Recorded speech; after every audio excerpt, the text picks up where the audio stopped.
Roughly 2,000 years ago, a great conflict erupted between the realm of mortals and the dark dominion below. Amidst the chaos, one warrior from the underworld chose a different path. This lone figure rose up against his own kind to protect humanity. His name was Sparda. After ending the war, he silently ruled over the human world, ensuring peace until the end of his life. Over time, his name became legend, the Dark Knight Sparda. Dark clouds rolled across the heavens, cloaking the night sky in gloom. Heavy rain battered the earth relentlessly. A few stragglers wandered the slick streets under umbrellas, eager to return to the comfort of home. Others, less fortunate or simply careless, trudged through the downpour or took shelter wherever they could. Down a shadowy alleyway, a small boy sat alone, knees pulled to his chest, completely soaked. What once might have been bright blue eyes now appeared dull and lifeless. The child sat motionless on the drenched pavement, unfazed by the cold rain hammering down on him. He had just escaped death, finding himself in a world that was entirely new. Wrapped in tattered clothing, the boy gazed into a puddle, staring at his faint reflection. His blonde hair hung limply across his head. His eyes, large and dull, were framed by soft, childlike features, though cuts and bruises marred his skin. Faint whisker-like marks traced along both sides of his cheeks. Despite his presence, the world around him carried on. Most people walked by without noticing. A few glanced his way, offering silent sympathy. Others simply turned away. It was well past midnight when Dante finished another contract given to him by Lady. Not long had passed since the chaos involving Virgil and Arkham, and the aftermath still required cleanup. He had just reopened his office when Lady handed him a simple job: clear out a demon nest in an old mansion. It hadn't taken him long. Low-level demons weren't fun anymore. What he really wanted now was a strawberry sundae. As Dante wandered through a dim alley, unfazed by the rain, he felt something, a powerful presence. He stopped abruptly. His eyes locked onto a small boy sitting alone on the pavement. That presence, he turned, walking back toward the child. The closer he got, the more intense the sensation became. By the time he stood before the boy, his instincts were screaming. There's no doubt. A powerful demonic energy rests within this kid. Dante instinctively reached for his sword but held back. He crouched in front of the boy, who didn't seem to care he was being watched. Their eyes met, Dante's icy blues meeting the boy's lifeless gaze. Both studied one another silently. What's a kid like this doing alone and with that kind of power? Opting for a gentler approach, Dante broke the silence. You all right, kid? What are you doing out here in this storm? No response. Dante frowned. Maybe the kid didn't understand him. He tried again, this time using gestures. He pointed at a family passing by with a child, then back to the boy. Where's your family? He asked, emphasizing the word clearly. Do you have one? The boy slowly shook his head. Encouraged by the reaction, Dante smiled faintly. He mimed a shivering motion and pointed up at the clouds. Cold. The boy nodded more quickly this time. Dante sighed and removed his coat, gently wrapping it around the boy before lifting him up. You're safe now, kid. Several hours later, Dante paced back and forth in his office, clearly deep in thought. His shop was still undergoing repairs after the last big fight, so the kid was resting on the newly acquired pool table, his previous one having been wrecked during Virgil's last visit. Where the hell is she? Right on cue, the shop's double doors burst open. A woman strode inside. She wore a modified school uniform, white blouse bearing her midriff, plaited skirt, and various weapons strapped across her body. Pistols, a submachine gun, even a bow-like launcher on her thigh. Her mismatched eyes, one red, the other green-blue, landed on Dante with an immediate scowl. You're finally here, lady, Dante grinned, clearly relieved. She didn't return the sentiment. Dante, what's this nonsense I hear about a demon kid? Exactly what I told you, take a look for yourself. He stepped aside, allowing her to see the blonde boy fast asleep on the pool table. Lady's eyes widened. The child looked completely human, no visible signs of demonic heritage. She looked back at Dante, confused. He's like you, a hybrid. Dante nodded grimly. I was just as surprised. Me and Virgil thought we were the only ones like us. But this kid, he must have had it rough, no one to protect him. Lady frowned, arms crossed. You sure he wasn't just abandoned after the demon fled the human world? Not really.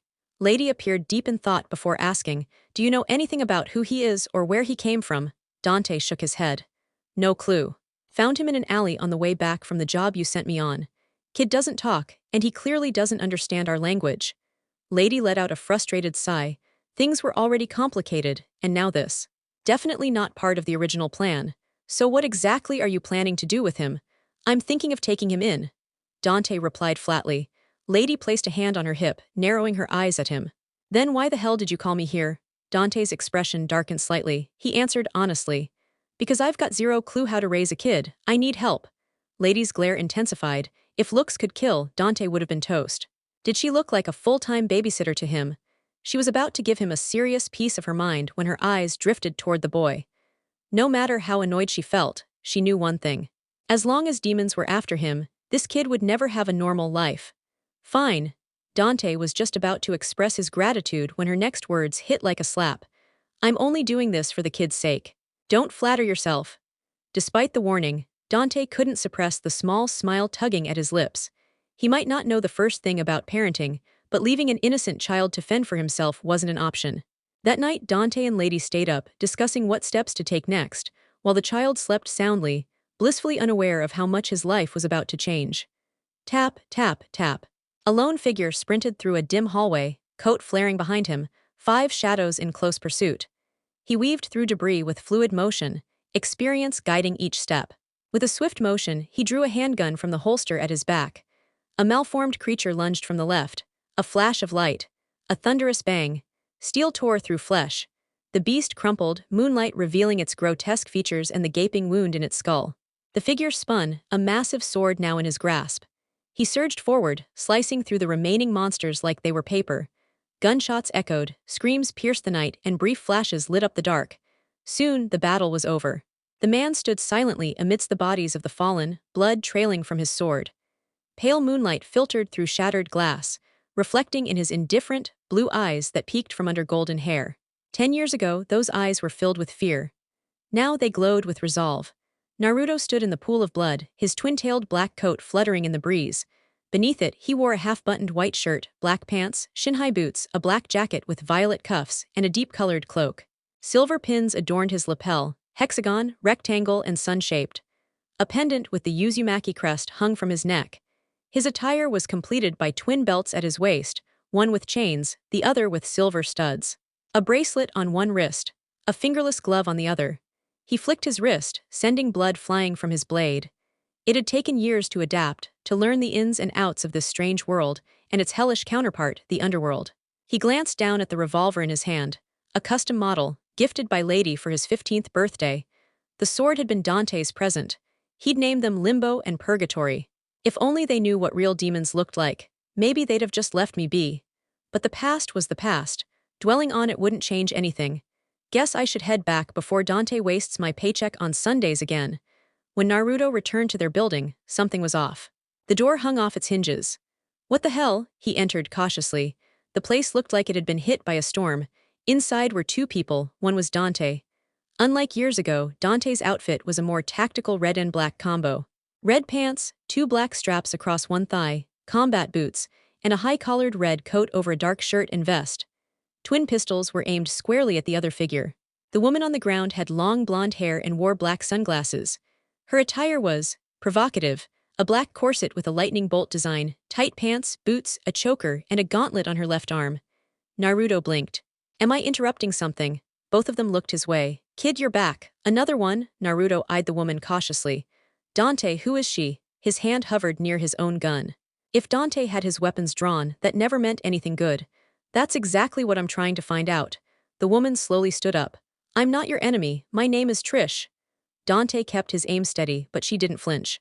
I've come to ask for your help to destroy the underworld. She removed her glasses, both men froze. She looks like... Naruto held his breath, but Dante was rattled to his core. The face staring back at him was identical to his late mother's. 20 years ago, the demon emperor Mundus was resurrected.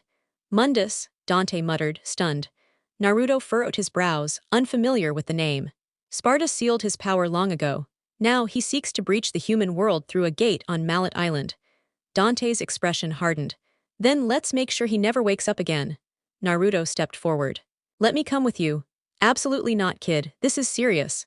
I'm not the helpless boy you saved 10 years ago. I've trained. I can control my powers. Dante looked conflicted. These won't be the weaklings you've been fighting. I know, but this is what you trained me for. Before Dante could argue more, Trish cut in. Let him come, we could use the help. Naruto grinned. Told you? Dante sighed, finally giving in. Fine, but I'm not babysitting you. Wouldn't dream of it. He turned to Trish. So, when do we head out? Right now. Mallet Isle thunderclouds loomed overhead, casting shadows across the entire island and blotting out the sunlight. Crows circled in the gloom, their shrill cries echoing eerily over the land. Naruto, Dante, and Trish stood before a towering pair of ancient gates that marked the entrance to a foreboding castle. After a moment of silence, Naruto turned toward Trish. "So do we knock or what?" Boom. The door shuddered with a loud crash as Dante kicked it open. "Well, I guess that works," Naruto muttered. Trish pointed to the rocky ledge above. "The castle's up that cliff, try to keep up." Without waiting for a response, she vaulted up the rocky face and disappeared from view. Naruto frowned. "Nice of her to give directions." "Think we should follow?" he asked. Dante shook his head. "Now let's take our time." Without a care in the world, Dante started up the narrow path winding toward a large hole in the castle wall. Naruto followed, keeping close. Soon they reached the human-sized gap and stepped inside the castle's vast entrance hall. As soon as they crossed the threshold, the opening behind them sealed shut, blending seamlessly into the wall. "This place is massive," Naruto said, scanning the high ceiling and dark corners. "We'll have to figure out our own path through." With Dante taking point, they explored several doors on the ground floor. Eventually, they found a room with a puppet cradling a corroded key.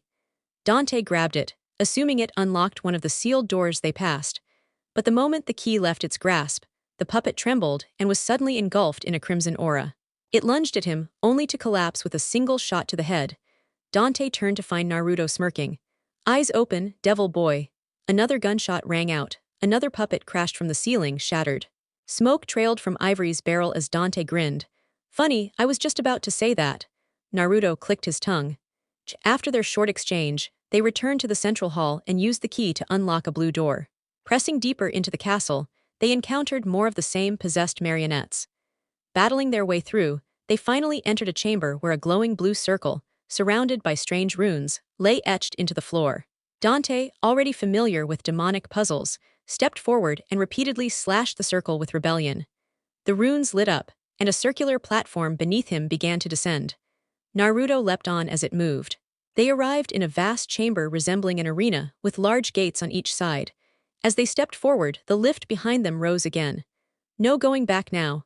"That's the least of our problems," Dante said, pointing to marionettes dropping from above. Every gate swung open, unleashing hordes of cursed puppets. Naruto grinned, his devilish smile mirroring Dante's. "Let's do this." Dante surged forward with a stinger, skewering 3 puppets at once. Naruto followed, brandishing Purgatory and Limbo. He carved through enemies in sweeping arcs, cutting through their bodies like butter. His gunfire and blade strikes flowed with seamless rhythm, while he and Dante moved in perfect sync, backing each other up, not that either needed it. Dante launched Force Edge, letting the blade spin through the air, slicing through enemies in a wide arc before it boomeranged back to him. They tore through the wave like reapers at harvest. When the last of the cursed puppets fell, Dante holstered Ebony with a flourish. "Well, that was a blast," says the guy who scored fewer kills. "You serious, kid? I carried you through half that fight." Naruto scoffed. "I didn't ask you to." Rolling his eyes, Dante was ready to snap back when the elevator returned. "Whatever, let's keep moving." Back in the previous chamber, they found more cursed puppets waiting. Without hesitation, they got to work. Once the last puppet crumbled, a red glow radiated from a sealed door. A pale, monstrous hand emerged and shattered like glass, vanishing into thin air. "What the hell was that?" Naruto shouted, stunned. Dante, on the other hand, seemed unfazed.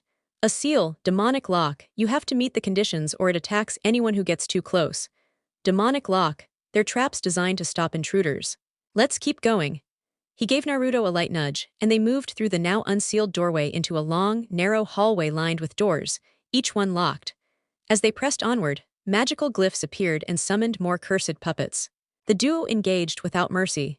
Despite slaying wave after wave, more enemies kept appearing until finally the summoning ceased.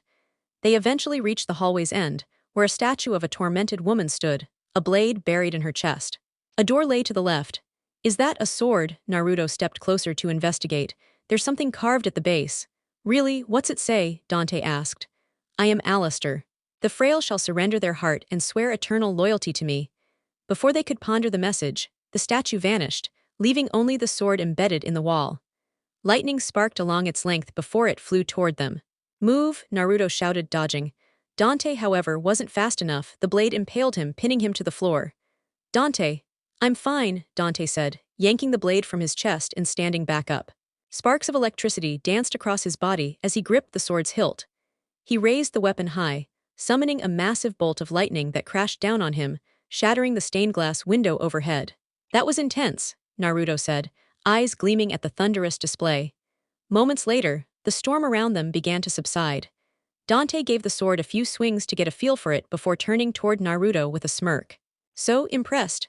In a word, electrifying, Dante nodded. Not a bad blade at all. He strapped the sword onto his back and headed toward a nearby door. Time to move. I still can't believe Trish belayed on us, Naruto grumbled. Dante rolled his eyes. You're the one who insisted on tagging along. You can still head back, you know. Never. Then stop whining and come on. Fine, Naruto muttered, trailing behind while still staring at the sword. Man, I wish I had a weapon that cool. The next room they entered turned out to be a library. After searching for a while, they came across a key and a shotgun, which Dante handed to Naruto, stating he already had his own pair of firearms. This key probably fits one of the doors in the hallway. Then, let's not waste time. They exited the library and returned to the corridor, eventually locating the door the key opened. The rest of their day was spent combing through the castle, fighting off enemies, discovering hidden areas, and pressing onward. Eventually, they reached a grand cathedral. On the altar was a small object glowing with a faint blue light. Naruto walked down the aisle, curiosity drawing him closer to the glowing item. He reached out to touch it. What is this thing? Naruto, wait, Dante shouted, but it was too late. A beam of light erupted from the object, striking the opposite door and dissolving the demonic seal on it. Naruto rubbed the back of his head, laughing awkwardly. Oops, on the bright side, the seal's gone. Dante groaned and facepalmed. You impulsive brat, do you even understand what you just did? That light activated a trial challenge. Naruto blinked in confusion. A what? Sigh, this kid seriously needs to stop touching things. Let's just get this over with. The worst part about a trial challenge, you're stuck until it's completed. And calling it difficult would be a huge exaggeration. It was laughably easy. They passed through the newly opened door onto a bridge extending outside. Reaching the other side, they inspected a stone tablet in the center of the structure, but found nothing unusual. As they turned to head back, the bridge gave way halfway across, plunging them into the waters below. Underwater, they discovered a passage leading to a circular platform. As soon as they stepped onto it, 6 monstrous floating skulls, sargassos, appeared and attacked. Dante and Naruto leapt into action, filling the air with a hail of gunfire. The creatures didn't last long. After the final one fell, a magical sigil glowed in the platform's center. That's it, Naruto frowned. That was way too quick. Guess so, Dante replied, unfazed. He stepped onto the platform and was instantly teleported. Naruto sighed and followed, finding himself back on the cathedral side of the broken bridge. Dante was already striding toward the altar again, prompting Naruto to rush after him. Wait up, he shot Dante a glare after catching up. Stop ditching me like that, you know. Then keep up, Dante replied without slowing down. Back inside the cathedral, Dante approached the altar and picked up a small, cube-like artifact etched with twin lion emblems, the mark of the lion. Crash, without warning, a massive form smashed through the roof above and landed with a thunderous slam. Naruto dived to the side just in time. A hulking spider-like monster emerged, its body molten, its tail like that of a scorpion. Naruto's grin widened. Finally, a real boss battle. Rather than afraid, he looked thrilled. This wasn't one of the minor enemies, they were facing the real deal now. The beast growled, stepping closer. Another runt, Naruto blinked. It can talk. I sensed something more substantial. What a letdown, Dante smirked. Big talk for a lava crab. Let's see what you've got inside that oversized shell.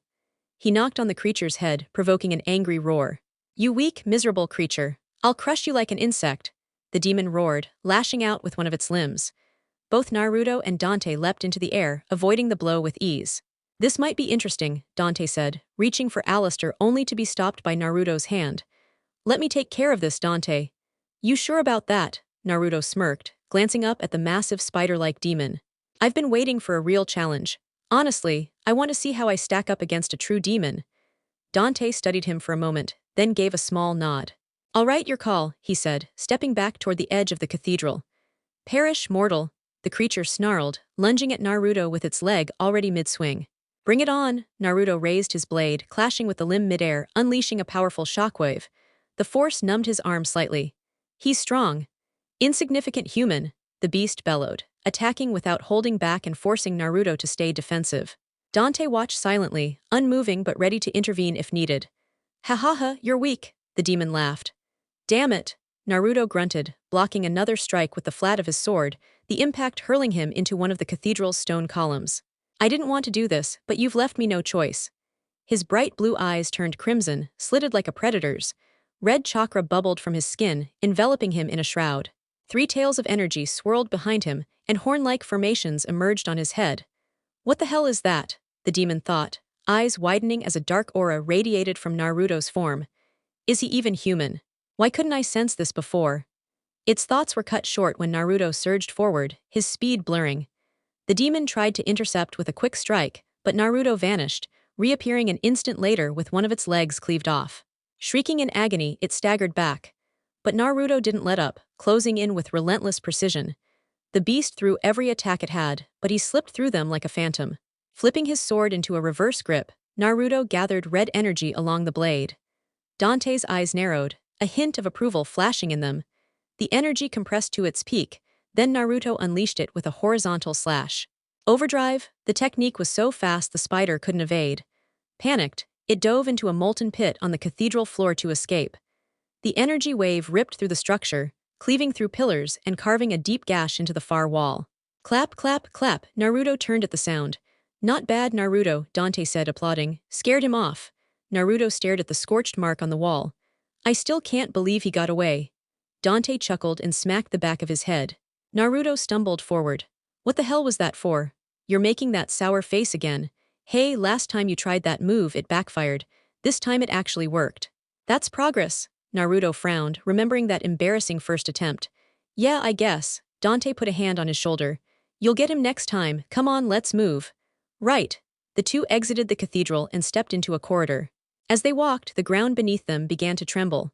What now? Perish. The spider charged at them again from down the hall, spewing fireballs that forced them to dodge aside. Naruto gave Dante a strange look. You saw that coming. Guess my timing's improving. Leave this one to me, Dante said, stepping forward.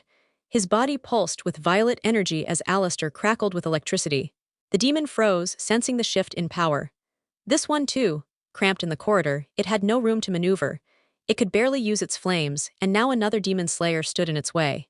You're starting to annoy me, Dante said, lightning dancing across Alistair's edge as he entered a familiar stance. The spider's eyes widened, it remembered that stance. The blonde had used it earlier, and the aura this time felt even more dangerous. Without hesitation, the creature escaped through the floor again.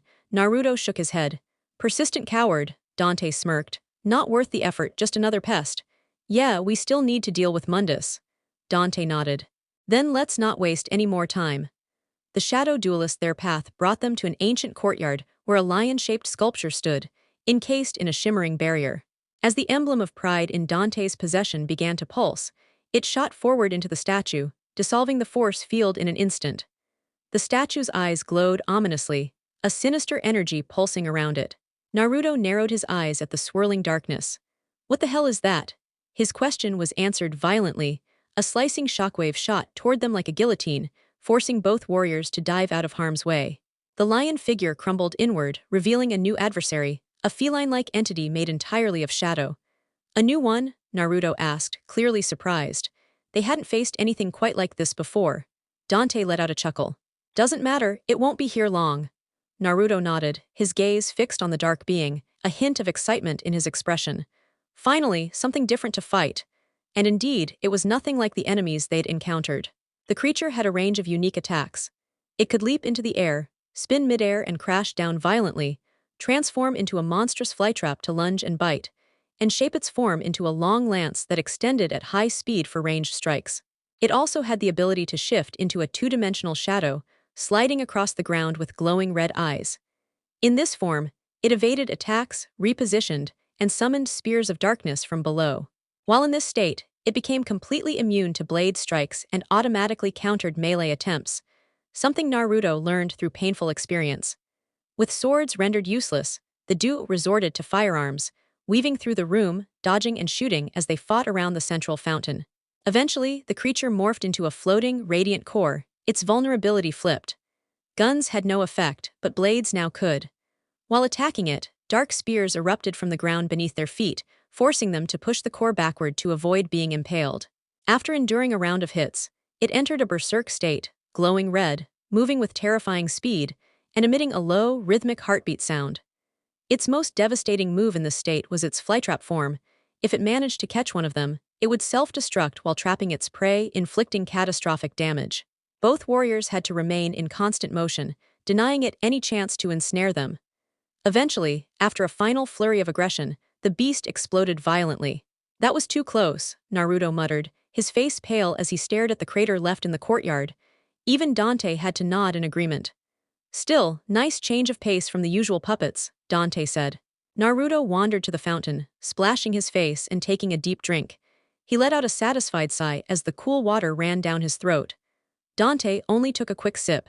He could go for weeks without hydration if needed.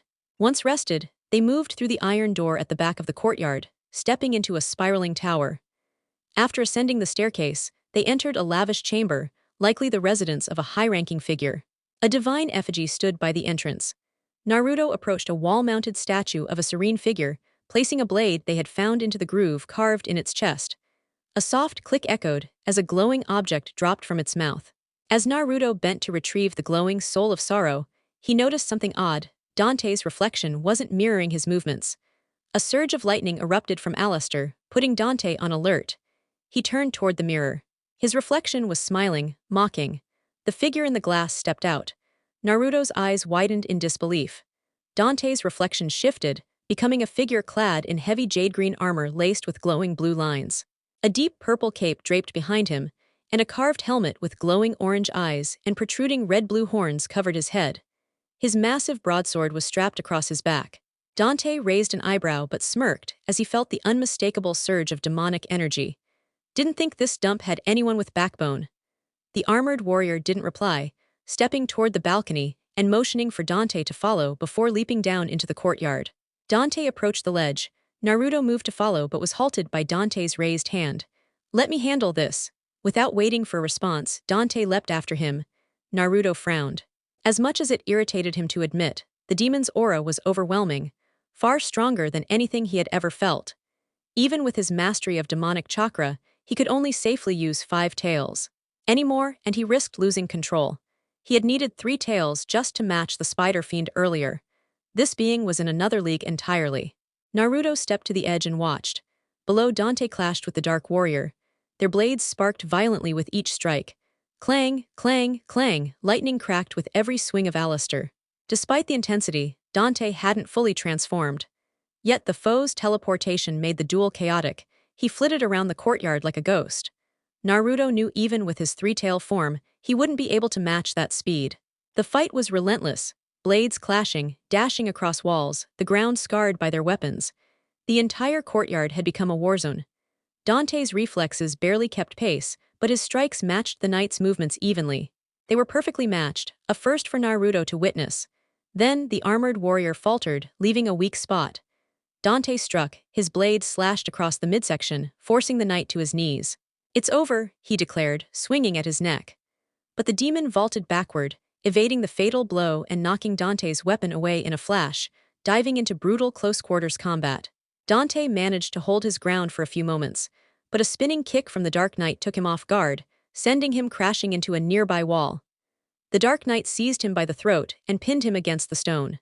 Naruto, who had been silently watching the whole fight, couldn't believe what he had just witnessed. It felt unreal. Dante was beaten. This was the first time he had ever seen Dante lose. Even Dante was in disbelief. That final maneuver from Nelo had thrown him off completely. He had never encountered a demon that fought like that before. No wonder he lost. Dante clutched at the arm choking him, and the sudden movement caused his half of the perfect amulet to slip out of his coat and sway in the air. As soon as the Dark Knight saw the pendant, something snapped inside his mind. He tossed Dante aside and clutched his head in apparent agony. Sparks of energy crackled around his body, and he slowly began to levitate, engulfed in a swirl of vibrant flame. He floated midair for a moment before vanishing in a burst of light. "Damn it," Dante muttered. He had misjudged his opponent badly, and it had cost him. "You all right, Dante?" Naruto's voice snapped him back to reality. He looked over to see Naruto running toward him. He sighed, stood up, and brushed the dust off his coat. "I'm fine, just a bit roughed up." Even as he said it, he couldn't stop thinking about the demon's intense reaction to the necklace. Naruto exhaled slowly. I still can't believe you lost. Dante picked up Alistair, frowning. That's on me, I underestimated him. Naruto looked off in the direction Nelo had vanished. If someone that powerful is just a servant, how strong must this Mundus guy be? Dante shook his head. Doesn't matter, we can't let him open that gate to the demon realm. Naruto looked down at the glowing object in his hand. Do you know what this is? Dante eyed it. That's a melancholy soul, an artifact that resembles a soul. I saw something like it earlier. Let's move. He glanced toward the horizon for a moment, then led the way back through the door they had entered earlier. They descended the long staircase to a metal door embedded with a roaring lion's face and a small hole in its mouth. Naruto walked up and inserted the melancholy soul into the opening. It fit perfectly. The door slid open, revealing a passage leading into the underground sewers. They continued through, eventually entering a chamber filled with pipes. A faint glow drew their attention to a rusty key lodged in one of the far pipes. Retrieving the key triggered a trap, the arrival of new foes, the Beelzebubs. These massive insects appeared in two forms. Smaller blue ones buzzed erratically, attacking with slashing limbs or spewing acidic maggots that neutralized their firearms. The larger green and brown variants couldn't fly but made up for it with raw power. They had devastating melee attacks and a horrifying ability. If they devoured their fallen kin, they would enter a devil trigger-like state, becoming even more dangerous. The fight was rough. Though the smaller ones were manageable, the big ones pushed them to their limits. Both Naruto and Dante had to activate their devil triggers to even the odds. After a grueling battle, they managed to wipe them out, only to discover the main tunnel ahead was now swarming with even more of them. Fortunately, the second wave went down easier. With the path clear, they used the rusty key to unlock the door at the end, entering another section of the waterways. There, they encountered a new threat, Death Scissors, a more dangerous version of the Sin Scissors they had fought earlier. It wielded oversized shears and had a goat skull for a head, its weak point. But unlike its lesser counterparts, it was much tougher and resistant to gunfire. The demons sealed them in with a barrier. Dante took point, with Naruto supporting using Limbo and his shotgun. The Death Scissors unleashed vicious attacks, spinning strikes, rapid multi-slashes, and a powerful corkscrew charge. It had a glaring weakness, though. It couldn't block while attacking, and rapid hits after a deflection prevented it from re-guarding. Once wounded enough, flames erupted around its skull. In this enraged state, it became immune to damage and launched a series of deadly corkscrew assaults, darting through the arena. The fight became a test of survival, until Dante intercepted its final charge, breaking through its invincibility. They triumphed. Beyond the chamber, they found the guiding light, a sun-inscribed key. When Dante touched it, a surge of energy coursed through him. He suddenly understood its purpose, but the key began draining his strength. They retraced their steps through the tunnels. As they neared their earlier path, Phantom reappeared in his massive corridor form. Die, maggots! You again, Naruto hissed, drawing his sword, but Dante held out a hand to stop him. No time for this. Let's move. Naruto clenched his jaw, glaring at the spider demon but nodded. Phantom didn't agree. It launched fireballs as they sprinted, forcing them to dodge while escaping through the far door. Why does that overgrown spider keep showing up just to run away? Naruto complained once they were safe. Dante shook his head. Don't worry, his time's coming. I hope so. Next time I'm ending it. They re-entered the main corridor, now guarded by Sin Scythes. These creatures blocked the exit, so they had to defeat them to progress. Once vanquished, the sealed door opened. They returned to the base of the tall tower, where more Beelzebubs awaited near an elevator with another wheel mechanism. Naruto groaned. More bugs, seriously. Less whining, more shooting. Dante drew ebony and ivory, unloading bullets into the swarm. After clearing the pests, they activated the elevator and rose to the chamber where they had faced the dark night. Next to the mirror from which Nelo had emerged was a wall panel engraved with the same sun emblem seen earlier. That's our next step. Dante used the guiding light to open the panel, revealing another hidden door, but he paused before moving forward. Let's rest for a bit, he suggested. Naruto nodded, sitting against the bed frame, while Dante took the edge of the bed. A quiet moment passed before Naruto broke the silence. You're really fixated on this Mundus guy, but you've never told me why. Dante was silent for a moment, then replied. Because I hoped I'd never need to. Naruto glanced at him, confused. Why? Dante's eyes darkened. He's the reason I lost my family. I watched him rip out my mother's heart and devour it. Naruto looked away, guilt on his face. I'm sorry, I shouldn't have asked. It's all right, Trish showing up when she did was a blessing.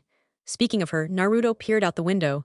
You think she's okay? Dante followed his gaze. She better not think about skipping out on what she owes me. Naruto chuckled. You sound like lady. She's rubbing off on me. No kidding.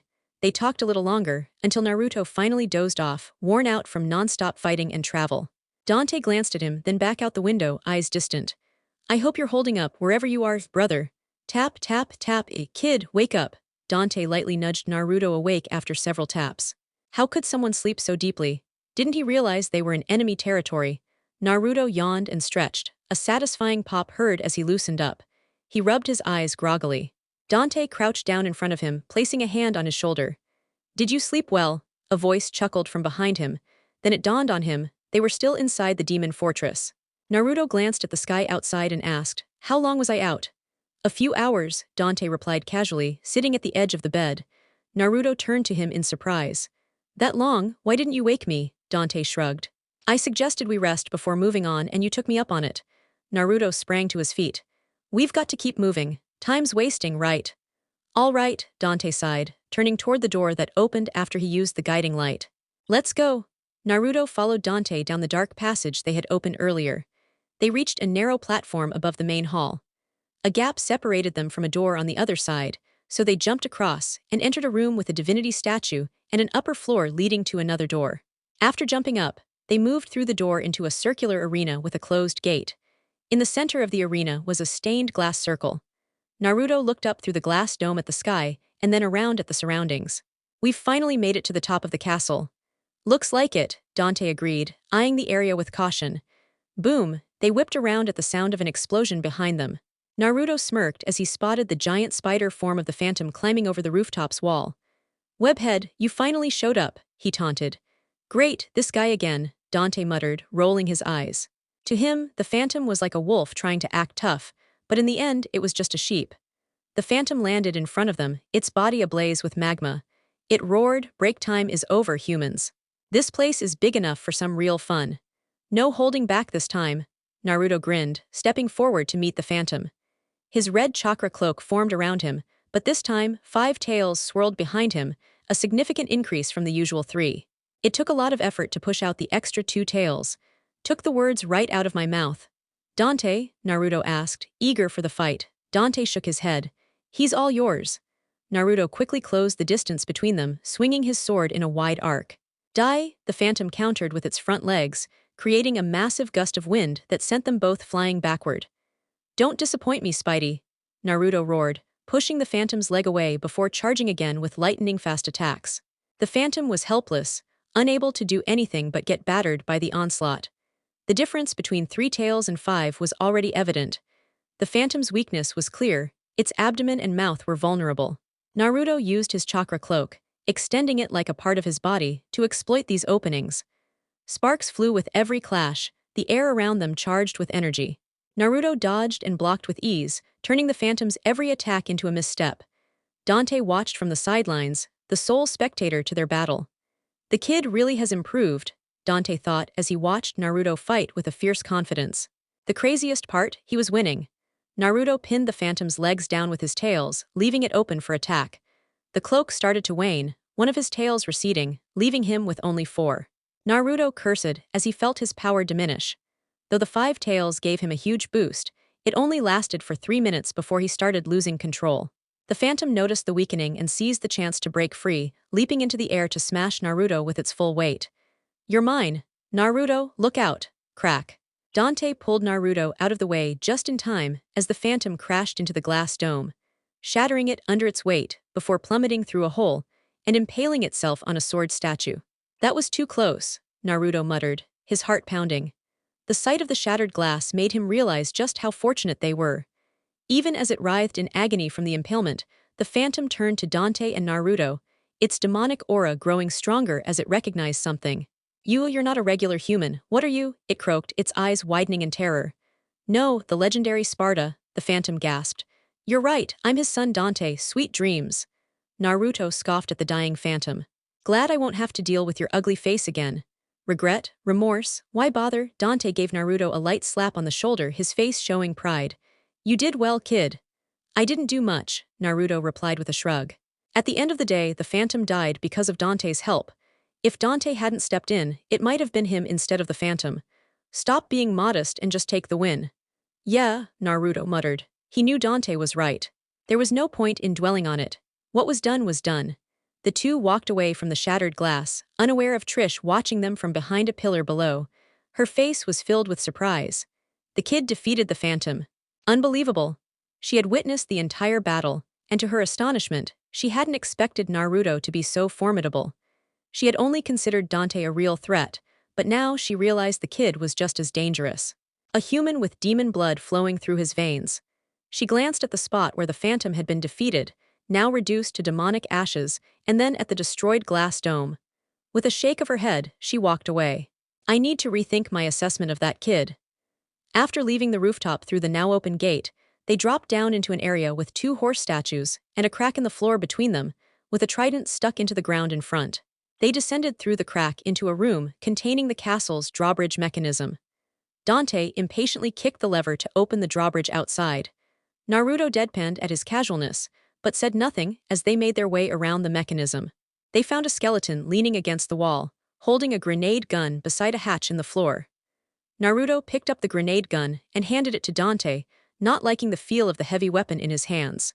Why thank you, kind sir, Dante mocked, bowing theatrically as he received the weapon, causing Naruto's eyebrows to twitch. They opened the hatch, climbed down a ladder, and entered another small room. The room contained a device with 3 small holes, a statue with a gaping mouth behind it, and a gap between the two. A set of double doors stood at the far left corner. Naruto observed the room, while Dante approached the device and stabbed the trident into the holes. Swoosh, clank, water rushed from the statue's mouth, and chains attached to a pillar began pulling up a portcullis from a gap in the floor. Dante jumped through the portcullis and stood beside Naruto. What do you think that did? Naruto asked, watching the water gushing from the statue. Dante shrugged. No idea. Guess we'll find out. They walked through the only exit, descending a flight of stairs. At the bottom was a dead-end room with a door on the right. They entered, only to find a lowering portcullis, a metal double door behind it, and another set of double doors nearby. Ah, so that's what it does, Naruto remarked, finally understanding. The portcullis goes up and down, huh? Dante sighed, already used to Naruto's random thoughts. Yeah, that's the gist of it. They quickly made their way through before the portcullis closed completely. Before them, a drawbridge led to another area. We're out of the castle, Naruto asked, feeling like a prisoner finally escaping. I have a feeling this is just the beginning, Dante replied, looking ahead. We've left the castle, but the real challenge is just starting. Naruto raised an eyebrow. Why's that? Mundus rules the underworld. So far, we've only faced 2 powerful demons. You mean there's more? Naruto asked, his mind already catching on. The journey so far had been almost too easy. Stay sharp, Dante warned. Things are about to get serious. Got it, Naruto nodded. Dante's serious tone gave him a sense of foreboding. After crossing the bridge into a new area, the bridge rose back up behind them, but neither of them was surprised. The new area had tall pillars standing in a row. Some had diamond-shaped tops, others did not. There was also a divinity statue here, and in the center stood a large stone tablet. Behind it was a staircase. Extravagant, Naruto thought as he gazed at the pillars. They descended the stairs and reached a wooden double door at the bottom. Rumble, rumble. As they exited the building, they were met with a new threat, the bladed serpents. 3 reptilian-like demons emerged from the earth, each armed with shields and swords, their heads protected by helmets. Their bodies were a greenish hue, covered in scales, except around their stomachs. Naruto raised an eyebrow, eyeing the new foes. So now we're fighting oversized lizards in armor, Dante sneered. Looks like they went all out this time. They should have stuck to just being on the walls. Naruto gripped Purgatory tightly, his eyes burning with killing intent. How about we trim them down to size? Works for me, Dante agreed.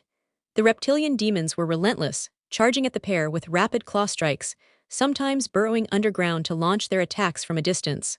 Their agility included a mid-air recovery move that kept them from being easily overwhelmed. Their armor was resistant to weaker firearms, so the duo resorted to using their more powerful weapons, the grenade gun and shotgun. Ahead, a pathway was marked by rows of cold blue flames dancing on the ground, leading toward a dark archway with a raised portcullis. Naruto glanced at the flames, grinning. Looks like they're giving us a hot welcome. Let's not make them wait any longer, Dante quipped, a confident grin spreading across his face as they made their way through the arch. Beyond it lay a new area resembling a castle's outer defenses. A collapsed entrance blocked their path. On the walls to either side, a ladder led up to a second level, where a corridor connected both walls. Naruto frowned. Are we already overstaying our welcome? Dante shook his head. Doesn't feel like it. Let's take a look around. Naruto nodded in agreement. All right. They climbed the ladder to the second level and proceeded down the hallway. The primary feature in the hallway was a large wheel device. Activating it caused a set of platforms on the opposite wall to form a spiral structure, hovering high in the air. Naruto and Dante exchanged glances at the platforms. Naruto smirked, race you to the top. Loser has to do a favor for the winner. Dante smirked back, you're on 3. Naruto nodded, ready to spring into action once the countdown began. But what happened next took him by surprise. 3. Dante was already off, leaping across the platforms with ease, using air hike to quickly gain altitude. Wait, what? Naruto blinked in disbelief before realizing Dante had cheated. Hey, that's cheating. Naruto yelled, hurrying after him, but it was too late. Naruto reached the top to find Dante standing triumphantly on a floating gazebo, his arms adorned with ifrit, gauntlets made of fire. Naruto had seen them glow as Dante ascended, burning bright in the sky. What is that? Naruto felt the demonic energy radiating from the gauntlets. The heat was suffocating, making the air feel thin. He hesitated to get any closer, fearing suffocation or worse, getting burned alive. Dante, clearly enjoying his new toy, looked up at Naruto with a cheeky grin. Looks like I won, kid. Naruto's initial shock faded, and his frustration bubbled up when he remembered how Dante had tricked him. Hey Dante. You cheated, Naruto snapped. Dante merely shrugged, a smug grin on his face. Sorry kid, but I won fair and square. Now you owe me a favor, don't forget it. Naruto ground his teeth, fighting the urge to lash out at Dante. After a moment, he managed to calm himself, though his frown remained. What do you want me to do? Dante pretended to think for a moment, tapping his chin. Then, after a few seconds, he shrugged. I'm not sure yet. I'll think of something. Let's just get out of here. Naruto sighed, but inwardly, he was already plotting his revenge. He had suggested the challenge to get Dante to owe him a favor, but it had backfired spectacularly. Naruto followed Dante's lead, jumping down to join him in fighting off the marionettes that had spawned below. Dante tested the power of Ifrit on the fragile bodies of the marionettes, easily obliterating them with explosive punches and kicks. Dante couldn't contain his excitement, laughing as he unleashed another fiery attack. These things rock, Naruto rolled his eyes. Really, Dante? Dante looked at Naruto, barely containing his joy. What? These gauntlets are awesome. They remind me of the old ones I had. Naruto raised an eyebrow. And I'm supposed to be the kid. Let's go, Naruto grumbled, tired of Dante's antics. Okay, Dante agreed, wiping away his excitement as best as he could. They stepped outside, only to hear thunder crackle in the darkened sky. Looking up, they saw a streak of red lightning converge into a massive demonic bird, the Griffin. What a flashy entrance, Naruto muttered. What's with demons and making grand entrances? Dante agreed, nodding as he observed the Griffin. A little too much flair if you ask me. The Griffin landed with dramatic flair, red lightning flashing around its form. It glared at Dante. Are you the human son of Sparda who dares to challenge Mundus darkness? Dante scoffed. Guess I'm getting famous already. Flock off, Featherface. Or stick around and find out the hard way. Dante retorted, raising his weapons. The Griffin roared, launching a bolt of lightning that hit the ground between them, leaving a smoking crater. I take that as a yes, Naruto commented dryly. Dante grinned. I wouldn't have it any other way. They dodged as the Griffin dived toward them, not deterred by their evasion. It repositioned and unleashed an orb of electricity, which sent 2 beams of lightning scything through the arena. Naruto and Dante jumped to avoid the attack, but the Griffin wasn't finished. It flapped its wings and dropped clusters of lightning, carpet-bombing the area. The attack was easy to dodge, but the arena was now a danger zone. Dante didn't stop firing his grenade gun, trying to keep the Griffin from gaining any ground. Die, humans, the Griffin screeched, launching bolts of lightning from the sky. Naruto, caught in the attack, was hit by an enormous bolt of lightning. Ha ha ha ha, the Griffin laughed as it watched Naruto seemingly fall. No, Dante shouted, rushing forward, but before he could reach him, the bolt cleared, revealing a half-kneeling Naruto. His body smoked slightly, but he had been protected by the Kyuubi chakra cloak. Seeing Naruto unharmed, Dante's rage boiled over, and he activated his devil trigger. Let's settle this, Dante snarled as he advanced toward the Griffin with both Force Edge and Alistair drawn. Naruto watched the battle unfold, still catching his breath. Unlike Dante, he wasn't as quick to recover. The battle with the Phantom, the Dark Knight, and now the Griffin had made him feel outclassed. Maybe I shouldn't have come. As Dante and the Griffin fought, Naruto began to doubt his place in this battle. Dante had been able to keep up with the powerful foes, while Naruto struggled to stay afloat. But just as he was sinking into his thoughts, Dante landed a decisive blow. With a slash of force edge, the Griffin was sent crashing into the wall. Impossible. How did I lose to you? The Griffin muttered, its voice filled with disbelief. It's simple, Dante said smugly. I'm just stronger than you. The Griffin's voice grew more desperate. But I serve Mundus. I'm his servant. How can I lose to a mere human? Dante waved a dismissive hand. Believe what you want. But you can think about it in hell. With a final swing of force edge, Dante ended the fight, sending the Griffin's body vanishing into a stream of lightning. Sighing, Dante turned to Naruto. You good, kid? I'm fine, Naruto said with a weary smile, though his mind was far from okay. Unaware of Naruto's inner turmoil, Dante nodded. That bird got away, but it won't be back anytime soon. Naruto shook his head, pushing aside his doubts. We should keep moving. Who knows what else is out here, Dante agreed. Let's go, we're not out of the woods yet. With Griffin defeated, they moved toward a door in the area, which had 2 alcoves, only one of them lit. Dante used Ifrit to light the alcove on the right-hand side of the exit door, causing it to open. Stepping through, they found themselves in a misty, wooded garden. This place feels a little eerie, Naruto commented as he surveyed the area. Dante glanced around, a playful gleam in his eye. Reminds me of when you were afraid of ghosts back in the day. What? Naruto nearly tripped over his own feet when Dante casually brought up one of his most embarrassing moments. That was forever ago. I was just teasing you, Dante laughed, clearly enjoying poking fun at Naruto. It's not funny, what if someone heard you? Who, the ghosts, ha. Dante, relax kid. The only thing here are these trees, Dante said, gesturing around them. It took a while for Dante to calm Naruto down before they made their way toward a small structure at the far end of the garden. Naruto grumbled under his breath about how annoying adults could be with their constant teasing. Ignoring Naruto's complaints, Dante reached for the door of the structure, only for it to seal itself shut. Naruto blinked in confusion. Another trap door? Yup, Dante replied, sensing something behind them. He turned around to see a group of marionettes, along with a new enemy, the fetish, a stronger, more durable marionette that could block like a Bloody Mari and had a flamethrower counterattack, along with the ability to launch its burning weapons like yo-yos. Dante grinned at the marionettes. Looks like the puppets aren't giving up just yet. Naruto gripped Purgatory tightly, grinning as he locked eyes on the new type of marionette. And this time, they brought their big brother. Let's go say hi then. The battle with the marionettes was like a grown-up fighting a child. They were completely obliterated by the duo. At this point, the marionettes were almost laughable, but they still served to distract Naruto from his negative thoughts. Once the last marionette was defeated, the seal on the door lifted. Naruto sighed in annoyance as he looked at the shattered pieces of the marionettes. Fighting those things is like taking candy from a baby now. They just repeat the same moves over and over, Naruto muttered. Dante sheathed Alistair on his back and shrugged. Honestly, I'm getting tired of these toys. Same here. After exiting through the now unlocked door, they entered a small tunnel that led to a room with a divinity statue and a staircase to the left. They descended the stairs, encountering 3 fetishes, which they quickly dealt with. Defeating them unlocked the sealed door at the end of the area. In this new area, they faced more marionettes, this time accompanied by a fetish. At the junction of 2 paths stood a plaque. Naruto walked up to it to read the inscription.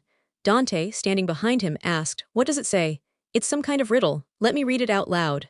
Valley of the Mist. One must choose the right path to enter the lost land.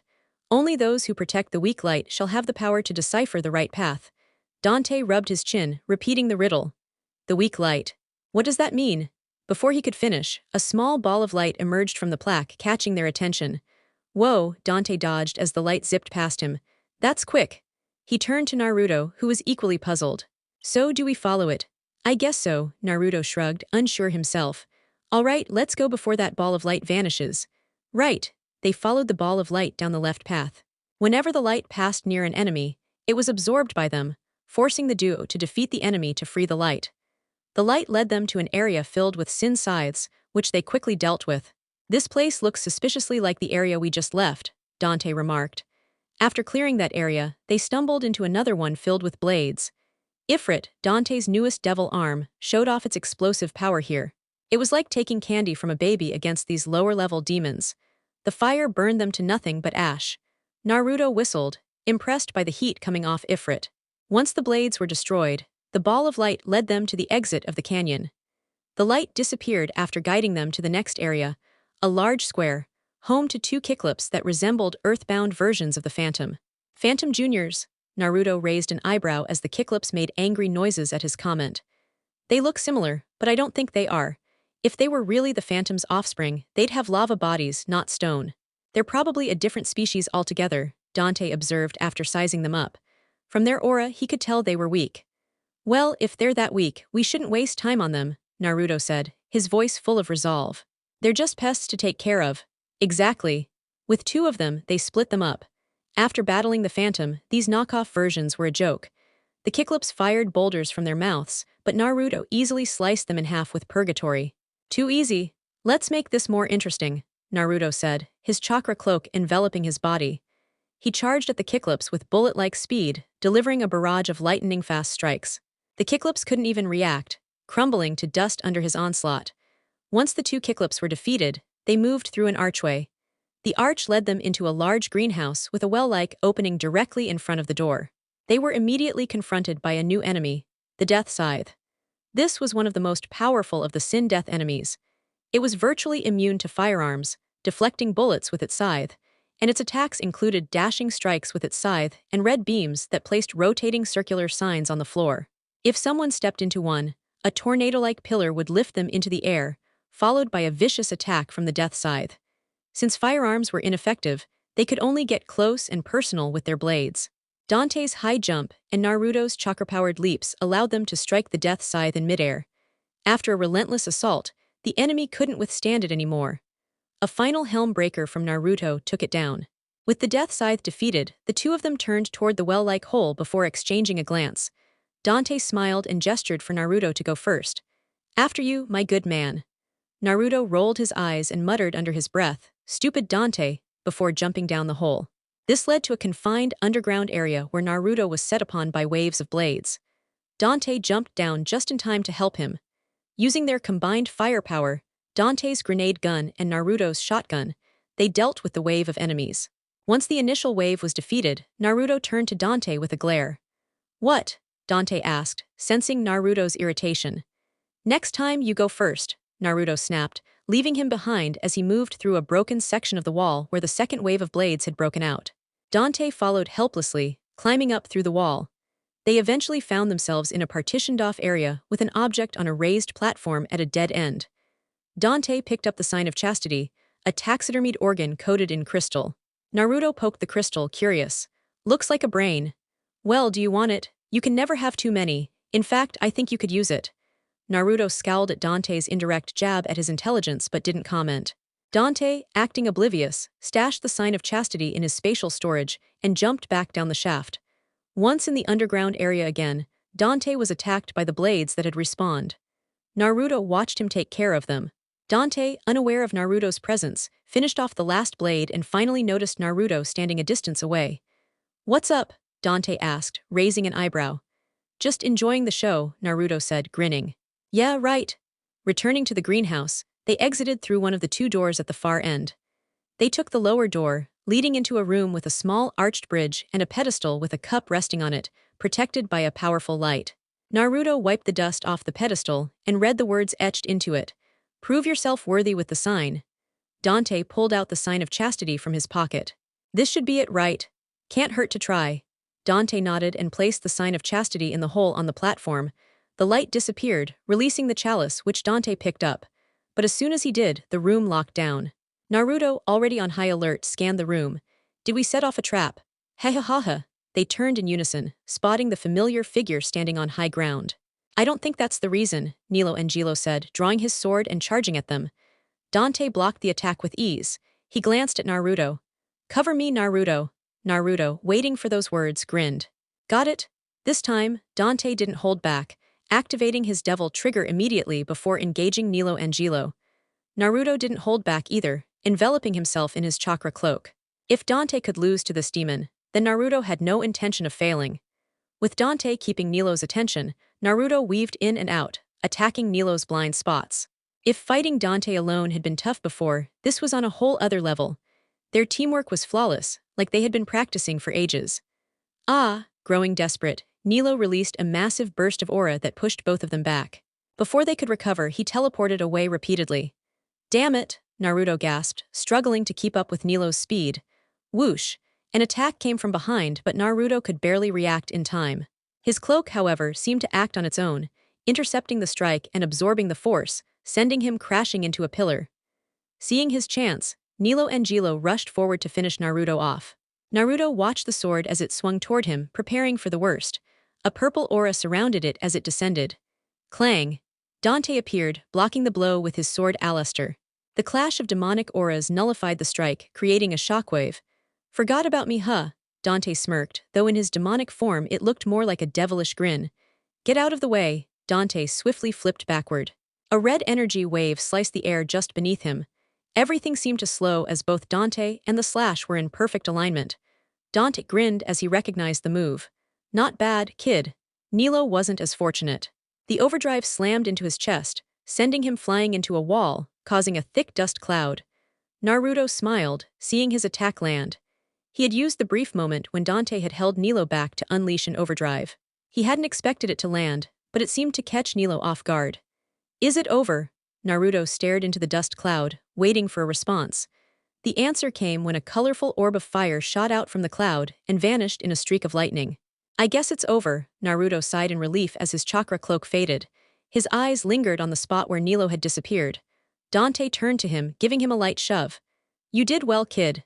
He returned to his normal form. Thanks, Naruto grinned proudly, pleased by the praise. Let's find a way out of here.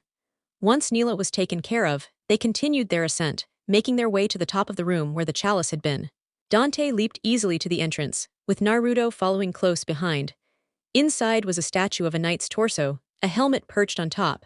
In front of it, a small platform with a round circle in the center. Dante placed the chalice into the circle, which fit perfectly. A loud noise echoed from behind them. What was that? Naruto asked suspiciously. Dante, having encountered demons before, already had a guess. It came from back there. Let's check it out. Dante led the way back to the floor they'd come from, only to find the previously sealed doors now open. So the chalice was both a key and a trap, Naruto said, confused. Dante nodded. Exactly. They stepped through the door, and Naruto was surprised to see the large area they just left had transformed into a narrow underground tunnel. A few marionettes were scattered around, which they easily dealt with. Beyond the tunnel, they emerged into a vast cavern dominated by a massive, wrecked ship with 3 masts. Looks like a ghost ship, Naruto muttered, examining the abandoned vessel in the dark. Dante nodded, adding, it'd probably sell for a good amount at a museum. Hey Dante, how are we supposed to get on board? Only you can make that jump, Naruto asked, noticing there was no bridge to the ship. Dante shrugged, a mischievous glint in his eyes. Guess we'll have to make our own entrance. Naruto walked over to the edge to examine the water, just as Dante's words registered. Make our own entrance. Like this. Before Naruto could react, Dante kicked him in the back, sending him crashing into the side of the ship. Dante observed the hole like an artist admiring a masterpiece before leaping into it. Dante, Naruto's furious shout echoed from the ship. Dante laughed as he dodged Naruto's enraged attacks, his sword Alaster flashing in the air. After a few exchanges, Dante pushed Naruto back and held him off with a raised hand. We've got company. Naruto looked around, realizing that blade demons were closing in. Although he wanted to keep fighting Dante, he knew they had a mission, so he decided to store this moment in his revenge list. Without hesitation, Naruto tore through the blade demons with brutal efficiency. Even Dante had to step back as Naruto made quick work of them. Since when did the kid get so dangerous? Dante thought. He watched Naruto juggle a blade demon to death with ease before splitting another's head open. Naruto turned to Dante, who was now holding a large machine-like gun. What's that? Dante grinned, raising the weapon. It's a needle gun, only works underwater. Found it while you were busy. Then why keep it? You never know what we'll run into, so it might come in handy. Whatever you say, Naruto muttered as he turned to climb a nearby set of stairs, Dante following quietly behind him. Dante's smirk only added to Naruto's annoyance. He could tell Dante was still enjoying the fact that he'd kicked him earlier. They reached the top and walked through a door leading out to the ship's deck. This is a massive ship, Naruto exclaimed. He was right. The ship had 3 masts, each with a cauldron, and its interior was far more expansive than expected. Are we seriously going to search this whole ship? Naruto asked, his voice tinged with exhaustion. Bong, ow, Naruto rubbed his head and glared at Dante, who had knocked him. What was that for? Use your brain for once, dummy. Huh, Naruto stopped in his tracks when he saw Dante pointing at something. At the stern of the ship, two glowing swords were crossed over a door. Wait, Dante was already climbing the stairs and Naruto quickly followed. Hey kid, there's something written on this door. Naruto grumbled, can't you read it yourself for once? Dante raised an eyebrow. If I was doing everything myself, why'd I bring you along? Naruto walked up to the door, scowling. It says, I am the ship that carries wandering souls on the brink of the underworld. Protect the ship and you will be granted the fire of St. Elmo. The underworld, looks like we're on the right track, Dante muttered thoughtfully. Protect the ship from what? Creak, clank. Naruto blocked a sudden scythe that emerged from the door. Sparks flew as the blades clashed. I'm guessing that's from you, Naruto asked as a skeletal figure slowly emerged, followed by a death scythe wreathed in fire. Dante drew Alistair as the figure fully emerged, the scythe crackling with energy. The two of them charged forward. The scythe's first strike was blocked by Naruto's purgatory, momentarily stunning it, allowing Dante to land a series of quick strikes. The battle intensified as three more death scythes appeared, surrounding them. Naruto's red chakra cloak enveloped him, adding an extra layer of protection. Meanwhile, Dante wielded Ifrit, pummeling the scythes mercilessly. The final scythe was quickly overwhelmed. Naruto and Dante attacked simultaneously, delivering devastating blows. It's mine, Naruto shouted as they struck the last scythe down, causing it to shatter like glass. I had that handled, Naruto grumbled, frustrated at Dante's interference. Dante casually picked his ear, unbothered. No way, I finished it with Ifrit. You, Naruto began, but the ship suddenly shook, cutting him off. Blue flames lit the cauldrons, and the ship started to move. I guess we're heading to the underworld, Dante smirked. The two swords blocking the entrance moved apart, opening the door. Dante reached for it, but just then, a massive shadow passed over them. Holy crap, it's that damn bird again, Naruto shouted as the Griffin flew overhead and landed in front of the ship. Time to end you pests, the Griffin hissed, its wings causing the ship's flames to go out, sealing the entrance again. This is the end for you, the Griffin growled. Naruto gripped his purgatory and Dante scowled, not your decision. Roar. This fight will be different this time. Begone, Griffin unleashed a barrage of lightning bolts from above. Naruto quickly evaded, using his tails to propel himself and maneuver around the strikes. Dante responded, firing his grenade launcher at the Griffin, disrupting its attack and dealing heavy damage. Naruto wasn't idle either, releasing his overdrive attacks whenever he could. The Griffin launched an energy wing at Naruto, a glowing red bird that latched onto him, crackling with yellow lightning before sending him soaring into the air. Seizing the opportunity, the Griffin swung its wings at Naruto. Damn it, Naruto blocked the attack with his purgatory weapon, but the impact still sent him crashing into the side of the deck. Dante swapped to his handguns, ebony and ivory, unleashing a rapid barrage of bullets, demonstrating their incredible firing speed as they pelted the demonic bird. Shit, Naruto muttered, glaring at the Griffin flying overhead. The recent blow had left his hands numb. You good kid, Dante called out, keeping his eyes on the Griffin. I'm fine, Screech. The Griffin flew directly over the ship, screeching, before landing between the main and middle masts, forcing both of them to shift out of the way. The Griffin summoned a storm of lightning around itself, resembling its deadly final attack. Bad idea, birdie, Dante roared with a grin, which Naruto mirrored as they both opened fire on it like trigger-happy maniacs. Egg! The Griffin was knocked off the deck by the relentless assault, trying to escape their combined onslaught. Naruto! Dante shouted, and Naruto instantly understood what was needed. He extended one of his tails for Dante to grab onto before propelling him toward the Griffin. Dante swapped to Ifrit as he neared the Griffin.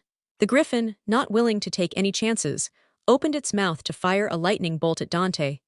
But a red ethereal tail suddenly appeared and wrapped around its mouth, sealing it shut. Not this time, Naruto smirked, satisfied with his move.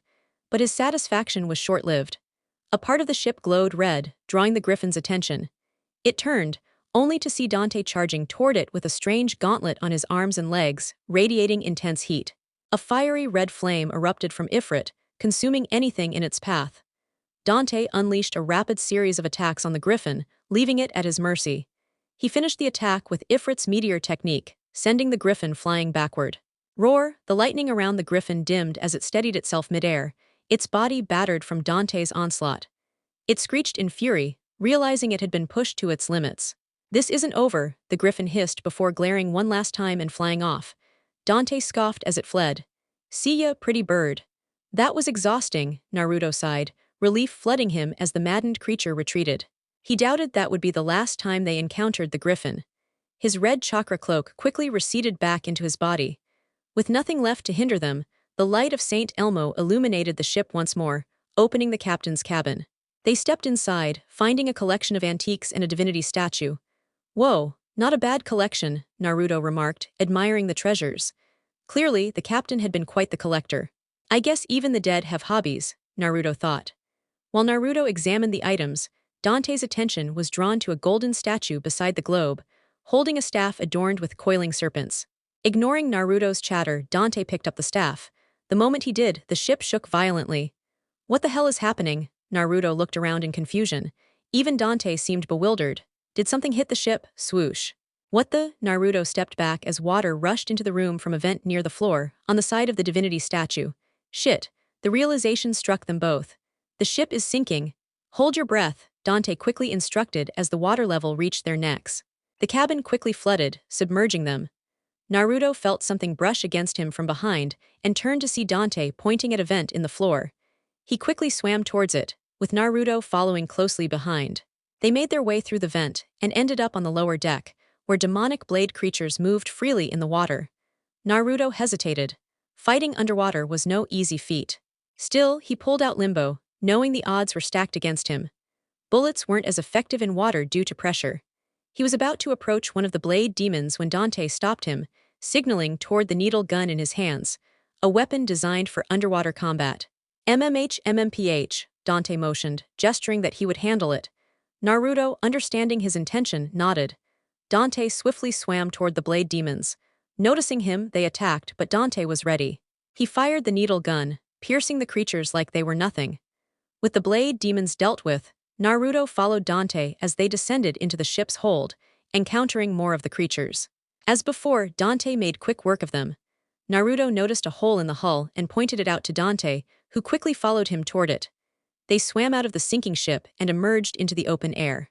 They followed the light at the top of the water and eventually made it to the shore of the ghost ship, which had crashed into a dark cave. Gasping for air, Naruto quickly regained his breath. Unlike Dante, he couldn't breathe underwater, though his endurance was far greater than most. Where the hell are we? I don't know, Dante shrugged, scanning the surroundings. His gaze shifted to a doorway at the far side of the cave. But I think we'll find some answers there. Naruto followed Dante's pointing finger to the entrance, nearly slapping himself for not noticing it sooner. The torch by the door had been an obvious clue in the otherwise dark cave. He silently berated himself before turning to Dante. Then let's move.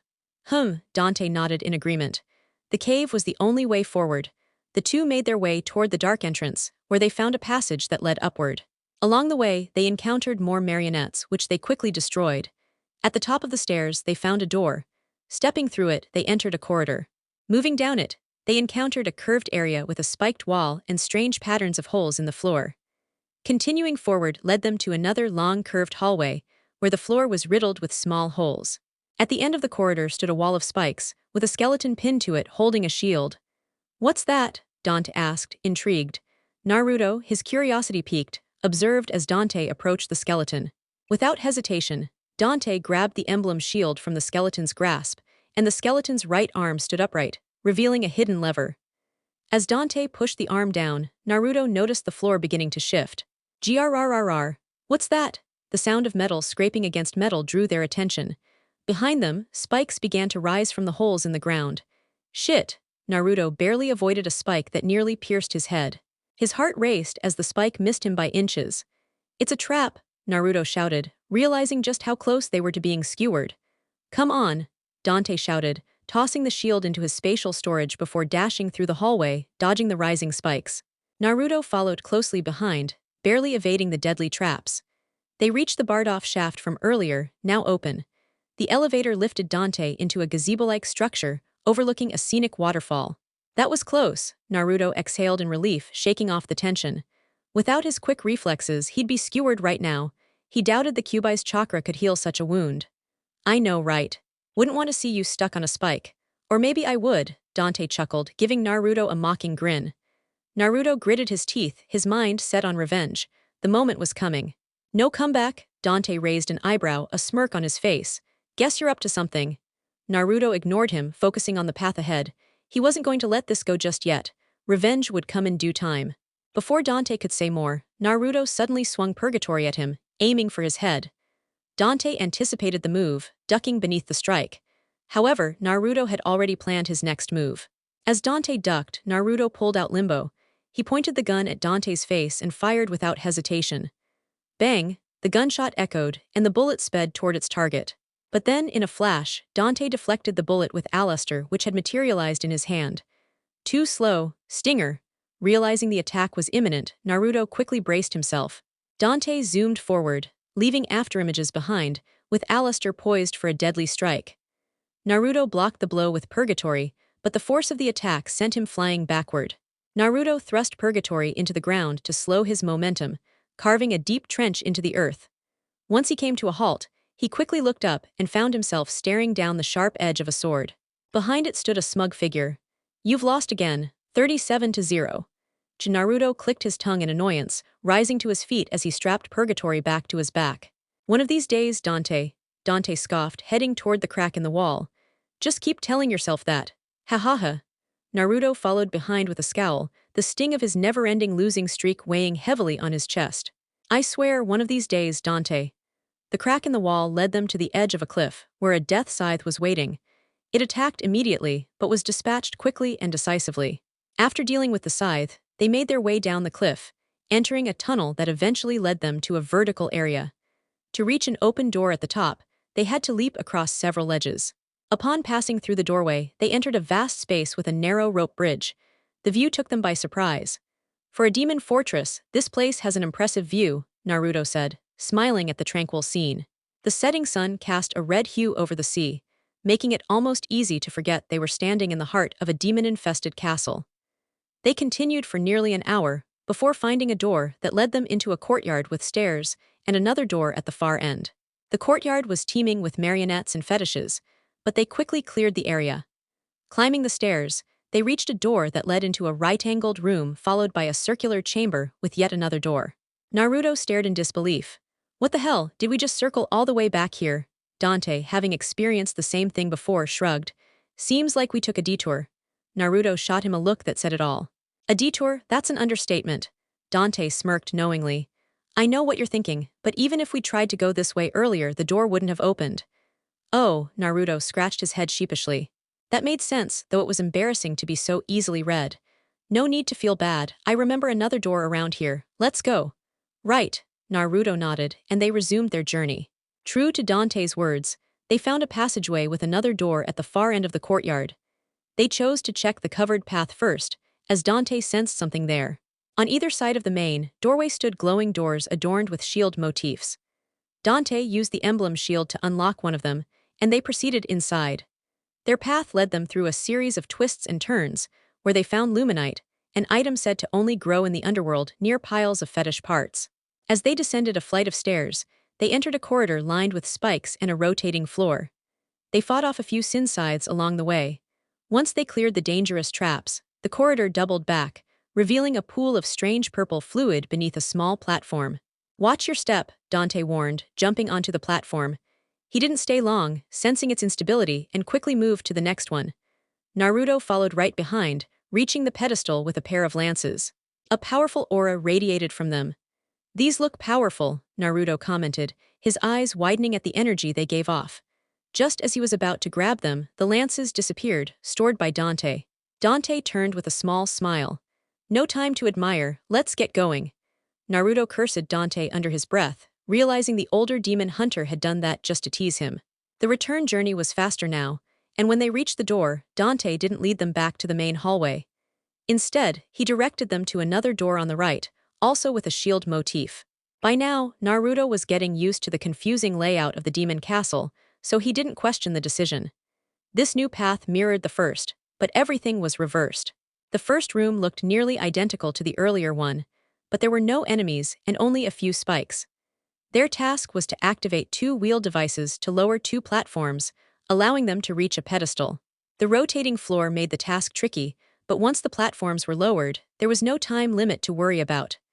At the pedestal, they found the Nightmare Beta, a weapon of unique design.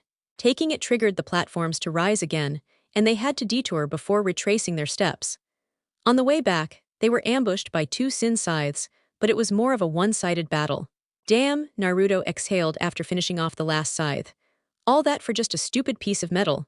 He slid down the wall, wiping sweat from his brow.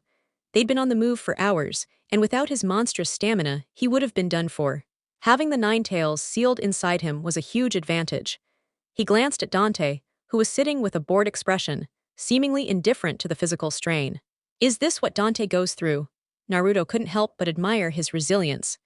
Dante ignored the look Naruto gave him. He could have gone on for days without rest, but he had to consider Naruto's limits. That was why he took breaks. He didn't mind doing things alone, since most people couldn't keep up with him. But Naruto was different. After a brief rest, they continued their journey. Dante approached a large door with two knight figures on it, each holding an empty space. He placed the lances in their hands, activating a mechanism that opened the door. The massive door revealed an ominously empty amphitheater. Is that a giant magic circle? Naruto asked in awe as he approached the glowing blue-green symbol in the center of the arena. Be careful, Dante warned, eyeing the circle with suspicion. Looks like a pain to make. Quit being paranoid, Naruto scoffed, bending down to touch it. As soon as his fingers made contact, a chill ran up his spine, followed by a mild headache. What is it? Are you okay? Dante asked, noticing Naruto's sudden discomfort. I can hear someone speaking in my head, Naruto replied, shaking off the sensation. What did it say? Offer a sacrifice to the Colosseum. It will connect the Wheel of Destiny. The Wheel of Destiny, Dante mused before his attention snapped to the sky. Look out, Naruto. A crackle filled the air, and Naruto narrowly dodged a bolt of red lightning that struck the spot where he had just stood. Looking up, he saw the lightning coalesce into a massive sphere before exploding outward to reveal. Griffin, Naruto muttered, his voice dripping with disdain. The Griffin didn't waste time talking and immediately dove at them with a vicious attack. Dante dodged, grinning. Guess we won't be getting a speech this time, huh? What a shame. Before Naruto could reply, the Griffin charged at them again, its wings flapping with fury. You're not getting away, Naruto yelled, his chakra cloak flaring as he dashed forward, purgatory glowing with a red hue. Hey kid, wait. Dante's warning came too late. Die, you overgrown chicken, Naruto shouted, leaping at the Griffin, determined to end it once and for all. Boom!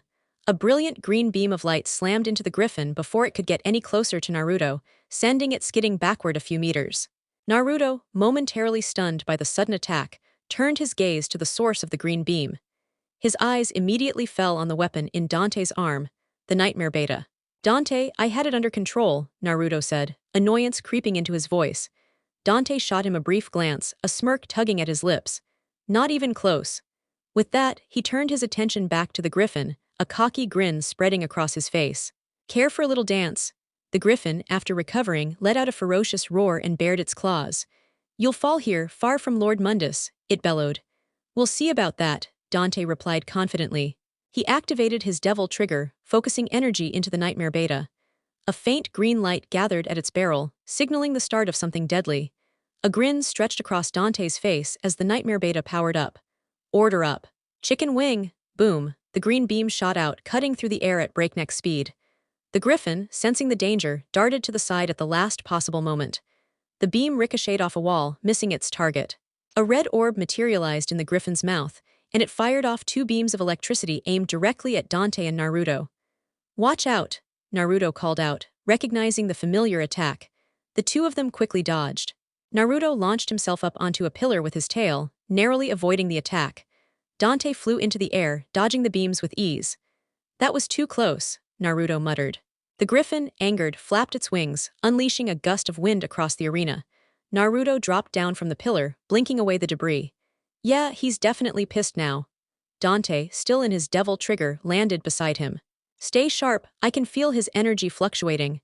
You insignificant pests, this will be your final resting place. The sky above the arena darkened, and the ground around the Griffin cracked with lightning strikes, keeping them at bay. Get out of the way, Dante shouted as Naruto and he narrowly dodged the electrical bolts. The strikes continued, relentless in their pursuit. Naruto tried to make a move, but a hand on his shoulder halted him. He turned to see Dante pointing at something ahead. He followed Dante's finger and froze. In front of him, faint red light pulsed ominously. A trap, Naruto thought, barely keeping himself from stepping into the glowing light. Not so fast. The Griffin opened its mouth again, preparing another double check. Dante fired his nightmare beta, forcing the Griffin to dodge. This distracted it long enough to disrupt its attack. "Ha, you missed," the Griffin taunted. Dante just smirked. "Not really." With a sudden movement, Naruto appeared above the Griffin, his sword Purgatory crackling with a massive red aura. He slashed downward, and the attack slammed into the Griffin's head, sending it crashing into the ground with a sickening screech. Dante followed up underneath with a fiery magma drive, striking the Griffin's head. Naruto landed again with Purgatory, his tails wrapped around him as he spun like a drill. Five Tails Demon Corkscrew. The attack hammered into the Griffin's back, sending it spiraling to the earth. A small cloud of dust erupted on impact. The Griffin lay motionless, its left wing torn off by the brutal assault. "Is it finished?" Naruto asked, though his doubt was evident. Just as expected, the Griffin let out a terrible roar and rose once again. "You'll pay for that, both of you," it screamed, and a storm of lightning engulfed the arena once more, but this time it was easier to predict. Dante switched to his grenade gun, launching explosive rounds at the Griffin, while Naruto used his limbo technique to evade the incoming attacks. The Griffin took the punishment head-on, leaving it vulnerable and weakened. "Try to keep up, kid," Dante said, exchanging a brief look with Naruto. The Griffin retaliated with a double check, but Dante and Naruto both swiftly dodged and closed the distance. Lightning crashed down from the sky as the Griffin tried to stop them. "Die, you fools!" The two raced forward, dodging bolts and weaving through the attacks. One of the bolts came perilously close to Naruto, but he evaded it at the last moment. Naruto and Dante skidded to a halt when they reached striking distance. Purgatory and Alistair, glowing with red and blue hues, charged up. Crosscut Overdrive. The two unleashed their attacks in perfect unison, the power of their strikes forming a deadly X-shape that sliced through the Griffin's defense, cutting through its body. The creature screeched as it fell to the ground, surrounded by the magic circle. Dante's devil trigger faded as the Griffin hit the ground, its body broken. "I guess the early bird went after the wrong worm," Dante muttered. Naruto's eyes narrowed. "It's not dead yet." The Griffin stirred slightly, and just as Naruto expected, it began to rise. However, a stone pillar descended from the heavens, smashing it back to the ground. The Griffin let out another anguished cry before it lay still. Its eyes locked onto Dante, a deep hatred burning within them. "The power of Sparda, I sense it, but I will not fall here. Mundus will grant me the strength to destroy you both." Dante merely shook his head. "You're done." The Griffin's body began to glow as a dark, deep voice boomed across the arena. "Griffin, you have failed me. You are no longer worthy." Purple lightning shot out, reducing the Griffin to ash in an instant. A wicked laugh echoed through the arena as the energy dissipated, and the figure of Mundus, the Demon King, appeared in the sky. "Mundus," Naruto whispered, wide-eyed at the sheer magnitude of his power. Mundus spoke, his voice echoing ominously. "Griffin, you are not worthy of my power." Before the remnants of the Griffin could even cool, Mundus unleashed another burst of energy, incinerating what was left. The ominous presence that was Mundus lingered in the air before fading. Trish appeared in a flash of yellow lightning, walking towards them. "You guys handled that pretty easily," she remarked with a hint of surprise. Dante and Naruto both trained their weapons on her, guns aimed steadily. "You left us in the dark," Dante growled. "What are you hiding?" Trish ignored the question and looked directly at Naruto. Her eyes narrowed as she studied him. You're different. The demon inside you is incredibly powerful, but you're not possessed, it's sealed within you." She turned away, a faint smile on her lips. "I've been busy." Dante's gun clicked and Trish froze, sensing his wariness. "What is it, Trish? Are you in league with Mundus?" Trish gave him a steady look. "Do you really think I'd bring you here to stop him if I was working for him?"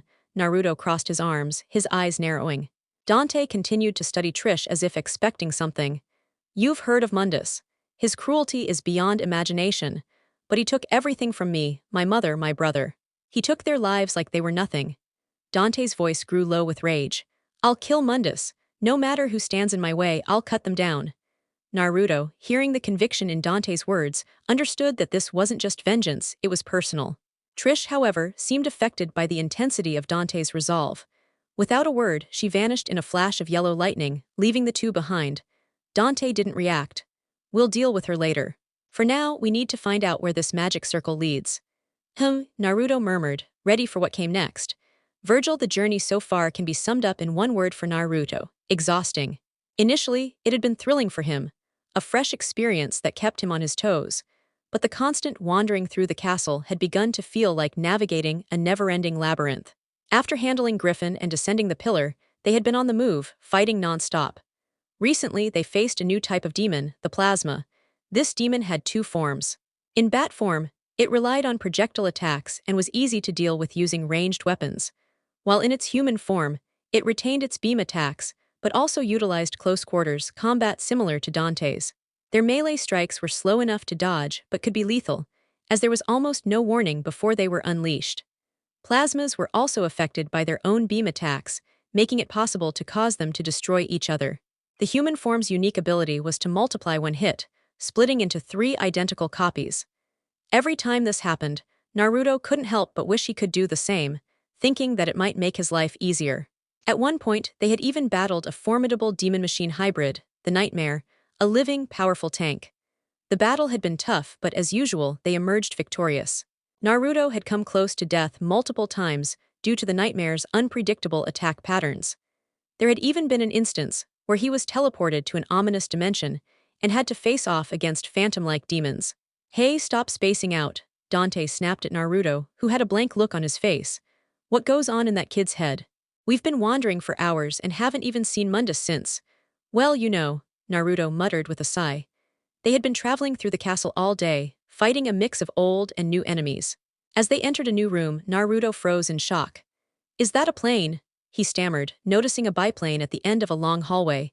It appeared to be under repair, supported by a wooden frame. Dante circled the plane, whistling in surprise. "I didn't expect to find something like this here. How did it even get down here?" Naruto turned to Dante, asking, "Do you think it still works?" Dante shrugged nonchalantly. "No time to find out. Let's keep moving." Naruto took one last look at the plane before following Dante. They retraced their steps back to the cathedral and then crossed a crumbling bridge with ease. "Here we go." Dante walked up to a symbol at the end of the platform and raised the staff of Hermes. The staff resonated with the symbol, and 2 portals appeared in response. The portal on the right led to the Castellan's bedroom, which they had visited before, so they ignored it and went through the left portal instead. They found themselves at the base of the guard quarters after stepping through.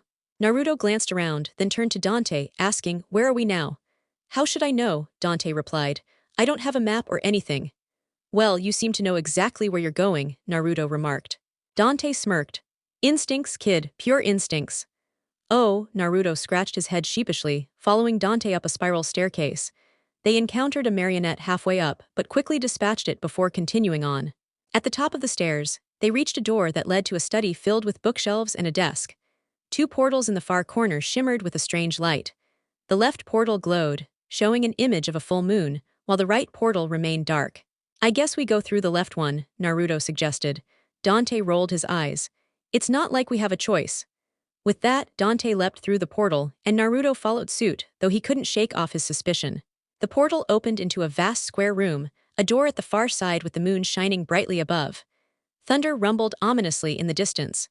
"What a peaceful view," Naruto remarked, admiring the moon's beauty.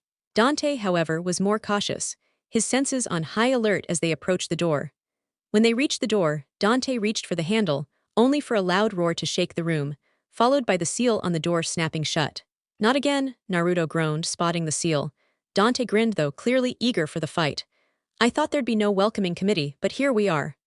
2 demons appeared frosts, with icy, white-skinned bodies exhaling cold air. They were formidable but not invincible. "And here I thought I'd be bored. Let's do this," Dante taunted.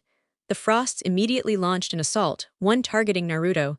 A well-aimed grenade sent the demon flying back. Dante clashed with the other, quickly discovering that conventional sword attacks were useless against the icy demons. "Well, time to heat things up," Dante muttered as he dashed toward the demon. With a powerful punch enhanced by Ifrit, he struck the frost with explosive force, shattering it into pieces. "I guess it couldn't handle the heat," Dante said with a grin. Naruto, meanwhile, had grown bored with the situation and sat by the door, his arms crossed. "Took you long enough," he remarked, looking up at Dante.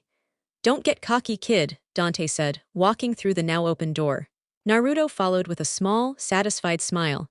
If it weren't for the grenade he'd used earlier, he would have never figured out the frost's weakness before Dante did. Naruto watched as Dante swiftly leaped across the invisible platforms, heading for the quicksilver resting on the pedestal.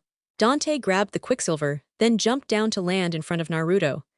"That was pretty entertaining," Dante said, tossing a clear orb up and down in his hand. Naruto only scoffed in response, his eyes fixed on the quicksilver in Dante's grip. "Here." Dante tossed the quicksilver toward Naruto, seeing him focus on it. "Wah!" Naruto scrambled, caught off guard as the quicksilver came flying toward him out of nowhere. He barely managed to secure it with a firm grip. "Hey, what was that about? What if it fell and shattered?"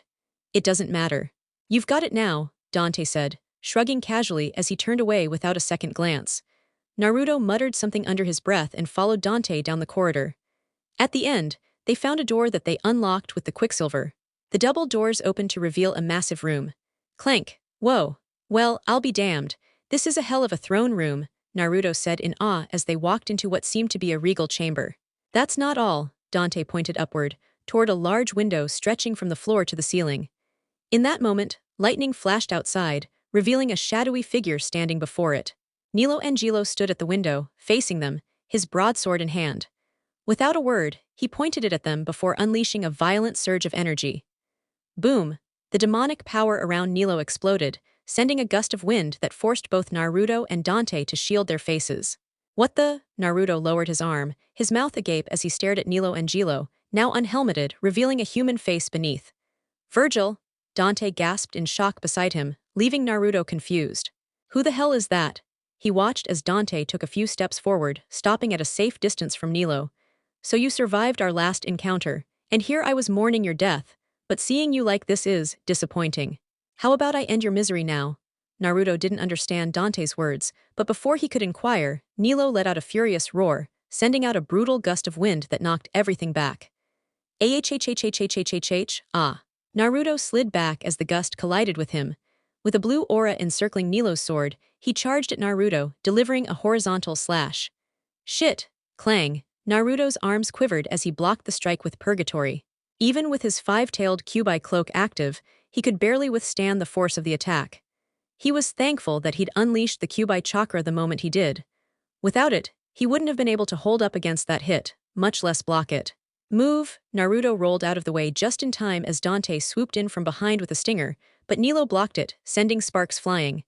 Dante grinned mockingly, unfazed by the block. "Not bad. But I'm just getting warmed up." A demonic aura surged from Dante as he shifted into his demon form. Naruto, now recovered, charged at Nelo alongside Dante, Purgatory in hand. The two of them went to work, battling Nelo with ferocity. Their blades clashed with sparks flying. Clang, clang, clang, the battle unfolded in a delicate yet dangerous dance, blades weaving through the air in complex patterns, creating a mesmerizing sight.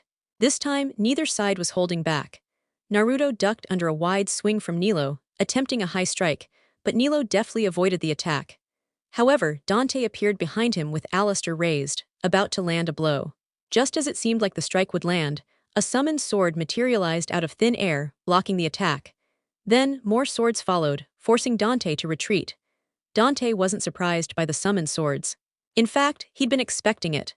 Nelo teleported just in time to avoid a devastating helm breaker from Naruto, but the Kyuubi's chakra tails pursued Nelo, cornering him and forcing him to teleport again. Nelo vanished and reappeared right in front of Dante, but this time he was fully aware of the strategy. The tails weren't randomly charging, they were herding him into the center where Dante waited. Realizing he was trapped, Nelo tightened his grip on his broadsword, ready to defend. Dante wasted no time, charging toward Nelo with Alistair crackling with lightning. The swords clashed in a thunderous explosion. Boom! The blast shook the entire floor. Naruto's chakra tails wrapped around him to shield from the explosion, which cracked the surrounding walls and pillars. The dust cleared, revealing Nelo and Dante locked in fierce combat. They clashed again before entering a deadlock. Dante flashed a demonic grin and pushed off Nelo, calling out, "Naruto! On it!" Swoosh. A blood-red aura shaped like a crescent moon shot toward Nelo, stopping him in his tracks as he was about to charge at Dante. Naruto smirked as the technique neared Nelo, but his smile faded when 5 ethereal summoned blades appeared out of nowhere and shattered the crescent moon's sword. Muhahaha. More swords manifested in the air, flying at them like missiles. Clang, clang, clang, clang. Purgatory and Alistair moved with lightning speed, deflecting the incoming swords, but the battle wasn't without struggle. "Move!" Dante kicked Naruto aside just as more swords descended on his former position, stabbing into the ground. Naruto frowned, realizing how close he'd come to being impaled. Had Dante not intervened, it would have been too late.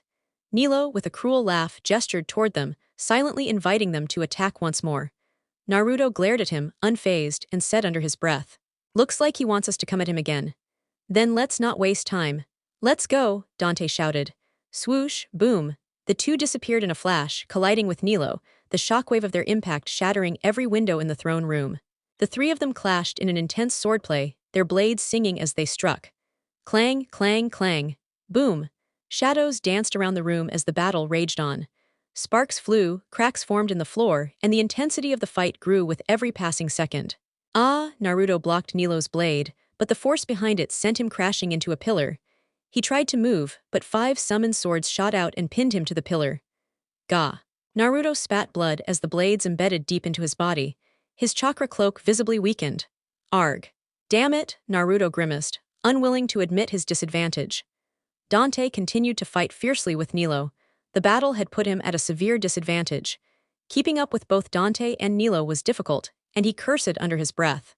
"It's still not enough. I need more power. I can't stop now." Naruto gritted his teeth and pulled more chakra from the seal. Come on, come on. Red chakra seeped out from the seal on his stomach, and his cloak bubbled like boiling water as 2 more tails grew from it. The cloak began melting the swords embedded in his body, healing the wounds as his power surged. The cloak darkened, thickened, and his eyes took on a deeper, fiercer hue. Dante, having just finished a clash with Nelo, felt a sudden surge of demonic energy. He glanced over to see Naruto hunched near the pillar, 2 new tails unfurling from his cloak. Naruto, Dante felt a surge of pride as he sensed Naruto's newfound power. Nelo, feeling the same aura, turned his attention to Naruto. As he prepared to attack with summoned swords, Naruto vanished, reappearing in front of Nelo with a brutal downward strike. Nelo quickly raised his broadsword to block, but the impact sent a blast of wind and cracks forming beneath his feet. Naruto immediately went on the offensive, driving Nelo into defensive mode. The fight continued, but Naruto's thoughts lingered. It's still not enough. Tap a hand on his shoulder brought Naruto out of his deep thoughts. He turned to find Dante, a faint grin on his demon-like face. Not bad, kid. You finally did it. Yeah, but it's still not enough. Still, it's progress. Dante shrugged, his gaze shifting to Nelo. I still need to put my older sibling back to rest. Brother, Naruto thought, staring at Dante with wide eyes. You didn't tell me you had a sibling, Naruto exclaimed. Because I thought he was gone. I guess I was wrong. Somehow, Mundus must have found him and twisted him. At first, I wasn't sure, but after seeing his reaction to my amulet during our last encounter, I knew for sure. The demon before us, he's my older twin, Virgil. I just want to help him find peace. Naruto replaced his frown with a determined look. Then we'd better do it fast. I'm getting tired of hearing that demonic laughter. You and me both. Naruto focused on Nelo again, a confident grin spreading across his face. Hey jerk, time for round 2. Somewhere in the castle Trish stood in front of a large bookshelf, scouring the titles for something about demon seals and human vessels. Contracts with demons. She reached out for a book when a sudden explosion shook the entire library, sending books crashing to the ground. Boom, what in the world is happening? Boom. Ugh. The explosion sent Naruto and Dante flying backwards, but they managed to steady themselves by planting their blades into the ground, the force cracking the stone beneath them. Ahhhhhhhhh. Naruto looked up at Nelo, who was radiating an ominous energy, clutching his head in agony as cracks spread across his body. Pant, what's going on now? Dante muttered, rising back to his feet. His eyes narrowed on Nelo's form, which was now bursting with a menacing demonic aura. It looks like he's hit his limit. This should be the final battle, Dante said with resolve, tightening his grip on Alistair. About time. I don't think I can keep this up much longer, Naruto added, his expression serious. The fight had been grueling, and this final battle promised to be just as intense given the demonic power Nelo was exuding. We don't have time to waste. Let's finish this. Agreed. Boom, clang, clang, clang. With that, the two of them charged at Nelo, clashing relentlessly throughout the room. Each strike left deep gouges in the walls and pillars, the room trembling with the force of their combat. Arg! Dante evaded a wide slash from Nelo, countering with a rapid flurry of stabs. Nelo's phantom blades quickly sprang to life, blocking each blow. Naruto teleported behind Nelo to land a surprise strike, but the phantom blades intercepted his attack and lashed back at him. Shit, not so fast. Nelo spun to face Naruto, but before he could react, Dante crashed into his former position, unleashing Ifrit's inferno in an explosive wave, engulfing a 3-meter radius. Naruto jumped back just in time to avoid being caught in the blast. Dante grinned up at Nelo, now standing a safe distance away. You fell for it. Nelo stared at him, confusion flashing in his eyes just as the sharp sound of a sword echoed. He spun around, only to be met by a vicious slash from Alistair that cut deep into his chest, making him stagger. Blue ethereal energy leaked from the wound, and the cracks in his body widened even more. Whoosh! Alistair returned to Dante's hands like a boomerang. Naruto, got it! Nelo turned to face Naruto, but by then, Naruto was already charging, Dante at his side. Their swords crackled with a deadly fusion of demonic energy and chakra. Nelo raised his massive blade to defend, but his body, already battered, was too slow. All he could do was brace himself as Naruto and Dante closed in like a storm. Time seemed to slow as their swords approached, but just as they were about to strike, time resumed. Swoosh clang clang in perfect synchronization, Naruto and Dante landed their blows, sliding to a halt a few steps away, their backs turned to Nelo. A small pause passed before a mini-explosion erupted, sending a gust of wind through the room. The cracks on Nelo's body spread, engulfing his entire form. Nelo placed his hands on the X mark over his cracked armor, stepping back as a blue ethereal aura surrounded him. Then he screamed in agony, his body rising into the air as he roared. With a flash of light, he vanished, the scream echoing in the air. Phew, it's finally over. Naruto collapsed onto the ground, his chakra cloak fading away. Exhausted, he lay flat, greedily breathing in the air. The battle had drained him completely. There was no way he could summon the Ninetales chakra cloak again anytime soon. Dante's demonic form dissipated as well, leaving the human form behind. He walked toward the ground where a red amulet had fallen. Dante, Naruto stared at Dante's back, a hint of sadness in his eyes. Dante picked up the amulet, gently caressing it in his hand. A memory flashed before his eyes. Virgil, Dante, happy birthday. Dante's grip tightened on the amulet, a deep frown forming on his face. I'll avenge you, Virgil, he thought. The amulet shuddered in his hand, breaking him from his thoughts. It began to float from his palm, as if pulled by an invisible force, and detached itself from Dante's neck before moving toward Virgil's amulet. Dante watched silently as the two amulets circled each other before merging with a brilliant flash. Naruto, still lying on the ground, watched in awe as the perfect amulet slowly drifted into Dante's palm. Before he could process what was happening, Force Edge appeared in front of Dante, floating in midair. Dante reached out for the blade, but as soon as his fingers touched it, the sword erupted in a dazzling flash of light. Oh my god, Naruto gasped as the demonic sword materialized, surrounded by a blood-red aura with flashes of black and red lightning. The devil arm, Sparda, Dante murmured, recognizing the blade with awe. He swung it a few times, nodding in satisfaction. Now, that's the real deal. He recalled how Virgil had once sought this sword in his quest for their father's power. Turning to face Naruto, Dante noticed the astonished look on his face. A small smile tugged at his lips. What's with that look? Naruto hesitated before asking. You good, Dante? Never better. But, before Naruto could continue, Dante cut him off. You did great, kid. Maybe bringing you here wasn't such a bad idea after all. Dante chuckled lightly, brushing off his concerns before turning to look out the window at the dark sky, his expression becoming serious. But it'll all be over soon. Meanwhile, in a grand hall lined with towering pillars, Trish stood before a massive statue with 3 eyes arranged in a triangle. It might have looked like an ordinary statue, if not for the voice that echoed from it. Trish, Virgil has been defeated. You know what you must do. Yes, master. After catching their breath, they stepped onto the magical circle on the floor and moved to the next area. The portal reappeared at the top level of the guard rooms, with the portal on the right now active. Without hesitation, Dante jumped through the portal, with Naruto following closely behind.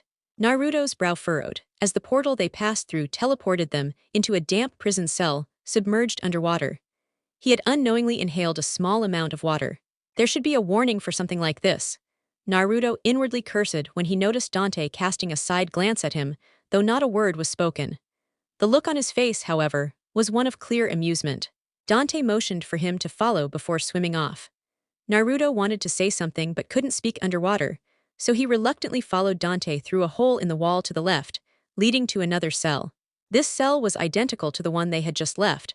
With bent-open bars they swam through, entering a hallway. They spent some time navigating the submerged prison, avoiding any demons. Eventually, they discovered a path that led to a vast square underwater chamber. Suddenly, they were ambushed by 3 sin scissors. Shit!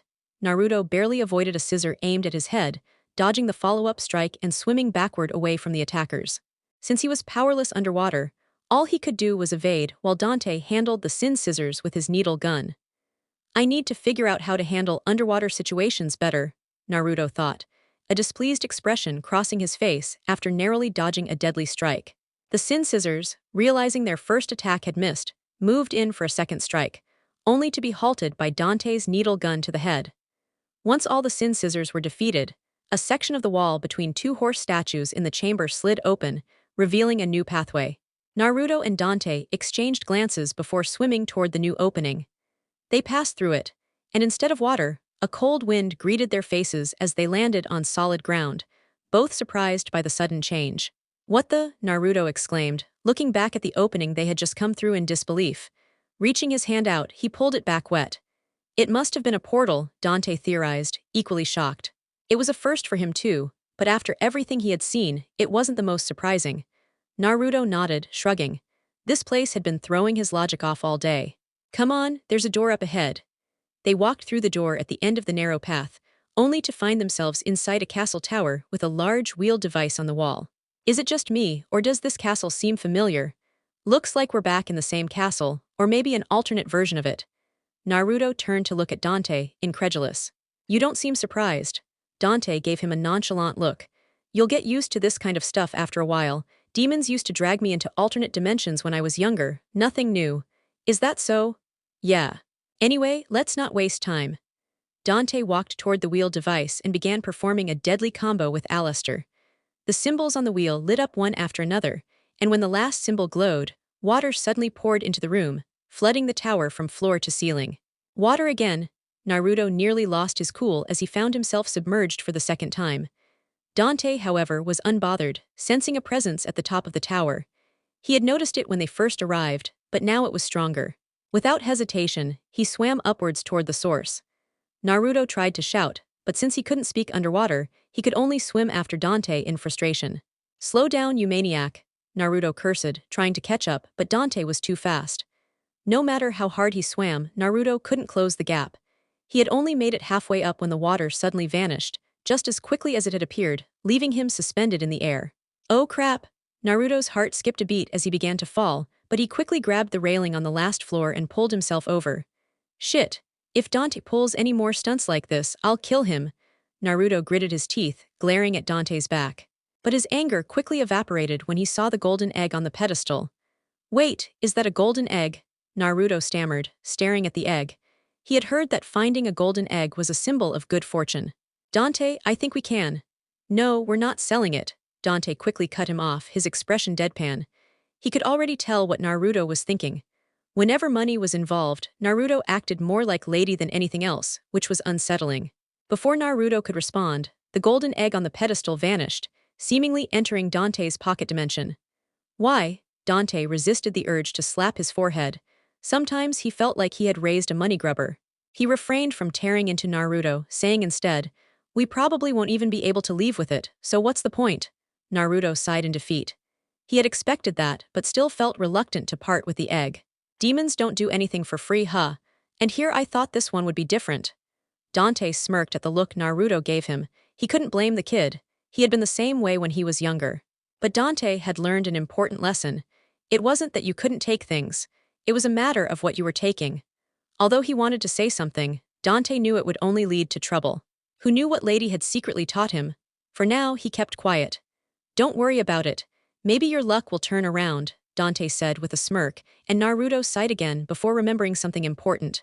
"By the way, Dante, what was that sword that appeared when the 2 amulets combined with Force Edge?" "You mean this?" Dante asked, summoning the devil sword Sparda into his hands. Naruto's eyes widened when he saw it up close. The sword radiated demonic energy. The devil's sword Sparda retained the grip and crossguard of Force Edge, but the skulls were now split in half, with one half forming a small blade that curved around the bottom. The blade itself was spine-like and connected to 2 curved blades, forming one long weapon. At the top was a glowing red gem-like object, flanked by 2 smaller gems. Dante twirled the sword with a grin. This old thing belongs to my old man. It used to separate the human world from the demon world, and it's said to hold the power of Sparda himself. The power of Sparda, Naruto exclaimed. According to Dante, Sparda was one of the most powerful demons ever, rivaling the demon king Mundus. If this sword contained even a fraction of that power, it had to be incredibly formidable. Dante nodded with a small smile. Yeah, it wasn't long after I stopped a crazy guy from stealing that power that I met you in that alley. Naruto smiled fondly at the memory of that night, the one that changed everything for him. I guess it must have been fate we met then. Yeah, I guess you could say that, Dante shrugged, but there was a small smile on his face as he stored the sword back in his pocket dimension. All right, enough nostalgia. We still have work to do, Dante said, jumping over the railing to the floor below. Naruto didn't waste any time jumping after him. By the time he landed, Dante had already walked through the door. Walking through, Naruto found himself in the fountain courtyard again. The fountain courtyard is here. The courtyard, like the tall tower, had been mirrored and altered. It was dim, with torches barely illuminating the area. The fountain was gone, and the restraining circles on the floor and wheel devices on the walls left little doubt about what awaited them here. Dante stood a few steps ahead, but Naruto ignored him, instead glaring at the magic circle on the ground. I don't like this. Neither do I, Dante agreed, shaking his head. However, his face held a hint of excitement as he approached the alcove where the lion statue had been. After reading the inscription, he realized this was where the golden egg was supposed to go. Sorry, kid, Dante muttered, placing the egg into the alcove. It began to heat up slowly. After a few seconds, a soft sloshing sound echoed through the courtyard. So it begins. Naruto turned his attention to the small magic circle that had appeared in the middle of the courtyard, eyes fixed on the nightmare slowly emerging from it. I don't need you to remind me, Naruto said, tightening his grip on the handle of purgatory as he watched the nightmare take form. As soon as the nightmare fully materialized, all hell broke loose. Naruto, still recovering his demonic energy, was unable to activate his cloak form. He had to rely on his quick reflexes and sharp thinking to dodge the nightmare's lethal attacks while retaliating. On the other hand, Dante had no trouble whatsoever facing the nightmare in a one-on-one battle, let alone with the two of them working together. Purgatory and Alistair unleashed a relentless combo, their blades moving with precision like grinding machines. Dante used his grenade launcher at intervals, targeting the nightmare's core when it was exposed. After a long, grueling battle, they finally managed to defeat the nightmare. The fight took a heavy toll on Naruto since he couldn't tap into his demonic chakra at the time. However, throughout the battle, Dante had never once used the demon's sword Sparda. Naruto couldn't help but acknowledge that the nightmare had been the most terrifying demon he'd faced so far in the castle. Even the phantom seemed mild in comparison. Naruto glanced down at his fist, a frown forming on his face. He wasn't strong enough yet. Without Dante's help, he doubted he could have defeated the nightmare alone. A light tap on his shoulder pulled him out of his thoughts. Looking up, he saw Dante standing there, Alistair resting on his shoulder. You all right, kid? Naruto shook his head, then offered a small smile. Yeah, why? Because you had that look again, you know, the one where you think you're weak and worthless. That's not it, Naruto blurted out, but Dante just shrugged, not pressing the issue. Yet there was a hint of concern in his eyes. If you say so. Anyway, let's move. We've got no time to waste. Right. He reminds me of Virgil. I just hope he doesn't end up the same way. Dante gave Naruto a worried glance before heading toward the teleportation seal in the center of the room. Clang! Naruto was about to leave when he heard something hit the floor. He turned and saw an ethereal blue object with pointed sides resting next to an alcove. Curiosity got the better of him, and he picked it up for a closer inspection. Kid, you coming? Yeah, coming, Naruto said, pocketing the strange object before running after Dante. They stepped onto the teleportation seal, and in an instant, they were transported to the familiar guard room. Back here again, Naruto looked around, trying to figure out why they kept returning to this spot. After all, this was the third time. If we keep ending up here, it means this old castle still has plenty of secrets, Dante replied, walking toward the door. Aren't we supposed to go through one of the portals? Dante didn't turn around. Not quite. Why not? Because the portals haven't changed. They're still showing the same locations we've already been to, Dante explained. Naruto, still new to demon hunting, didn't know all the details yet. Naruto glanced at the portals behind him, which indeed displayed the last two locations they'd visited. Guess we'll need to find another way out. Naruto shook his head and followed Dante. The two made their way downstairs to the bottom floor, where another teleportation circle awaited. They stepped into it together, and when the disorienting shift ended, they found themselves in the castellan's bedroom. Dante was standing before a large mirror. "What's going on?" Naruto asked, stepping closer to the mirror. As he got within a meter of it, an eerie sensation filled the air. Dante noticed the glow in Naruto's pocket. "What's that in your pocket, kid?" Naruto pulled out the glowing elixir, holding it out for Dante to see. "It fell out of the alcove after we defeated the nightmare." Dante's eyes widened in realization. "So that's why the mirror reacted." "Still, what's this place?" Naruto asked, looking around. The castellan's bedroom in the mirror world appeared mostly the same, except there was no door leading into the room and the balcony door was wide open. Dante surveyed the room before answering. "This is a mirror dimension. A world created by demons to walk among humans." "A mirror dimension?" Naruto echoed in surprise, then paused. "Wait, you're not calling it that just because we came through a mirror, are you?" "Of course not. What do you think I am, an idiot?" Dante scoffed, rolling his eyes as he walked toward the open balcony. "Now, let's go, unless you want to spend the rest of your life in here. Only if the demon world has ramen. Otherwise, no thanks." Naruto shrugged, leisurely following Dante out of the bedroom. They jumped down into the courtyard, where an eight-sided object rested on a pedestal in the center. "What's that?" "Looks like an eight-sided die," Naruto said, approaching the object to get a better look. Dante followed closely behind, scanning their surroundings cautiously. Naruto's eyes widened at the intricate symbols etched into the stone. "It's fascinating." "Be careful, kid," Dante warned. "That might be a trap." Naruto scoffed and ignored Dante's advice, grabbing the object. "Since when has anything not been a trap?" Dante eyed Naruto, tempted to give him a lesson in caution, but then noticed a shadow growing rapidly beneath Naruto. "Move, kid!" Thanks to Dante's shout, Naruto barely managed to roll out of the way just before a large figure crashed into the ground where he had been standing. Boom. Naruto skidded to a stop beside Dante and looked up, surprised to see a strange, monkey-like demon standing on all fours where he had been just moments ago. The creature had humanoid features, with 4 walking limbs, each ending in hands, and a larger hand growing from its back. Its bald head resembled a human's, but its eyes were hollow, emitting eerie cries. "What kind of demon is that?" Naruto shuddered but couldn't help grinning. It was creepy, but it was also a new kind of challenge. And as expected, it brought company. Naruto thought, observing the other 4 shadowy figures that had emerged in the courtyard. "Seems like another one of your companions, Dante." Naruto smirked, a matching expression crossing Dante's face as the Sparda sword materialized in his right hand. "Well, I can't say I mind the surprise. I was beginning to get a little bored. How about we offer them a VIP experience?" A wicked gleam flashed in Dante's eyes. The demon's sword Sparda radiated an ominous aura, making the figures take a step back. "Then let's give them a taste of our hospitality." Naruto rushed toward the closest figure, moving like a demon out for blood. The creature noticed him and attempted to strike with a massive hand from its back. Predictable, Naruto thought, countering with purgatory, deflecting the attack aside before driving his blade into its head. The figure, reacting on instinct, leapt away in time to avoid the blow. But instead of irritation, Naruto smirked, watching the figure hover in the air. Once again, it brought company. Naruto thought, seeing the other 4 figures that had appeared in the courtyard. Seeing them rush toward him triggered the other creatures, who leaped as one. A white-haired figure stepped in front of them just before they reached their target, a sly grin on his face. "Not so fast," Dante said as Sparda's blade extended into a scythe, radiating an ominous energy. Whirlwind slash. Dante twirled on his feet, waiting for the creatures to approach. Once within range, he executed a round slash, sending a red aura outwards, knocking the enemies away and destroying 2 of the weaker ones instantly.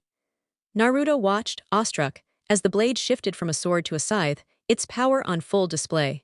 "Incredible, this is the power of Sparda." In Dante's hands, Sparda transformed into a spear. He charged at a demon, striking with a stinger before transitioning into a million stabs. After that, he sent the demon into the air with a high time, continuing his barrage of relentless strikes. Naruto snapped back to focus and charged at another. The figure, noticing Naruto's movement, suddenly began performing an odd, fluid dance, catching Naruto by surprise. "Is it dancing? No, that energy." Whoosh, Naruto ducked, narrowly dodging a fist that sailed past his head as the figure appeared to his right. Fast. Naruto flipped into a handstand, kicking out with his left leg and sending the creature stumbling backward, creating some space between them. The figure crashed to the ground with a thud before getting back on all fours. A dim red glow enveloped its body, giving it a more sinister aura. Naruto realized what was happening. Ah, so that's it. You're using a miniature version of Devil Trigger, but all you're doing is stretching your time a little. Naruto chuckled, charging at the creature again, this time not holding back. His sudden speed caught the figure off guard. Naruto appeared beside it and struck with a cross slash, severing its right leg. The creature screamed in pain, losing its balance. Enraged, it swung its massive hand at Naruto, but he easily dodged and retaliated with a flurry of blows. In the end, he finished it off with a helm breaker, shattering its mask into pieces and ending the fight. That's the last of them. Naruto looked up to see Dante walking toward him, the demon he'd been fighting now nothing more than dust. You're getting better at dealing with demons, Dante said, his voice filled with pride. He'd watched Naruto handle the creature, impressed by how he defeated it without relying on flashy moves or his demonic chakra. Naruto, unaware of the fact that he'd fought without using his chakra, since it was still recovering from his battle with Virgil, felt a surge of happiness at Dante's praise. He considered Dante a father figure, and hearing those words brought a grin to his face. So, what now? Naruto asked. There wasn't much left to do in the area, especially since they now had possession of the Philosopher's Stone. Before Dante could respond, they heard the sound of glass shattering, prompting them to look toward the second floor where they had jumped down from. Is there a new threat? No, I recognize that sound. I've been hearing it since I arrived here, Naruto thought, turning to Dante, who wore a faint smile. That was a curse breaking, wasn't it? Naruto asked, noticing Dante's bitter expression. Looks like we're heading back the way we came, Dante replied. Unbelievable, Naruto muttered, facepalming. They began to climb back to the bedroom and passed through the mirror, leaving the mirrorverse behind.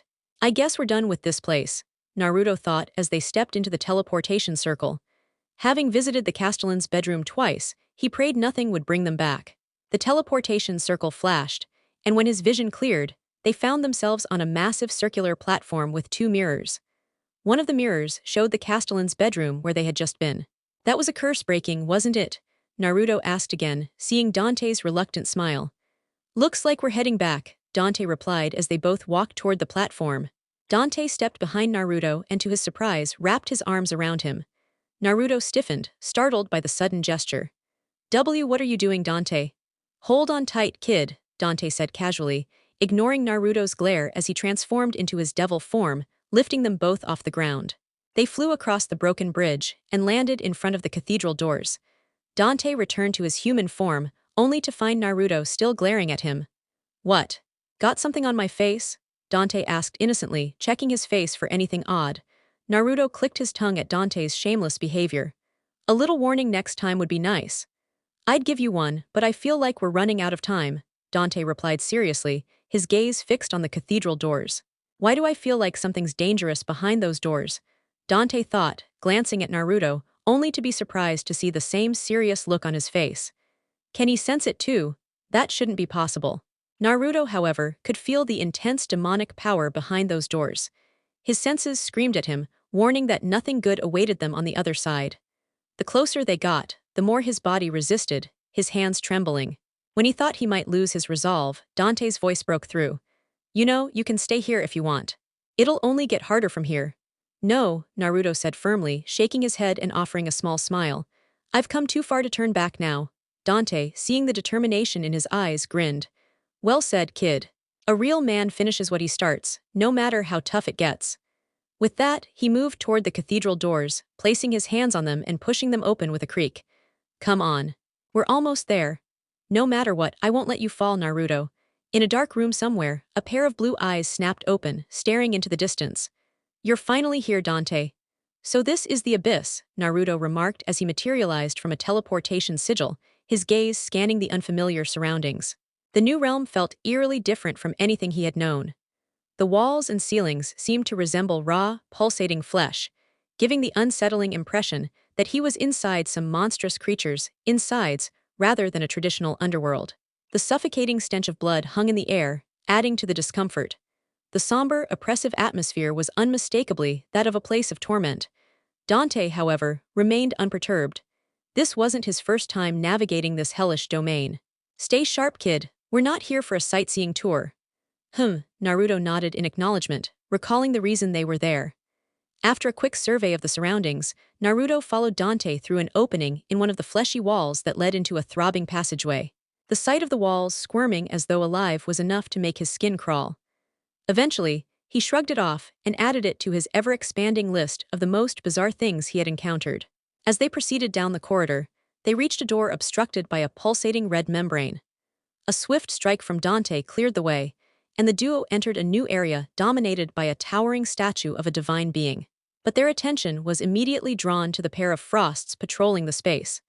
The two made quick work of the enemies and shattered the second red membrane barring their path. With little time to waste, they moved on to the next chamber, a cave filled with jagged stalactites and stalagmites. "What's that?" Naruto asked, pointing up at the glowing red kanji symbols that adorned the cave ceiling. The symbols were so bright that they illuminated the entire space, casting an ominous light. Several circular formations dotted the cave floor as well. Before they could process further, a familiar voice echoed through the cave. Dante, Naruto and Dante turned instinctively toward the source, finding Trish lying at the far end of the cave. "Dante, help me!" "Trish!" Dante cried out, his pace quickening as he rushed toward her. "Wait, Dante!" Naruto shouted, trying to catch up, but he was too late. As Dante reached the center of the cave, a circular barrier materialized around them, trapping them in place. Naruto scowled at the pale green force field. "What's this? First time I've seen something like this." Turning to Dante for an explanation, Naruto caught movement in his peripheral vision. A black liquid began to ooze from the floor, slowly coalescing into a familiar shape. "Nightmare." Naruto's grip tightened on his sword, Purgatory, as he dropped into a battle stance. Dante immediately noticed the creature too. "Sorry, Trish, you'll have to wait a bit longer," Dante said, drawing Alistair and locking eyes with the nightmare. "Naruto, I'm way ahead of you," Naruto yelled, rocketing toward the nightmare as the crimson chakra of the nine tails burst from his body, forming a five-tailed cloak that enveloped him like a cocoon. With the cloak in place, Naruto's speed surged, and he launched himself at the nightmare with the ferocity of a missile. Dante followed suit, Alistair crackling with energy, shredding the air around him. The nightmare unleashed a barrage of attacks to slow them down, but both Naruto and Dante dodged with ease, anticipating the creature's every move. The duo's synchronization allowed them to effortlessly weave through the nightmare's assault, no matter how erratic it became. When they finally closed in on the nightmare, chaos erupted. The moment they engaged, the area inside the barrier became a whirlwind of destruction. "What is this?" Trish thought, stunned as she watched Naruto fighting the nightmare on equal footing. Just a short time ago, she had underestimated him, seeing him as no more than an obstacle, a potential threat to her mission. But now, she could hardly believe her eyes. Not only had Naruto survived, but he had also single-handedly taken down a nightmare before. Her curiosity about him had only deepened, though the more she investigated, the more questions arose. The demonic cloak he wore, its power, and its origins were mysteries that could not be solved by any text or record in the Demon Castle's library. "Who are you, Naruto?" Boom. An explosion shook her from her thoughts as the battle escalated. She watched in horror as the nightmare unleashed devastating beams from its body, shaking the entire cave. One of those stray beams collided with Naruto, sending him flying backward. He only stopped after crashing into the barrier. "This is my chance," Trish thought, seeing Dante's back turned.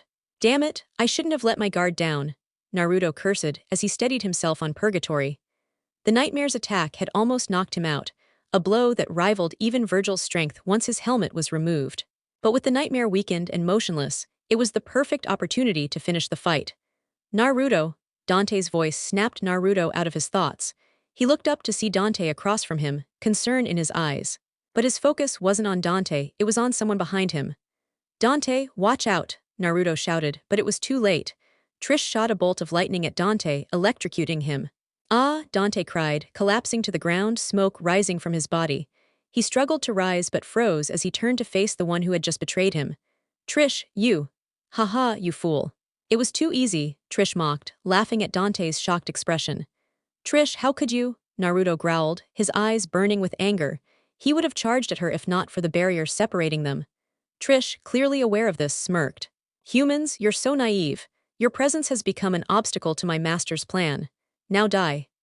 Another lightning bolt shot from her hands toward Dante, but this time he was prepared, dodging the attack and creating distance between them. The nightmare, now fully revived, resumed its assault, adding more pressure to their situation.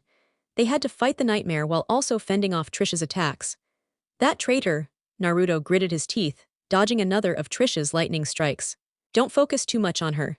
The barrier keeps her attacks from doing any real harm. Once we finish off the nightmare, the barrier will fall, Dante advised, sensing Naruto's anger. True to Dante's words, Trish's lightning bolts were little more than distractions, as the two of them moved at high speeds, evading her strikes. In the end, after a final, decisive blow, the nightmare crumbled and the barrier shattered. Curse you both! Why can't you just die? A deafening roar erupted from the nightmare as its form collapsed, unleashing a final barrage of beams that struck the cave with devastating force. Naruto dove to avoid a beam that zipped past his head, missing by mere inches. Trish, startled by the proximity of the blast, stumbled backward, but before she could react, the nightmare dissolved, its threat finally over. Trish was about to exhale in relief when a loud voice called out to her. Trish!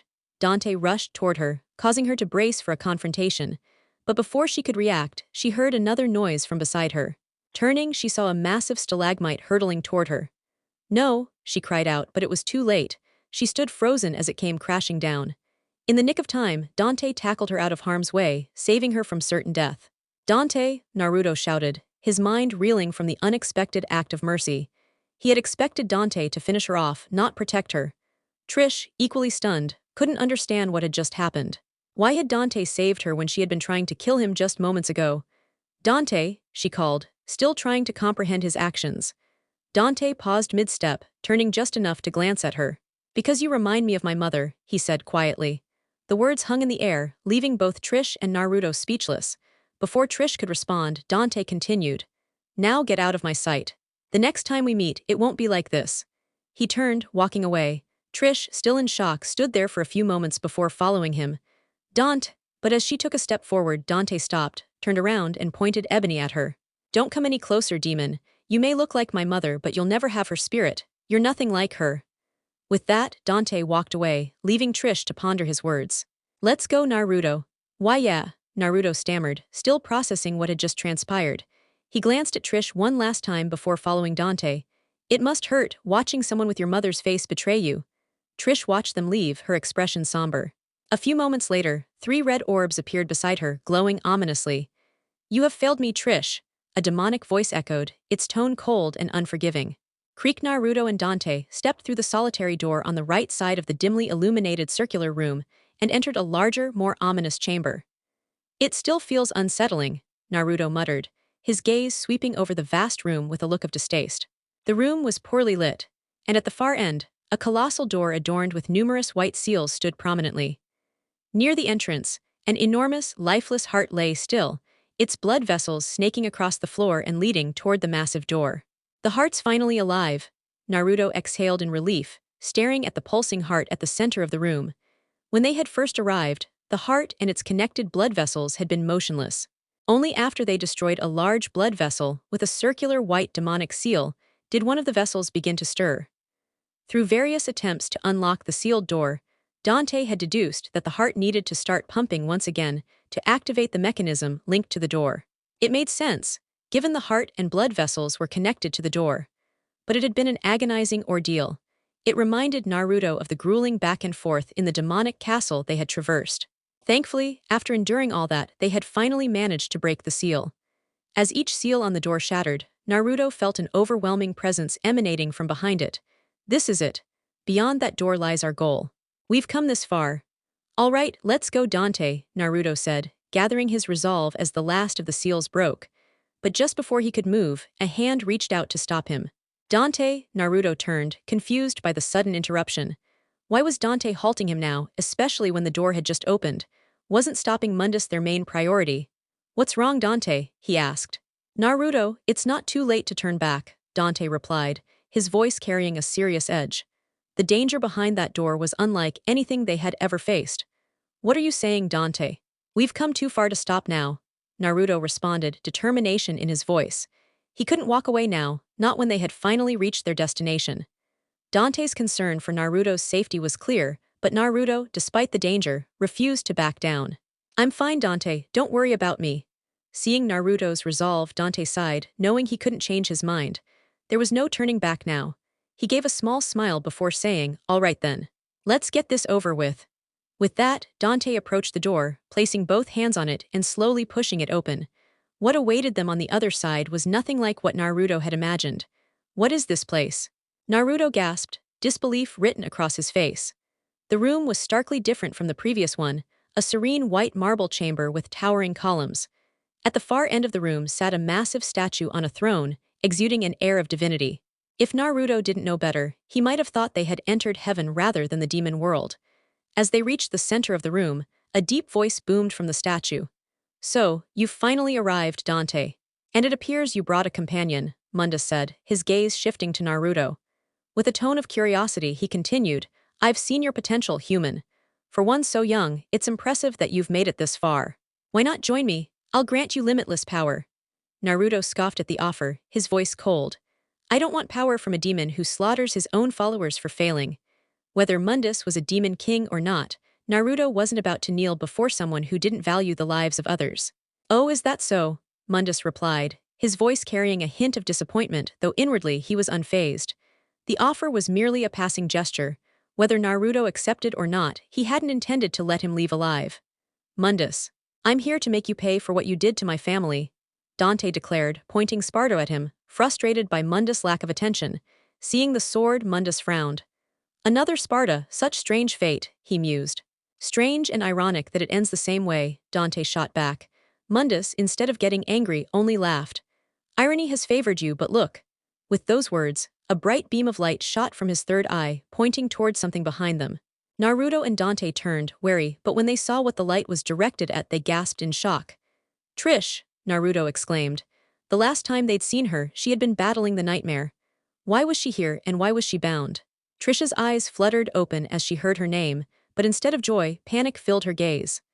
"Watch out!" she cried, but it was too late. A beam of light struck Naruto from behind, sending him hurtling into the distant wall. "Naruto!" Dante shouted in alarm, watching helplessly as his friend collided with the wall. "Mundus!" Fury filled Dante as he turned to face the Demon King.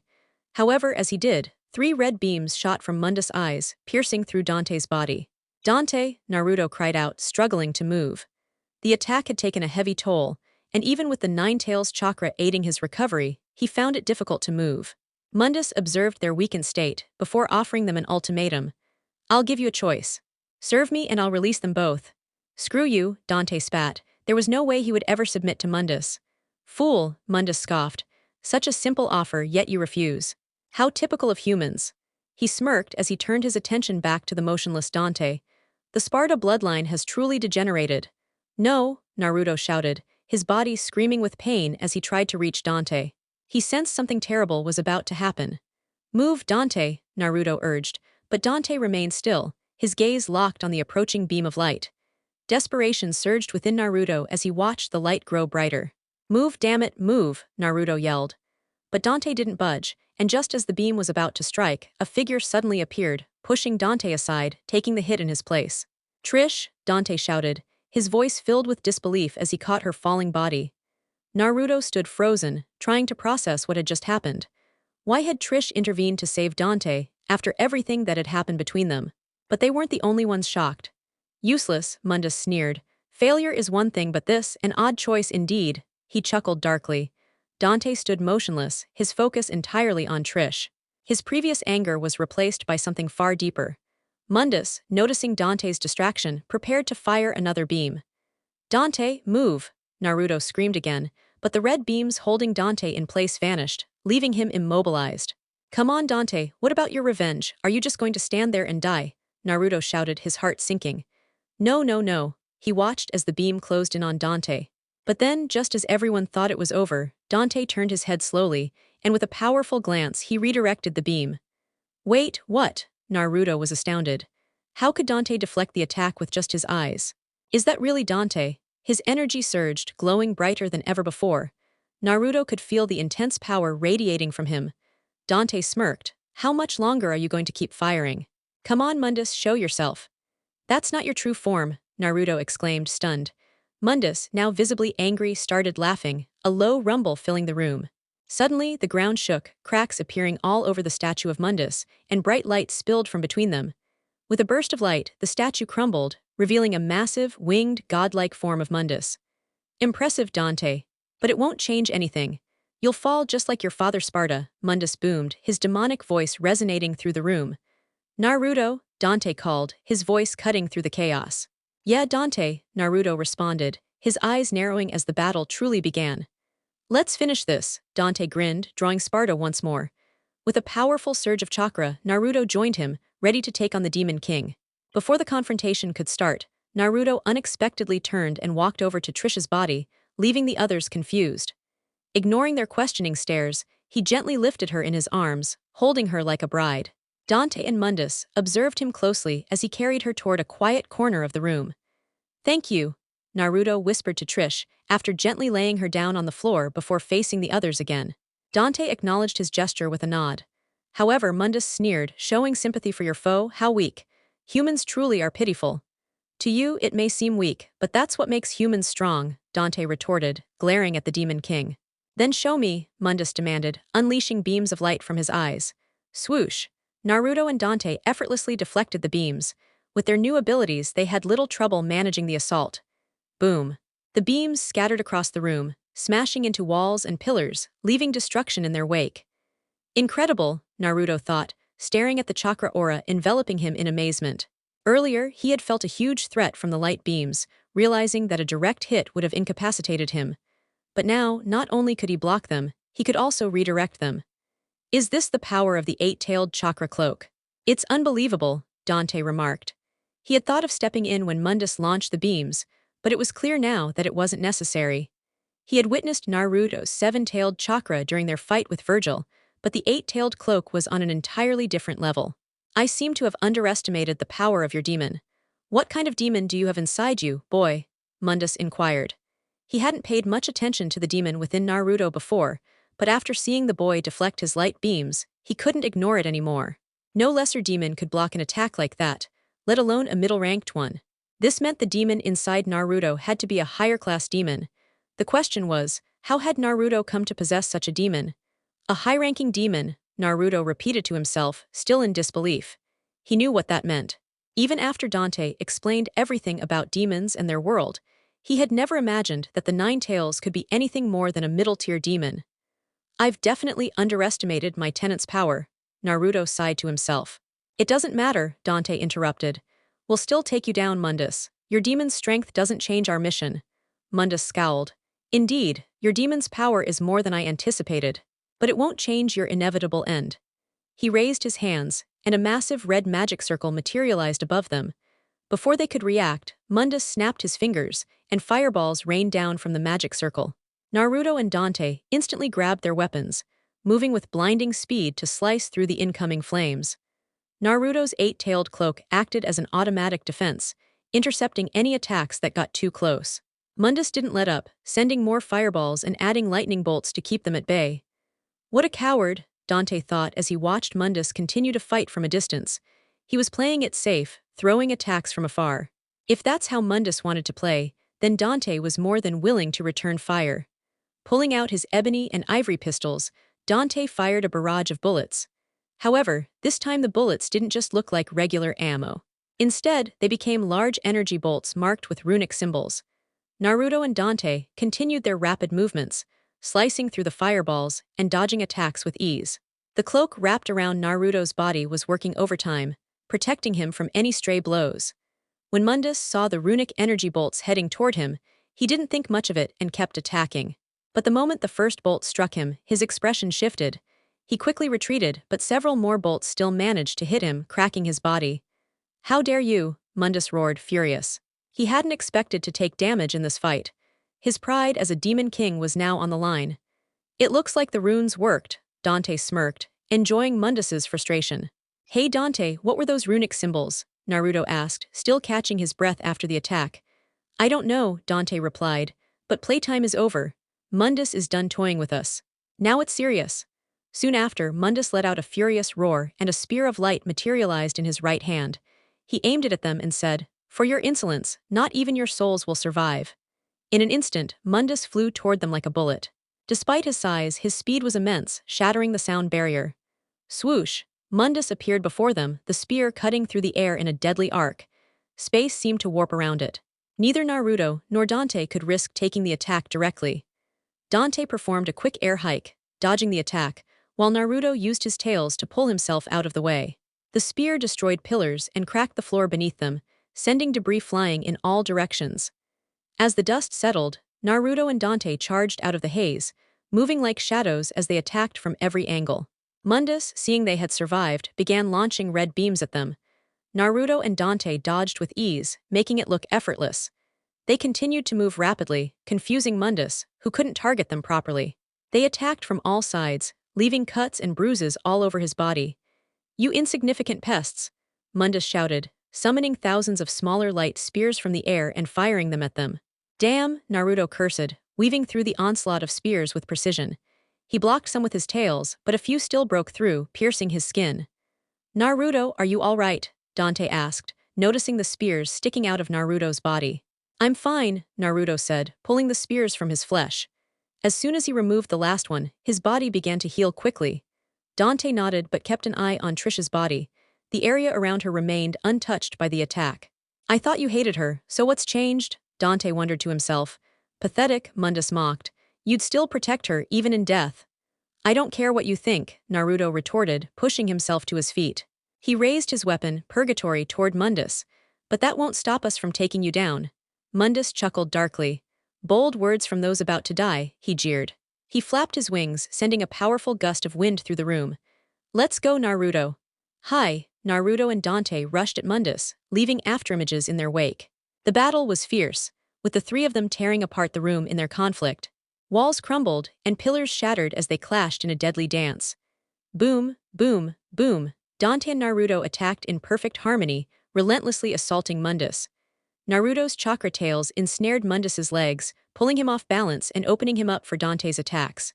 Dante slammed into him with a devastating meteor drop from his Ifrit form, sending Mundus crashing to the ground. The whole room trembled with each impact. Cracks spread across the floor as the battle raged on. "Enough!" Mundus bellowed. He flapped his wings, creating a powerful windstorm, and retreated into the air. The Demon King was visibly damaged, his body covered in cracks. If this continued, it was clear he would lose the fight. Mundus raised his third eye, releasing a blinding light. Naruto and Dante braced for the attack, their weapons ready. Suddenly, a beam shot out from his third eye like a railgun. Naruto and Dante braced themselves to dodge, but to their surprise, the beam shot past them. Only seconds later did they realize the beam was aimed at Trish. "Trish!" Naruto reacted instantly, shattering the sound barrier as he sprinted toward the beam. "Naruto, wait!" Dante shouted, but it was too late. Naruto appeared between Trish and the incoming beam, Purgatory raised to meet it. His eight-tailed chakra wrapped around the blade, amplifying its power. "Not on my watch." The clash of Purgatory against the light beam echoed through the room, followed by a tremendous explosion that sent debris flying. Moments later, Naruto crashed into a pillar, his body battered and broken. "Naruto," Dante called out, rushing to his side. Blood poured from Naruto's body, and in his right hand, he clutched the shattered remnants of Purgatory. His chakra cloak had vanished, and his vision blurred. "Dante," Naruto weakly called out, his voice barely a whisper. I couldn't help it, I just couldn't." "No, stay with me, Naruto," Dante pleaded, trying to keep his son alive. "You'll be okay," but Naruto shook his head. "It's all right, Dad. Meeting Mom, it was the greatest gift. I'm sorry I couldn't help more." Tears welled in Dante's eyes as he held him. "No, don't go. We still have so much left." Naruto's eyes slowly lost their light, and his body went limp in Dante's arms. "Dante," Mundus laughed coldly, watching the scene unfold. "I told you, emotions are the weakness of humans." His pity was his downfall. Dante's eyes hardened with anger, and his lips curled into a fierce grin. "If you think that's how this ends, you're mistaken." In that moment, the bond between father and son proved stronger than any threat, and with an enraged roar, Dante's power surged. With one last strike, Dante released all of his power and the final battle began. "Kyuubi," Naruto glanced at the enormous fox watching him from behind the massive cage, taken aback. It all started to click again. This was the place where he first encountered the nine-tailed beast during his childhood. It was the same time when Danzo was about to perform the resealing ritual. Since then, the two had been in a unique sort of relationship. "Thank you," Naruto suddenly spoke. The Kyuubi was taken aback, surprised that after all these years, these were the first words from the child. Before arriving in this new world, Naruto and the creature had only met twice, not even enough to call it an acquaintance. "So why are you thanking me?" Despite its massive size and immense power, the Kyuubi couldn't understand. Wasn't Naruto supposed to hate it for all the pain he endured, especially the loss of his parents? "For the strength you've given me," You didn't have to, but you always did. From the fight with the Phantom to the battle with Virgil. Even if it was just for a brief moment, I got to fight alongside Dante. But it means nothing now, because you're going to die soon, the nine-tailed beast remarked with a hint of sorrow. At first, it had helped Naruto only out of selfishness. But over time, it realized that it wasn't simply for its own survival. It had become attached to Naruto, the last being from its own world. The boy, who had nothing but the Kyuubi and himself as memories of a world long gone. Even though the Kyuubi despised the shinobi for imprisoning it, it made an exception for Naruto, who had lost everything before he could even understand the world. During the fight with Mundus, because of the seal, it could only lend a small amount of chakra to Naruto, still not enough to make a difference. No, I'm not dying here. Dante still needs me. I can't waste any more time here. Naruto struggled, every part of his body in agony, but he ignored it. Dante was still fighting, and he couldn't let his time here be wasted. The Kyuubi observed Naruto's strained face and motionless body in silence, but it could tell he was struggling. After a moment, the creature spoke again. There's a way, but first there's something you need to do. What is it? Naruto asked with hope in his eyes. The seal, the Kyuubi pointed a long, sharp claw at the seal on Naruto's body. You need to remove it. How do I do that? Naruto didn't hesitate. If this was his chance to return to the fight, he would do anything. But before the Kyuubi could answer, a third voice interrupted. Don't listen to it, Naruto. It's lying to you. Two figures appeared between Naruto and the cage.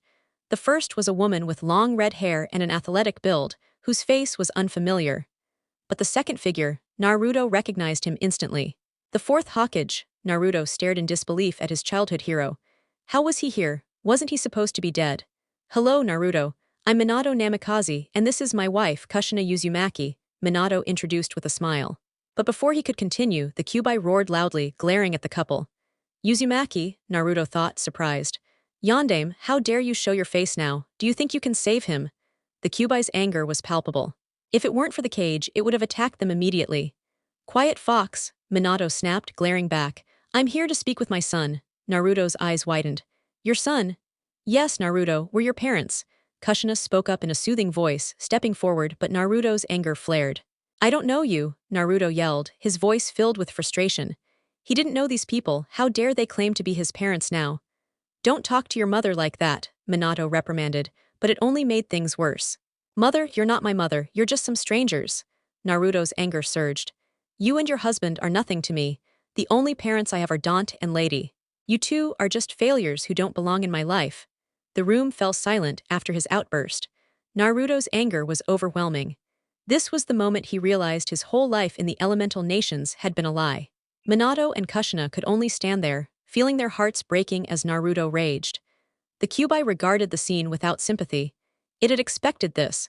If they had shown up when Naruto was younger, he might have embraced them. But the child had long ago given up on the idea of his real parents. Dante and Lady had filled that void, giving him everything he had always yearned for. Naruto had moved on from his past, but now, these two had come back to complicate things. After a long pause, Minato finally spoke again, his voice soft. I know we failed you. We made choices out of fear of what would happen if our enemies knew about you. We sealed the Kyuubi inside you because we believed it would protect you, but we see now, we've made mistakes. Kushina stepped forward, her eyes filled with pain. We should have been there for you. I'm sorry, Naruto, but we're here now. Can't you give us a chance? But Naruto just shook his head. You weren't there when I needed you. Why should I care now? The Kyuubi watched this exchange, understanding what had happened. Naruto had been abandoned by his own flesh and blood, and had found solace in the people who cared for him. Minato, however, wasn't willing to give up. Kyuubi, you said you had a way to save him. Can you help him? The Kyuubi glanced at Minato, surprised by the question. Minato had opposed its help before. It's not a trick, Minato said firmly. Let me make it up to my son. Let me give him a future. Kushina nodded, her heart breaking, but she knew this was the right thing. Our son deserves a better future. With that, Minato rapidly formed hand signs, and Naruto could barely keep up with the speed. Before he knew it, Minato slammed his hand down and cried out. Unseal! The seal on Naruto's abdomen shifted, and Naruto stared in shock as the seal began to spin. The sound of cracking filled the room as the Kyuubi's cage began to open. And then, with a roar, the Kyuubi broke free, laughing triumphantly. Haha, I'm free. Do you feel the irony, Yondaime? Minato and Kushina tensed, knowing that their strength couldn't seal the Kyuubi now. Relax, I'll keep my promise, just trust me. And Naruto doesn't have much time left, the Kyuubi said, pointing at Naruto, whose skin had started to turn pale. The Kyuubi's words were true. Naruto's time was running out. How do you plan on saving him? Minato asked, his brows furrowed. He still felt uneasy about the Kyuubi's true intentions. If Naruto's life weren't on the line, he would never have released the Kyuubi. Just watch, the Kyuubi responded, settling into a meditative lotus position and forming a hand seal. A few moments later, a golden yellow chakra strand emerged from the Kyuubi's chest, flowing into Naruto's body. Minato and Kushina were stunned to see the golden yellow chakra coming from the Kyuubi. It was nothing like the usual dark red chakra it was known for. What is it planning to do? What's happening? Naruto could feel an overwhelming power coursing through him as the Kyuubi continued to transfer its chakra. He felt more alive than ever, as if he could accomplish anything. This sensation lasted only a brief moment before his body began to feel lighter, the heaviness lifting. His vision, once blurry, began to clear. This feeling, Minato and Kushina both instantly realized what was happening when they felt the aura Naruto now exuded.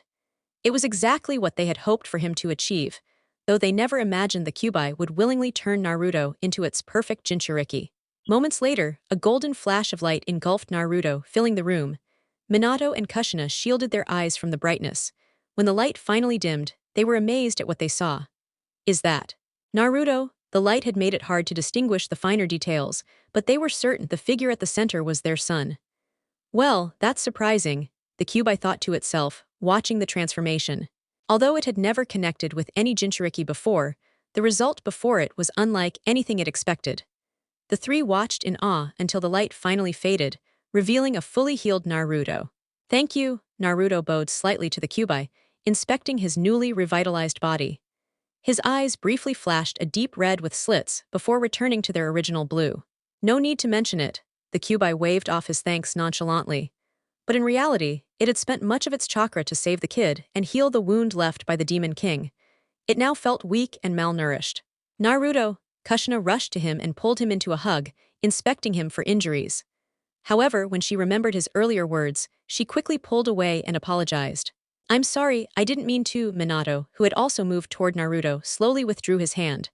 But to their surprise, Naruto pulled them both into a tight embrace, whispering softly, Mom, Dad, thank you. For everything. Tears welled in Minato and Kushina's eyes. Neither of them could hold back their emotions. Thank you, Kushina cried, clutching him tightly. Those were the words she had desperately longed to hear. You and your mother still have something to give me, though, before we leave, Minato said, pulling back slightly. Wait, you're leaving? Naruto raised an eyebrow, confused. Weren't they sealed in here like the Kyuubi? Kushina saw the confusion on his face and explained. Unlike the Kyuubi, we're chakra constructs, remnants of the originals. Once we expend our chakra, we cease to exist. But because we hold some of their knowledge, we want to pass that on to you. Consider it your inheritance. Since Naruto was no longer in their world, this was the only way to leave him the knowledge they had intended to pass on. It wasn't much, but it was all they could offer. Minato placed a hand on Naruto's shoulder, saying, Thank you for forgiving us and for granting our wish. Don't go dying on us anytime soon, son. You've got a bright future ahead, Kushina added with a warm smile. Minato turned to the Kyuubi. And thank you, Kyuubi, for saving him, we owe you one. I didn't do it for you, the Kyuubi scoffed, causing Minato to laugh. I know, Minato said with a smile. Thank you, Mom and Dad, for having me, Naruto said, sincerity in his voice. Though he had once resented them, he no longer harbored hatred. After learning about Dante's parents and their sacrifices, he had come to realize how incredible his own parents had been to give their lives for him. Minato placed a hand on Naruto's shoulder. Thank you for forgiving us and for granting our wish. Thank you for being our son, Minato replied, shaking his head. Although they hadn't been able to be there for him, they had witnessed his life up until now and were proud of the man he had become. I wish I could have met Dante and Lady, the people you mentioned. They sound amazing. They are, Naruto grinned. I'm sure they are, Minato thought, smiling as he gazed at his son. Then, in a flash of chakra, the remnants of their spirits were absorbed into Naruto's body. A flood of knowledge and memories overwhelmed him, giving him a sudden headache that passed in mere moments. Incredible, Naruto thought, feeling as though he had lived two lives at once. It was a sensation he couldn't quite grasp. You should get going now, kid, the Kyuubi said after watching Naruto's final moments with his parents. But what about you? Will I ever see you again? Naruto asked, the thought of losing this connection deeply troubling him. Before the Kyuubi could respond, blackish-red chakra poured from Naruto's body, consuming the handle of purgatory that he still held. The sword grew and changed, transforming into something far more demonic. The crossguard twisted into a spiral, with small skulls at each end, from which hands emerged. The grip of the sword became elaborately designed, ending in pointed horns. Etched into the blade were demonic skulls, resembling a fox, surrounded by jagged horns and swirling, intricate patterns. The long blade was jagged and sharp, giving off a fierce demonic aura. It felt less like a sword and more like a sentient being. So this is what the Kyuubi meant by a gift, Naruto thought, marveling at the transformed weapon. How do I leave this place? He asked. I'll send you back, the Kyuubi replied. Also, I have a little surprise waiting for you. Before Naruto could ask what that was, the Kyuubi sent him out of the space. Afterwards, the Kyuubi lay down to rest. It had expended most of its chakra and would need time to recover. Give them hell, kid. Mundus, Dante and Mundus clashed violently. They stood on a circular platform surrounded by gaps, a lava pit below. Mundus was waist-deep in the molten pool, his wings gone. His body had broken apart, revealing a black liquid beneath. Dante, too, was in a bad state. Having reverted to his human form, he could no longer rely on his demon powers. Give up, Dante. You've reached your limit, Mundus sneered, looking down at him. He wasn't showing mercy. Rather, he was contemplating how useful it would be to have Dante join his ranks, given how far the Sparda bloodline had pushed him. But he knew the fight would only end when one of them was dead. After everything you've taken from me, I'll make sure you don't survive today. Dante shot back, his eyes blazing with determination. He was fighting not just for his parents but for his adopted son too. Then accept your fate and die. Mundus roared, raising his hands and launching a homing bolt at Dante. Dante had anticipated the attack and tightened his grip on Sparda, preparing to counter. However, a golden flash of light suddenly appeared, deflecting the beam far into the distance. Who dares? Mundus bellowed, enraged. But when he saw the figure standing in front of the battlefield, he froze in disbelief. You, HOW, Mundus shouted, unable to comprehend what he was seeing. Is that really you, Naruto? Dante asked, stunned. He could hardly believe his eyes. The last time he saw Naruto, his heart had stopped beating, and there was no sign of life. Now here he was, standing before him, very much alive. Leave this to me, Dante, Naruto said, his voice low and determined as he glared at Mundus. It was time to settle the score. Dante snapped out of his daze just as a golden flash erupted from Naruto's body. Naruto's body radiated dark golden flames, his tone shifting. 2 white horns sprouted from his forehead, and the whisker marks on his cheeks morphed into thick black squares. His pupils became golden with dark orange slits, and his sclera turned black. Sharp claws grew from his fingertips, and his body became covered with intricate markings. 6 Magatama designs on his collarbone, swirling patterns across his torso, and additional lines covering his skin. The sword in his hand, Purgatory, had undergone a grotesque transformation. The crossguard now resembled a demonic spiral with skulls at either end, hands emerging from their mouths. The blade itself had jagged edges, emanating a dark aura. So this is the Kyuubi's gift, Naruto thought, admiring the weapon. The sword no longer felt like a mere weapon, but something alive with a will of its own. What is happening? How? Mundus snarled, struggling to accept what he was seeing. Naruto had escaped death and transformed into something, beyond a demon. Dante couldn't believe his eyes either. Naruto, what happened to you? He muttered, still in shock. Mundus shot 4 homing bolts at Naruto, but the teen deflected each one effortlessly with a swing of his sword. I'm not just a demon, Naruto said, before taking flight and hovering above Mundus. With a grin, he raised his right arm, preparing for a final attack. What was that technique again? Oh right, RASNGN. As soon as Naruto spoke those words, an immense yellow spiraling orb materialized in his hand, creating a powerful vacuum around him.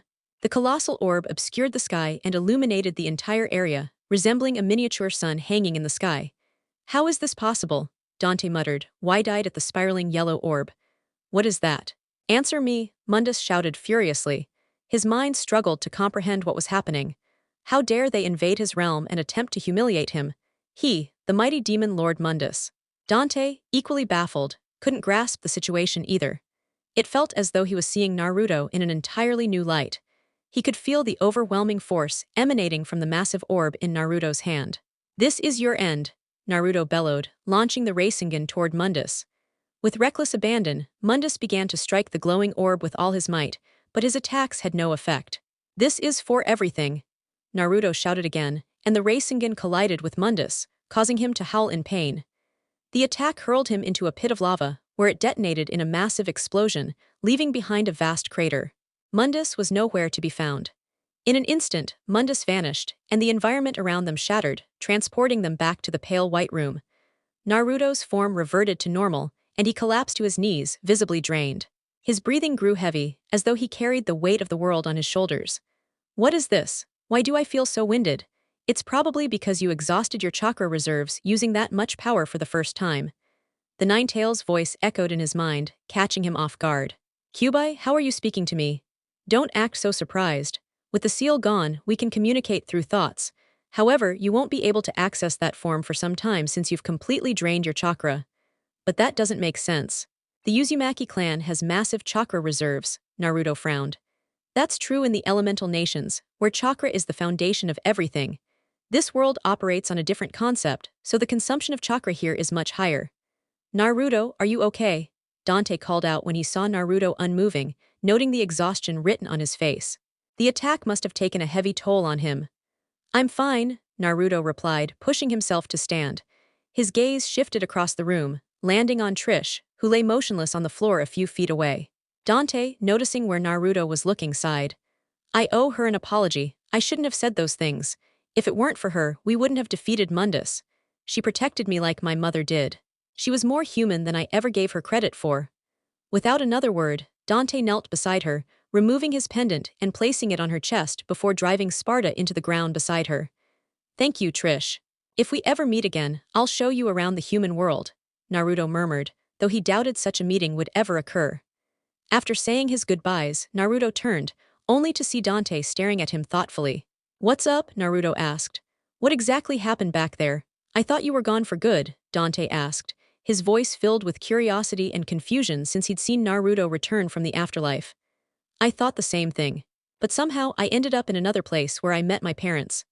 Your parents, the real ones? Dante raised an eyebrow, surprised. He knew Naruto's story and knew that Naruto hadn't known his real parents, a fact that had once saddened him. But to hear this now, it was a revelation. Were they the ones who saved you? No, Naruto shook his head. With a complicated expression, he added, the Nine-Tails saved me. The fox, Dante's surprise was evident. When they first learned that Naruto had a connection with the Nine-Tails, they'd tried, unsuccessfully, to reach out to the creature. It had always seemed to avoid them. Yes, the power I used earlier came from him. And this sword is a gift from him, Naruto said, holding up Purgatory for Dante to examine. Dante whistled in admiration, inspecting the blade. That's one hell of a sword. But I don't think Lady's gonna be thrilled with what you did to her birthday gift, Dante chuckled, only half joking. Before Naruto could respond, the ground shook violently. What's happening? Naruto asked, alarmed. The whole place is falling apart.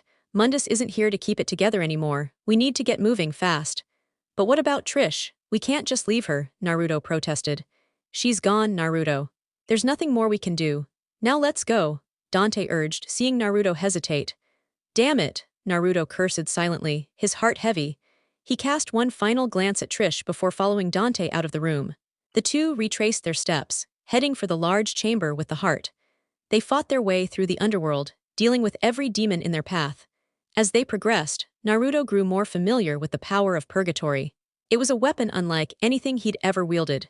He could now channel the Nine-Tails chakra through it, thanks to the piece of the fox's soul within the blade. However, the more power he drew from it, the more it drained him. They soon found themselves in the red magic circle, returning to the Mirror World Cathedral. From there, they continued through the familiar halls, facing a few more demons before they reached the gateway to the underworld. Once inside the cathedral, they were immediately attacked by marionettes, which they swiftly defeated. As they continued down a long corridor, they encountered blades, another type of enemy they easily dispatched. That plane, it's the one we saw earlier, Naruto remarked, spotting the biplane. Do you think it still works? Only one way to find out, Dante replied, making his way toward it. But as they approached the plane, the floor beneath them suddenly gave way, and they plummeted into a sewer. Great, Naruto groaned, getting to his feet. Now I smell like garbage. The island won't last much longer. We need to get out of here, Dante said, looking up at the hole above them. You won't be leaving this island. A dark voice echoed through the sewer, causing them to turn toward the far end of the room. A white portal materialized, and Mundus emerged, his massive form crashing to the ground with a deafening roar. Impossible, Naruto whispered, disbelief flooding his mind. He had seen Mundus die with his own eyes. You, Mundus bellowed when he spotted Naruto. You shall pay for what you've done to me. I will extinguish your soul from existence. Mundus hurled a green energy beam at Naruto. As if that's gonna work, Naruto snapped, deflecting the beam with purgatory and sending it crashing into a distant wall. Such insolence! Mundus roared, furious at the deflection. Ignoring Mundus' ranting, Naruto turned to Dante. Let's finish this, Dante. You read my mind, Dante grinned, summoning Alistair. He aimed it at Mundus and declared, time for your burial, Mundus. Die, Mundus screamed, firing a barrage of green beams at them. However, the two quickly vanished, leaving behind only afterimages. They attacked with everything they had, faster than Mundus could react. But after a few exchanges, they realized their efforts were having no effect on him. Why isn't this working? Dante exclaimed, panting from the effort. Here, your powers are weak. Mundus mocked them, his deformed body still radiating malevolent energy. Kyuubi, any suggestions? Naruto asked, his frustration mounting. Not enough chakra yet, kid, be patient, the Ninetales responded. I don't have time to wait, Naruto thought angrily. Dante was beginning to show signs of exhaustion when a voice reached out to him. Dante, you can do this, you're going to be okay. What, mother? Mother? Naruto questioned, his gaze flicking toward Dante, who had muttered the word. A bright red flash appeared behind them. They turned just in time to see Trish emerging from a red magic circle in midair. Trish! Naruto couldn't believe his eyes when he saw Trish land before them with Sparda on her back. Was this real? Not that he wasn't relieved to see her back, it was just unbelievable. You're alive, Dante said, his tired eyes lighting up with joy as he saw her. First Naruto, now Trish. Was there something about the underworld that allowed people to come back? Or was there more going on here? Trish, you traitor, how dare you show your face? Mundus bellowed, fury in his voice. Like pests, they just kept reappearing one after the other. When would they learn to give up? You're no longer my master, Mundus. Trish glared at him, her eyes full of contempt. No loyalty or respect for him remained after everything she'd been through. Turning away from her former master, Trish faced Dante and Naruto, yellow lightning crackling around her body. I owe both of you for showing me the truth and exposing Mundus' corruption. Use my power to defeat him. It's the only way you two can bring him down. Before they could react, she fired two enormous bolts of lightning toward them. At first, Naruto and Dante dodged instinctively, but when the bolt struck, they felt no pain. Instead, an immense power surged through their bodies. Incredible, Naruto gasped, feeling the power flood through him. If he had to compare it, it felt even stronger than his eight tails chakra. Dante had a strange feeling as the power surged through him. His gaze shifted towards Mundus. Trish, what is the meaning of this? Mundus demanded, furious at the sight of his power being shared with his enemies. That was his power, how dare she give it away? Your tyranny has no place in this world. Now prepare for your end. As soon as she finished speaking, Naruto and Dante stood back to back, their guns aimed at Mundus. With smirks, they said in unison. Jackpot! Two beams of light erupted from the barrels, hitting Mundus in the face and sending him spiraling into a mysterious magic circle that had appeared behind him. Nuo, Mundus roared as a force began pulling him into the portal. He struggled, but his weakened body couldn't resist. Knowing his fate was sealed, Mundus glared at the trio and hissed, Know this, I will return. And I will rule this world. Goodbye, Dante called as Mundus was dragged into the portal. And when you do come back, say hi to my son for me. After Mundus disappeared, Naruto turned to Dante, confused. By your son. You mean me, right? No, not you, kid. Dante smacked Naruto's head lightly, earning a muffled protest from him. Then he turned to Trish, who stood behind them with a thoughtful expression. I guess it's finally over, Trish said quietly, gazing at the spot where Mundus had vanished. She still couldn't quite believe they'd won. They had done the impossible, defeating the Demon King. We owe you, Trish. We couldn't have done it without you. But what now? Trish asked, looking lost. She had never thought about what she'd do if she ever regained her freedom. She'd never had dreams or ambitions. She had only been created to serve Mundus. You can explore the human world with us, Naruto suggested, noticing her confusion. He understood all too well the feeling of being lost in an unfamiliar world.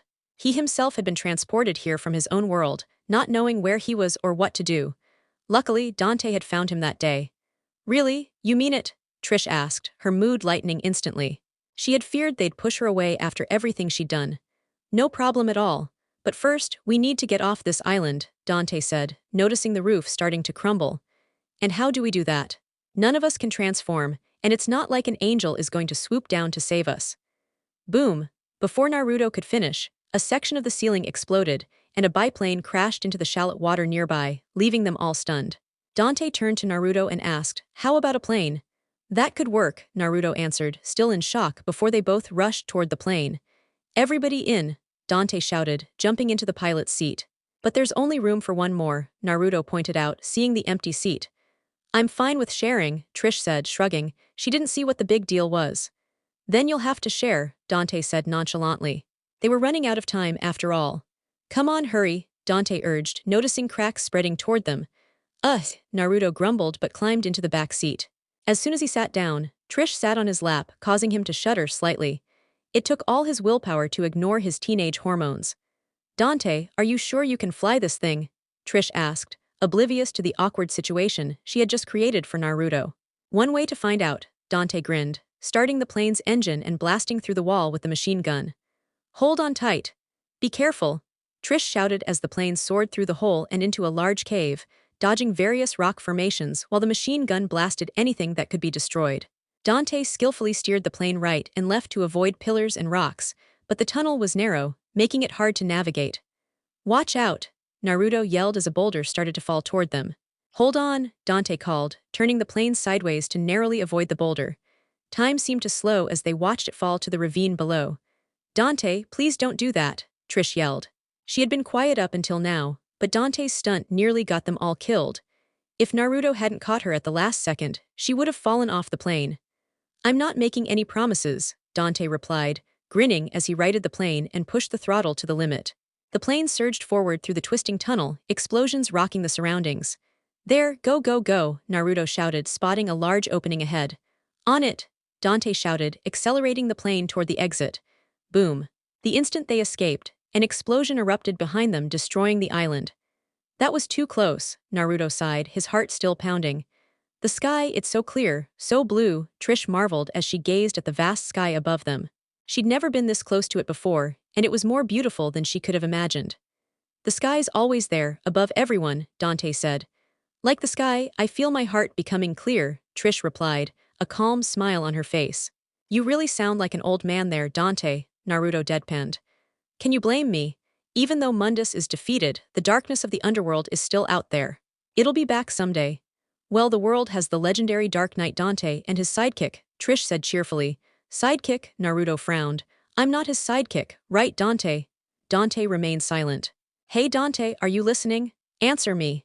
Trish's laughter and Naruto's grumbling filled the air as the plane flew off into the distance. Dante.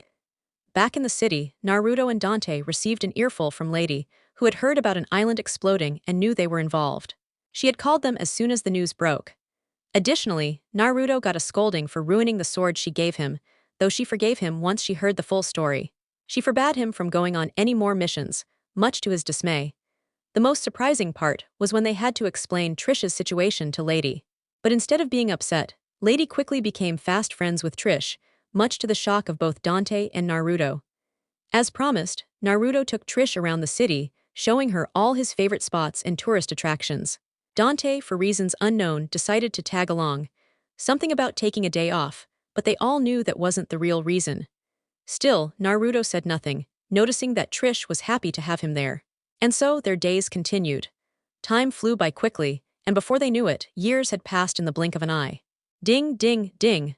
A towering clock in the middle of the square rang as the hands reached midnight. At this hour, the entire city was fast asleep, resting after a long, taxing day. But for some, this was just the beginning. Beneath the ground in a dimly lit tunnel, a terrifying spectacle was unfolding.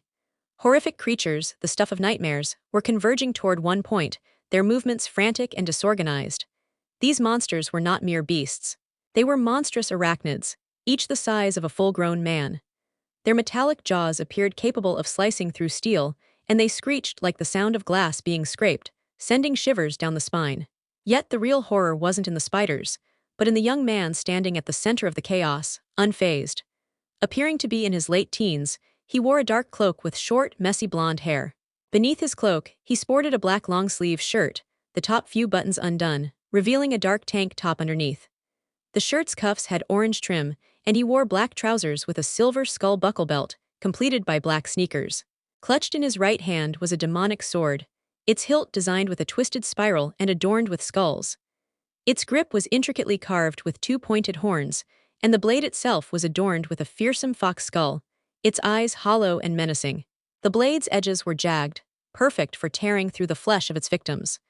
The mere presence of the sword radiated an ominous energy that could make even the bravest tremble in fear. The young man moved with the grace of a death-bringer, his blade cutting through the demon hordes with ruthless precision. Each swing of his sword was deadly, leaving nothing but dust in its wake. The scene, if not for the demons dissolving into nothing upon death, would have been too gruesome to behold. His skill with the weapon was unparalleled, making it seem like there was no escape from his reach. It was as if he were shredding paper, indifferent to the number of demons that came at him, as they were swiftly torn to pieces. The young man, Naruto, plowed through the demons like an unstoppable force, cutting a path wherever he went. But no matter how many he felled, more would appear to take their place. Naruto had lost track of how long he'd been fighting, but it felt like hours. This can't keep going on, Naruto thought, a frown creasing his brow as he surveyed the growing mass of demons threatening to engulf him. You leave me no choice. A small, swirling orb appeared in his palm, growing rapidly into a sphere the size of a basketball. Naruto studied the orb for a moment, a slight frown on his face. This technique, inherited from his parents, was his favorite, one of the first powers he'd mastered. It was known as ninjutsu in their world. He had learned much over the years since he received this legacy, but only a fraction of its potential had been unlocked. The real strength of this jutsu lay in its wide area of effect. However, the narrow confines of the tunnel worried him. If the power spiraled out of control, the tunnel could collapse. I'll need to control it, Naruto thought. As if on cue, the demons, sensing the surge of power, began to swarm him with renewed frenzy. Within seconds, a mountain of bodies had piled up around him. Naruto took a deep breath before unleashing his attack. Rasengan, he shouted, his voice echoing through the tunnel. Boom! The mountain of demons exploded from within, the massive spiraling orb tearing apart everything in its path. The air was filled with the sound of demons disintegrating, their bodies turning to dust in a magnificent display. That was lucky, Naruto muttered to himself, relieved that his attack had been contained within the confines of the tunnel. A small crater now marked where the Rasengan had detonated, but before he could fully relax, a deafening shriek echoed from deeper within the tunnel. Nuuo! A massive figure emerged from the shadows. Towering at 10 feet, the creature had the upper body of a woman and the lower body of a giant spider. Her eyes burned with fury as she stalked toward Naruto, her every step radiating menace. So, you finally showed yourself, Naruto said, his lips curling into a slight smile. I was starting to think you weren't home. This was the very demon he had been searching for, the one who had refused to face him directly until now. Instead, she had sent her minions to do her bidding, much to Naruto's frustration. You! The Arachne's eyes narrowed as she finally noticed Naruto. She had originally mistaken him for an unknowing human, but upon hearing his words, she recognized him immediately. Her face twisted with anger. It's you, the son of Dante. Naruto's expression remained impassive as he regarded the demon. Though he didn't know exactly when, he had become infamous among the demon kind after Dante's victory over Mundus. News of his identity had spread quickly, and demons now recoiled at the mere mention of his name. The Arachne's face faltered for a moment as she realized the danger she was in. She stepped back, considering fleeing. But as her gaze fell upon the bodies of her fallen children, her fury flared once more. So what if you're the son of Dante? You're no Dante, she screamed, her voice full of venom. You're only living off his name. Naruto's face hardened as he tightened his grip on his sword. Is that so? Before the Arachne could react, a flash of bright orange light filled the tunnel. In an instant, her world flipped upside down. Her head rolled from her shoulders as her body crumpled to the ground. Am I dead? Was the last thought she had before everything went black. Naruto didn't bother to look back as he walked away from the decapitated corpse, his sword sheathed once more. His face was grim. He had hoped to take his time with the Arachne, but her incessant taunts had pushed him too far. Why did every demon he fought always insist on comparing him to Dante? Despite his own accomplishments, it seemed he could never escape the shadow of his father. Once upon a time, Naruto would have struggled with a demon of this magnitude, let alone defeat it in a single strike. But after his synchronization with the Nine-Tails chakra, he had grown much stronger. He shook off the thoughts and continued through the tunnel, leaving the aftermath behind. As he emerged into the night, only a small dent in the ground remained, a mystery to the city that would never be solved. Inside a lavish mansion, an old man paced restlessly in his luxurious living room. The opulent Dacre spoke volumes of wealth. Everything from the furniture to the paint on the walls was of the highest quality. But despite the grandeur, only 4 people resided in this lavish home. Sitting nervously on a couch were his wife and daughter, both with expressions of anxiety. Their heads were bowed, hands clasped together in silent prayer. The man was a prominent politician running for governor.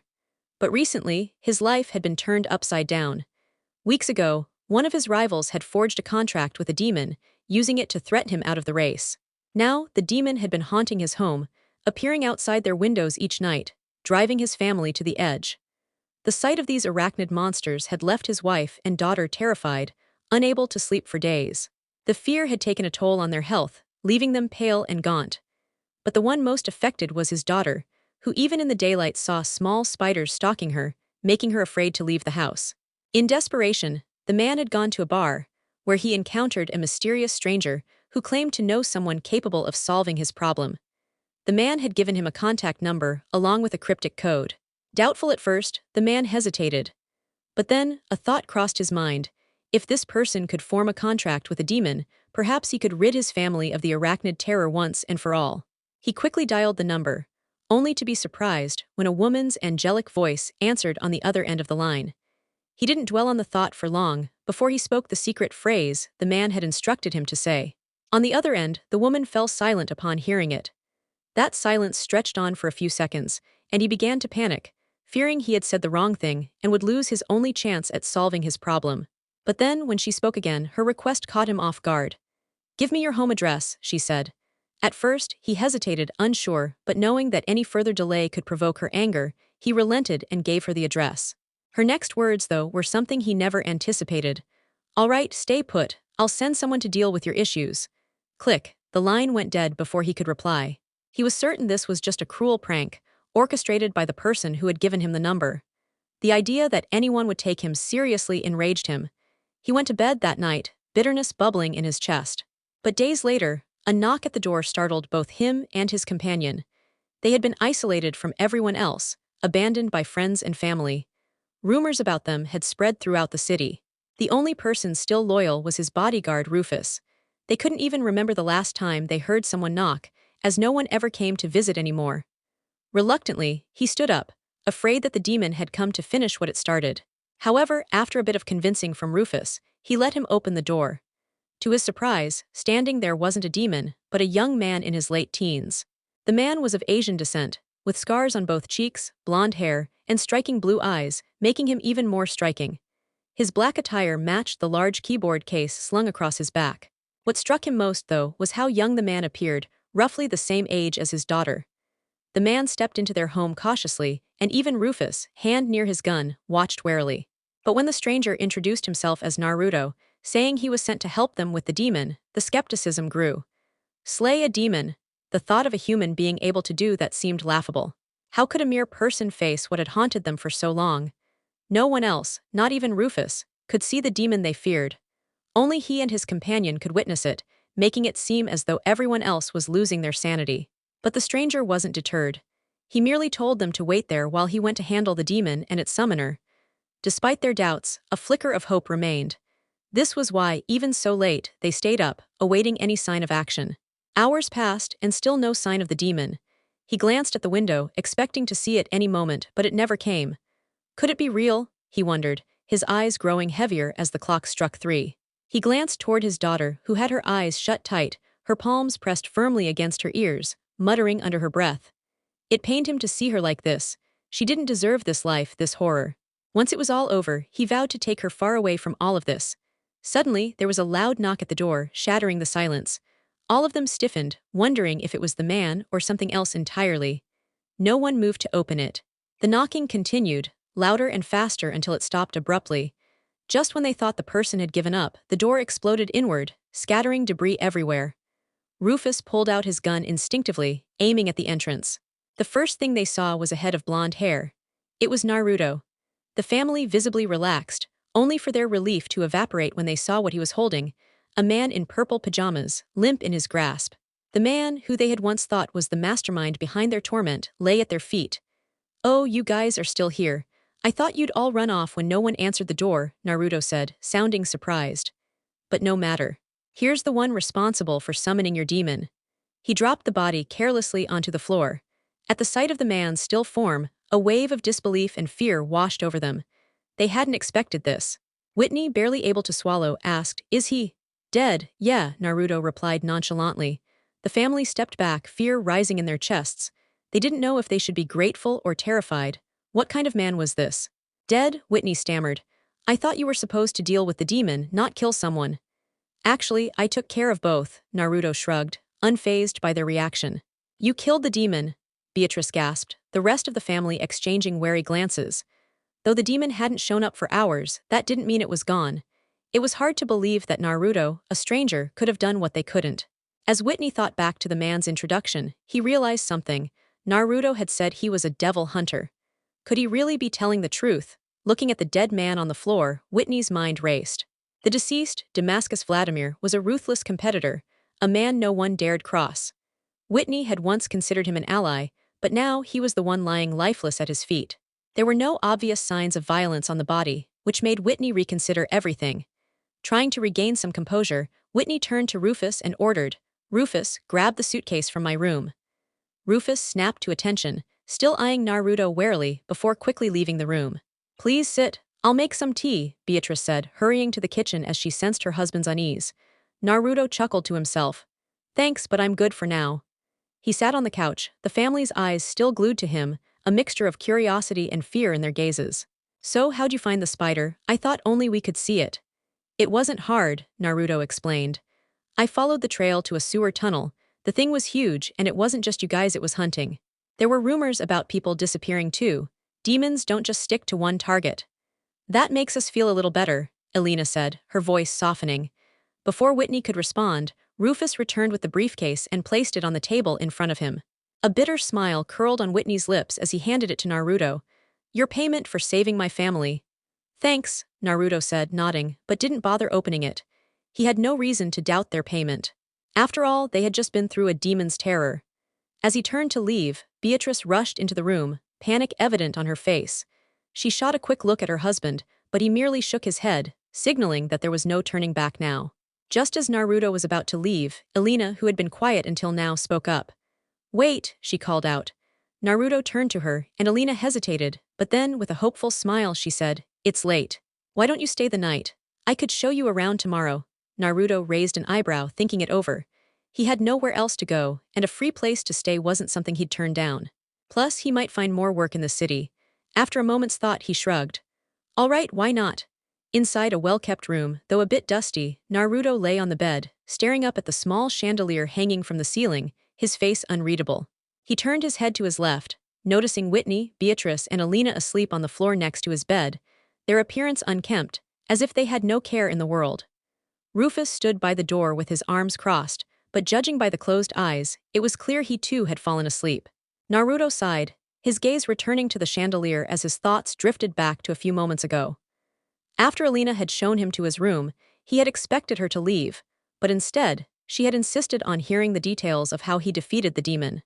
Naruto was more than willing to share, but halfway through, she had already fallen asleep. Not wanting to disturb her, he let her rest, but just as he was about to close his eyes, a loud knock at the door startled him. With a grumble, he rose from the comfort of the bed to open it. Standing there were Whitney, Beatrice, and Rufus.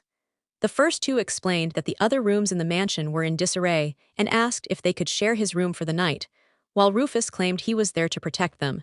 As it was their house, he couldn't refuse, but what surprised him most was how quickly they all fell asleep the moment their bodies hit the floor, Rufus, the self-proclaimed protector, included. What a joke. Can you really blame them? After all the sleepless nights with that demon, they must be exhausted.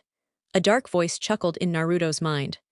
Naruto sighed, recognizing the voice of the Nine Tails, or Kurama, as he now referred to the being who had resided within him since birth. Over the past year, the two had gotten to know one another much better. Where they once helped each other for mutual benefit, it had slowly evolved into a more genuine bond, one that could almost be called friendship. As reasonable as that sounds, it still doesn't sit well with me, sleeping in a room with strangers, Naruto complained. He couldn't fathom how they weren't afraid he might kill them in their sleep, given how little they knew him. "Well, I was a stranger to you too," And I've seen every part of you, Kurama retorted, though something about the way he said it made Naruto uncomfortable. No, you live sealed inside my body, big difference, Naruto shot back with a frown, shaking off his unease. It was probably best not to dwell on it. Kurama's wicked laughter reverberated through Naruto's mind, knowing exactly what he had been thinking. What a mischievous spirit Kurama was, always finding ways to tease him. The two continued their banter, until Naruto eventually drifted off to sleep. The sun blazed high in the sky, its light dominating the world with overwhelming brilliance. With not a cloud in sight, the fiery orb had free rein to shine upon everything below. Although it was well past midday, the roads were bustling with various vehicles, all racing to their respective destinations. Some were foreign to Naruto, as this was his first time in Redgrave City. The only thing slowing down these metal beasts were the traffic lights. Pedestrians walked along the sidewalk, maintaining a safe distance from the vehicles. Among them, two individuals stood out. One wore a hoodie that was far too large, while the other was dressed in black overalls, carrying a heavy keyboard bag on their back. Alina walked silently beside Naruto, her gaze fixed downward, avoiding eye contact with anyone. The tragic story of her family was now common knowledge across the city, and people would recognize her in an instant. Thankfully, the oversized hoodie helped obscure her face, making it harder for others to identify her. Despite her efforts, her unusual attire in the heat of the day attracted unwanted attention. People whispered and shot curious, sometimes judgmental, glances in her direction. Alina pulled the hood further down, feeling the urge to vanish as their murmurs grew louder. Though she couldn't be certain if they were talking about her or her strange clothing, her instincts told her it wasn't good. Naruto sighed as he followed behind Alina, observing her every movement. It was as if he were trying to solve a mystery, but he was the only one who truly understood her predicament. Having been despised and scorned as a child for the demons sealed within him, Naruto could relate to Alina's feelings all too well. He had often wished for invisibility to escape the hateful glares that followed him everywhere. Sometimes he longed to go back in time and change everything, the pain, the suffering, the looks of disdain. He wondered if Alina, too, had contemplated ending it all, just as he had. If they had never crossed paths, both their lives would have been doomed. Yet, Alina had come from a wealthy political family, a life of luxury at her fingertips. He couldn't even begin to imagine what that life had been like. To fall from such a high position must have been brutal. It would be a miracle if she ever returned to who she once was. People like them either come back stronger or lose themselves entirely. Naruto sighed again, his thoughts drifting to what had happened earlier that morning after he had woken up. He had planned to leave after completing his job, but Whitney had stopped him and offered another. After a night of rest, he looked healthier, the dark circles under his eyes had diminished somewhat. With the demon's threat seemingly gone, Whitney had gained respect for Naruto, even if a trace of suspicion still lingered. With the demon dealt with, he and his family could return to normal, but he needed someone to protect Alina now that her bodyguard had quit. Naruto didn't like the idea of babysitting a grown woman, but Kurama had convinced him to take the job, suggesting it would be like a paid vacation. If the demon problem was truly over, then Naruto could enjoy his stay, and maybe even spring clean any other lingering threats. It wasn't surprising that Alina had initially refused to leave the house after hearing about the arrangement. She had been insistent about showing Naruto the city, but deep down, she had wanted him to stay for her own selfish reasons. It took a lot of convincing before she finally agreed. Now, here they were. After walking through a few backstreets, Naruto finally asked, "So, where are we headed?" Instead of answering, Alina pointed to a small shop just ahead on their right. The shop, with its oriental design and decor, looked like a Chinese restaurant, the sign hanging from the roof read, "Ramen Paradise." Naruto thought she might want to visit a friend, but instead, it seemed she just wanted noodles. He glanced at Alina from the corner of his eye, but her hood obscured any trace of her expression. Alina ignored his look and pulled him along toward the restaurant. Inside the bustling restaurant, customers chatted and laughed in pairs, groups, or even alone. The small establishment was known for its variety of ramen flavors, so much so that even some important figures occasionally stopped by for a meal. The restaurant was owned by the Ming family, two elderly couples and their teenage daughter, Lin Ming. Today was Lin's 18th birthday, but instead of celebrating with friends, she was helping her parents run the family business. Despite their objections, she refused to go out and have fun, insisting on staying to help them. Her parents had tried to offer her money or bribe her into leaving, but she wouldn't budge. They had even tried to hire extra help, but Lin was adamant that she would serve as the restaurant's waiter herself. Having just finished serving a customer, Lin was about to return to the kitchen when the doorbell rang, signaling the arrival of new guests. She turned to greet them as usual, until she froze in her tracks. She wasn't alone in drawing attention. The entire restaurant fell into a hushed silence as they watched the two figures who had just entered. Both appeared suspicious, one dressed entirely in black, the other wearing a baggy hoodie that covered most of their face, with the hood casting a shadow over their features. Mr. Ming, standing near the counter, was on the verge of pressing the alarm button. He would have done so already if he hadn't sensed that the two weren't up to anything suspicious. Still, if they made any odd moves, he'd have no hesitation in alerting the authorities. In this day and age, daylight robberies were a real threat, and anyone could easily acquire a firearm with a license. The only reason he hesitated was because the man's face was uncovered. Most criminals would at least wear a mask to avoid being identified. Naruto, who had entered with Alina, frowned when he noticed the wary looks from the customers. He could understand why, as his gaze drifted toward Alina beside him, still wearing her oversized hoodie. They certainly did seem suspicious with her dressed like that. Sighing, Naruto made his way to a corner table. Alina, oblivious to the attention she was drawing, quietly followed him. She felt a wave of relief when she saw him heading for the more isolated table, far from the other diners. "You really have a knack for standing out, don't you?" Naruto whispered as Alina sat down, her back facing the others. "Sorry, I didn't mean to," Alina murmured. She hadn't realized that the hoodie would make them stand out, thinking it would help her blend in, especially since many people, particularly a certain musician, dressed similarly. Not only had it not worked, but it had also caused trouble for Naruto. That thought made her feel guilty. "It's nothing," Naruto shrugged, picking up the menu and scanning it. He knew she was talking more because she felt at ease with him. Alina, seeing him brush it off, decided to do the same. She started scanning the menu, though she already knew what she wanted. This wasn't her first time here. With her parents often preoccupied, most of her meals came from takeout. She had found this restaurant one day and decided to give it a try. Ever since, she had returned every chance she got. She was confident that if she removed her hoodie, the Ming family would recognize her immediately as their regular customer. Lin Ming, noticing they both had the menu in hand, hurried over. With a polite tone, she said, "Good afternoon, and I apologize for earlier. I was completely spaced out." "It's no big deal, our fashion choices just weren't quite right," Naruto joked, trying to lighten the mood when he saw Lin bowing repeatedly. "Your fashion choices, you two look like you're planning a heist." Ignoring the obvious humor in the air, Naruto pointed to a dish on the menu. "I'll have this one if that's all right." "Miso ramen?" Lin asked. Naruto smiled brightly, nodding. The moment he saw it on the menu, his mind was flooded with memories buried deep from his childhood. The last time he had heard that name was when a ramen chef in his village gave him a bowl for free. That had been the first real meal he'd had, and the taste had been unforgettable. He had promised himself that once he had money, he'd return for another bowl. Unfortunately, things went downhill from there, and he never got the chance. Now, seeing it on the menu again, he couldn't resist wanting to experience that heavenly taste once more. Turning her attention to the quiet Alina, Lin was about to ask what she wanted when Alina flipped the menu to face her and pointed to their specialty ramen. Lin's eyes lingered on Alina for a moment, writing down the order. There was something off about her, but Lin couldn't quite place it. After jotting down the orders, Lin quickly went to the kitchen to pass them along to her mother. Mrs. Ming, busy cooking, smiled warmly at her daughter as she entered the kitchen. "How's everything, Lin? No trouble from the customers, I hope?" "Not at all, Mom. Just some new customers, so I'm delivering their orders," Lin replied, her face glowing with a bright smile. Even though her mother seemed a bit overworked, she still wore a smile, happy doing the work she loved. Mrs. Ming's expression shifted as she read the order from the paper.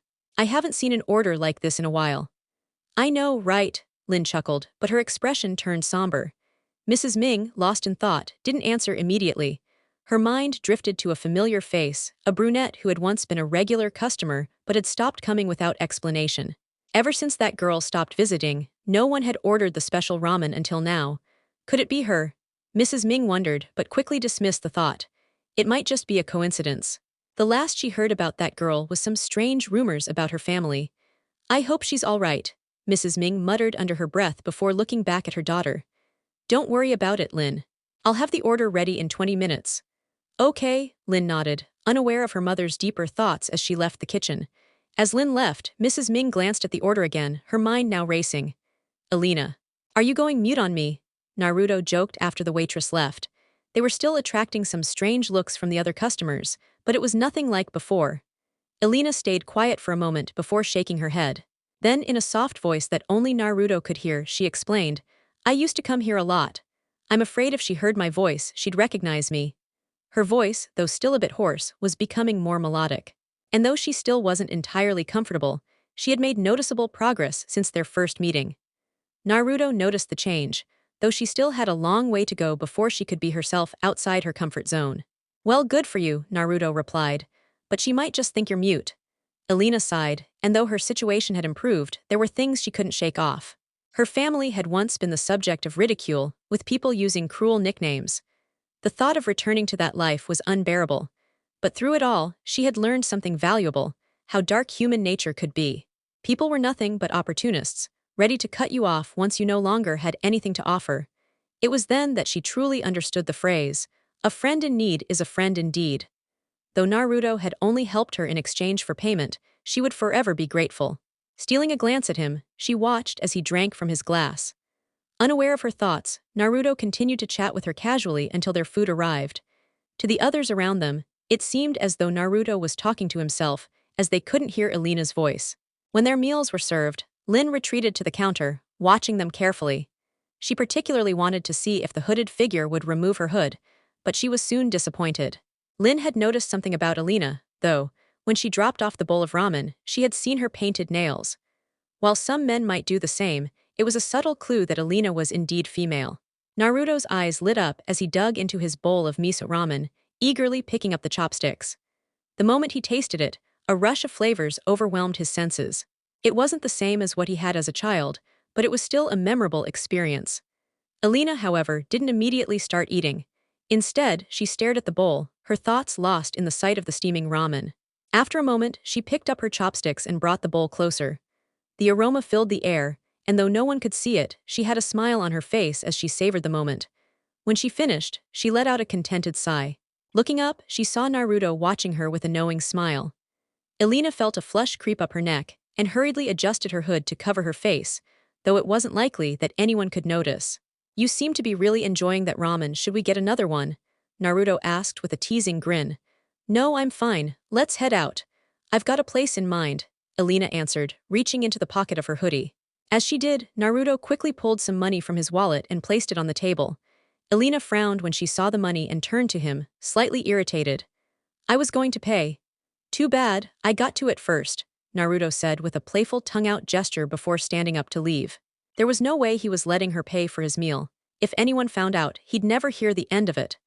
Elena sighed but decided to let it go. She had wanted to pay as a way of thanking him for saving her family, but if he was insistent on paying, there wasn't much she could do. They waved goodbye to the waitress as they exited, and Lin Ming, the waitress, cleaned up their table. Her gaze lingered on Elena's retreating figure, a sense of recognition gnawing at her, but she didn't have time to dwell on it as new customers entered the restaurant. After leaving the restaurant, the two of them wandered through the city. Elena led him to all her favorite spots, and eventually, their journey took them to a quiet little park. It was dark by the time they arrived, and they sat on the swings, watching as the sun dipped below the horizon, painting the sky in shades of orange. They sat in comfortable silence, taking in the view. I used to come here every evening to watch the sunset. It was one of the most beautiful sights I'd ever seen. I came here to escape from my life, Elena said quietly, her voice tinged with melancholy. What should have been a fond memory now only reminded her of sadness. She let her hood fall back, revealing a soft but sorrowful smile. Naruto glanced at her for a moment before turning his attention back to the fading sunset. He sighed, sitting on this swing brought back memories he wasn't eager to recall, memories he'd rather keep buried. What about you? Elena asked, breaking the silence. Me, Naruto turned to her, surprised by the question. Yeah. What did you do before all of this? Before you became a devil hunter? Elena rephrased, her curiosity piqued. Despite their employer-employee relationship, she couldn't help but feel there was more to Naruto's story. Naruto thought for a moment, unsure of how to answer. His life before meeting Dante had been a nightmare, worse than anything she could imagine. But after a moment of reflection, he decided to be honest. He didn't flinch when Elena's expectant gaze rested on him. Looking up at the moon in the sky, he spoke quietly. To be honest, my life wasn't much different from yours. I was hunted by a demon when I was a kid. People thought I was possessed. I spent most of my childhood alone until a devil hunter found me. As soon as the words left his mouth, a pair of red eyes appeared in his mind, filled with regret. The eyes shut, disappearing into the darkness. It was probably for the best. Elena stared at him in disbelief. She couldn't quite believe what she had just heard. Did that mean Naruto had shared her fate? Though she couldn't decipher the tone in his voice, she knew it wasn't a lie. "I'm sorry to hear that," she said softly. "You don't need to be. I'm actually glad it happened," Naruto replied with a small smile, though Elena's eyes widened in shock. "What? How can you say that? After everything you went through, how could you be happy about it?" she asked, stunned. She understood the horror of such an experience, and yet he was telling her he was glad. Naruto chuckled at her reaction, knowing it was a natural response. But he couldn't help but feel gratitude for the hardships he endured. After all, what didn't break you made you stronger. His expression grew serious as he turned to Elena and said, "But still, Elena, you should be thankful for that demon. After all, it showed you that the world isn't all sunshine and rainbows. Demons are real, and once you've survived an encounter with one, you start seeing things differently." "Wait, you mean demons live among us? They don't need to be summoned?" Elena asked in a panic, her eyes widening in fear. "How could that be?" Naruto sighed. He hadn't meant to frighten her, but he couldn't leave her in the dark about what was really going on, especially when her family was involved. Elena's eyes narrowed in realization. "Wait, is that why you became a devil hunter?" Naruto hesitated before answering. "Actually, no. I do it because I want to help others who can't protect themselves." He gave her a matter-of-fact look, but Elena wasn't buying it. "And the money?" she pressed. "That's just a bonus. Bills don't pay themselves," Naruto shrugged. As much as he'd love to do it for free, he still had his own needs. Elena couldn't argue with that, but she wasn't in the mood to keep talking, so they quickly left the park. The moon was high in the sky now, and the city streets that had been bustling earlier were now quiet. The only sounds were the calls of night creatures and their footsteps. Elena clung to Naruto's side as they walked, uneasy at the eerie silence. This part of the city was unusually still for this time of night. "Do you smell that?" Kurama's voice echoed in Naruto's mind. Naruto nodded grimly. There was no doubt, a demon was near. Almost as soon as he thought it, a scream pierced the air. "Help!" Naruto's head snapped toward the sound, and before Elena could ask what was happening, he was already sprinting off, leaving her behind. "Hey! Wait!" Elena shouted, running after him, but no matter how hard she tried, she couldn't catch up, and Naruto soon disappeared around a corner. She pushed herself harder, fear urging her on. She needed to catch up to him to understand what was going on. When she turned the corner, she stopped dead in her tracks. A girl was sitting on the ground, frozen with fear, gasping for breath. Elena recognized her as Lin Ming's daughter, the noodle shop owner's child. But what really left her breathless was the sight before her. Naruto, standing protectively in front of the girl, his back turned, holding a dark, ominous-looking sword. His usual bag was gone, replaced by the weapon. Behind him stood a grotesque, demonic wolf, its black skin and red eyes sending a chill down Elena's spine. The creature was towering over Naruto, its claws sharp enough to rip anyone apart. But before Elena could process it, the monster fell to the ground, its body turning to ash as Naruto's sword pierced its skull. The weapon's blade glowed faintly, the blood it had drawn disappearing before it even touched the ground. The last thing Elena saw were the demon's eyes, filled with regret and disbelief, before it turned to dust. What just happened? Her gaze shifted from the ashes of the demon to the sword Naruto held, her mind racing to understand. "What kind of weapon is that?" Naruto sheathed the cursed sword Purgatory on his back, turning to face the still-shaken Lin Ming, his voice soft but concerned. "Are you all right?" Lin Ming, still frozen in fear, snapped out of her trance. She looked up at Naruto, her eyes wide with confusion and terror. Words failed her, and she was a complete mess. "You're safe now," Naruto reassured her, noticing the panic in her eyes. He knew she would probably be scarred by this event, but there was little he could do about it. Lin Ming struggled to speak, her mouth opening and closing, but no sound came out. Her body trembled uncontrollably from the trauma of nearly dying, but before she could find the right words, she saw Naruto preparing to leave. "Wait!" Lin Ming cried out, her voice desperate as she saw him move. Naruto halted mid-step, turning his head slightly, casting a questioning glance over his shoulder. "What is it?" Lin Ming exhaled in relief when she saw Naruto stop but hesitated, biting her lip as she pondered her next words. What should she say? That she was afraid of being alone and didn't want him to leave.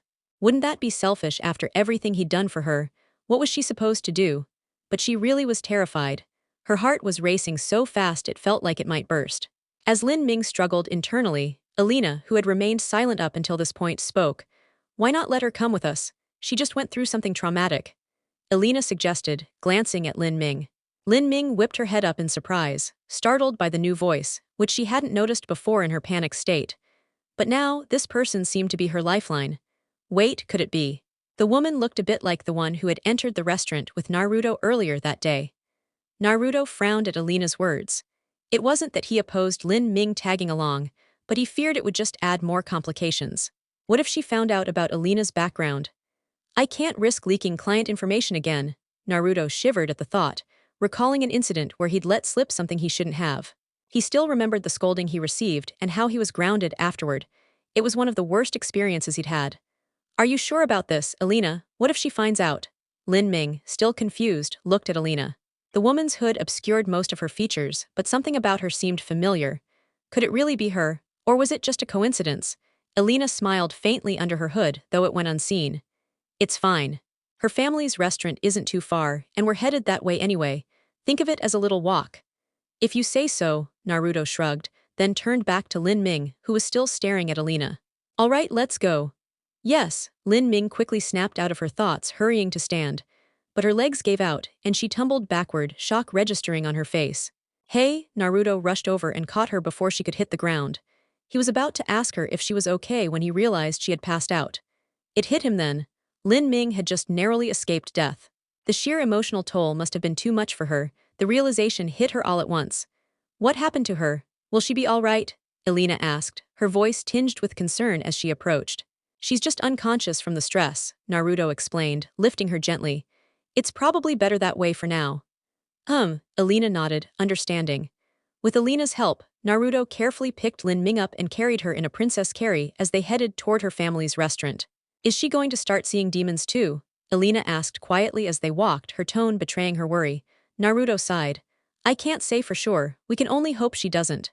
He agreed with Kurama's earlier thought. Lin Ming was likely to end up experiencing the same as Alina. Whether that was fortunate or not was up for debate. Alina opened her mouth to speak but closed it again, unsure of what to say. As Naruto had said, all they could do was hope for the best. Soon, they reached the Lin family's restaurant. Naruto carefully laid Lin Ming against the wall and knocked on the back door. They heard footsteps on the other side before quickly walking away, leaving before anyone could notice them. The sound of Lin Ming's parents calling out in worry reached them as they left. She's safe now. Let's head back before your parents start wondering where you are. Right. You're home, Beatrice exclaimed, rushing to embrace Alina in a tight hug. I was so worried. Mom, stop. It's not like I ran away, Alina grumbled, trying to free herself from her mother's surprisingly strong grasp. Can you blame her? It's the first time you've left the house in months, and we were all worried, Whitney added, walking over from behind his wife. I'm sorry about that. We lost track of time, Naruto said with a nervous laugh, scratching the back of his head. They probably thought you ran off with their daughter. How funny, hehehe. Shut up, Kurama. The evening passed with Beatrice and Whitney asking about their day before everyone went to bed. A month passed in the blink of an eye. Naruto spent the entire month as Alina's personal bodyguard. Lin Ming had been admitted to the hospital after the incident, falling into a coma, much to the surprise of both Naruto and Alina. They hadn't realized just how serious the psychological trauma had been. During this time, Whitney regained his position as city senator, Beatrice restarted her business, and Alina slowly began to come out of her shell again. Together, she and Naruto explored half of the city. Whenever he wasn't with Alina, Naruto would go demon hunting for fun. Alina, meanwhile, visited Lin Ming in the hospital whenever her parents weren't around. The time spent with the Whitneys had been lively and fulfilling. Then, one day, Naruto received a phone call. You're leaving, Alina exclaimed, her tea splashing out of the cup as she froze in shock. Whitney, Beatrice, and Rufus were equally stunned. They were all gathered around the dining table, filled with dishes prepared by Beatrice and Alina, but no one was paying attention to the food. They were all staring at Naruto, who stood at the foot of the table with a serious look, holding a briefcase. Naruto, are you sure about this? Whitney asked, his voice tinged with disbelief. Naruto had done so much for their family, and while he had expected this day, it was hard to let go. But there was someone else who could speak for him. You can't leave, Alina blurted out, standing up from her seat. She had planned to show him the rest of the city today, but now he was suddenly saying he had to leave. There was no way she could accept that. Naruto turned to her, guilt in his eyes. Yes, I'm leaving. I got a call this morning. They need my help. But you can't leave yet, I. Elena scrambled for words, but nothing seemed right. Elena, Beatrice smiled sadly at her daughter, seeing her struggle. She understood the pain Elena had endured during the demon's attack. She had watched her daughter transform from a lively person to someone who was afraid to leave her room. But since Naruto had arrived, everything had changed. He'd not only saved them from the demon, but he'd also changed their lives. Elena had started to come out of her shell again, and for that, Beatrice was grateful. Beatrice glanced between Naruto and Elena, a small, knowing smile tugging at her lips. She wasn't entirely sure, but something told her that Elena's reluctance to let him go wasn't just about being afraid of being alone. But who knew she could be wrong? It's all right, Elena, Naruto said, walking up to her and placing a hand on her shoulder. I have to return to my family. You wouldn't want someone keeping you from yours, would you? Elena bit her lip, her mind racing. But she realized there was no way to stop him. With a heavy heart, she sighed and asked, Will I ever see you again? Of course, Naruto replied with a grin. I'm just a phone call away. True, Elena giggled, remembering how one mysterious phone call had solved her family's biggest crisis. The reason they were still here was because of him. I'll catch you later. You're always welcome to visit, Naruto, Whitney said, after Naruto said his goodbyes to her daughter. Given everything the kid had done for his family, if Naruto asked him to do anything right now, he wouldn't hesitate, no matter how extreme. Beatrice and Rufus exchanged a few kind words with Naruto before Whitney showed him out. Once Naruto had left, the building fell into a heavy silence, with everyone turning their attention to Elena, who still sat motionless at the dining table. Elena was completely unaware of the stares from her family. Her lips quivered slightly, but no words escaped. Tears silently streamed down her face. At first, they were quiet, but a few moments later, her sobs grew loud enough to echo through the entire building. Beatrice wanted to comfort her daughter but was uncertain what to do. She had no idea why Elena was crying. Whitney and Rufus, too, could do nothing but watch in sadness as Elena cried for reasons they couldn't fathom. What startled them was that, after a few minutes, Elena wiped her tears, her expression shifting to one of firm resolve as she stood up and exited the dining room, leaving her family in stunned silence. After leaving the Whitney residence, Naruto took the familiar shortcuts toward the train station that Elena had shown him during one of their outings. They really seem to care about you. Are you sure you don't want to stay a bit longer? Kurama's voice spoke in Naruto's mind, without his usual teasing tone. The fox had seen how hard it was for them to let Naruto go. If they could, they'd likely want him to stay forever. I might, but Trish mentioned it was urgent. Apparently, Dante's in some serious trouble, Naruto replied mentally, dodging people as he moved through the crowded station. He was careful to keep his thoughts internal since speaking aloud had caused odd stares before. After purchasing his ticket, Naruto boarded the train heading to Fortnite City, just as it was about to depart. The train left immediately after he found his seat. That old man of yours is a real piece of work. I wonder what trouble he's in now, Kurama mused, clearly entertained by the thought of Dante's latest escapade. Despite all his flaws, Kurama held respect for Dante, the legendary son of Sparda. The fox had seen them spar, and even with Naruto's chakra-enhanced strength, the fight usually ended in a draw. Speak for yourself. I don't want to get dragged into his mess again, Naruto scoffed as he settled into his seat. But as he noticed the curious glances of the people sitting across from him, he forced a smile, feeling embarrassed. Is he okay? I don't know, I hope he's not. Mentally unstable. Naruto's expression darkened when he overheard the hushed whispers. Busted! Kurama's booming laugh echoed in Naruto's head, which only irritated him further. Shut up, Naruto thought, trying to ignore the fox's taunts. Instead, he stared out the window, his mind drifting back to Elena and the others. It hadn't even been a full day, and he already found himself missing them.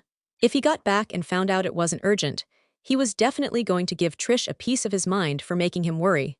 The rest of the train ride was uneventful.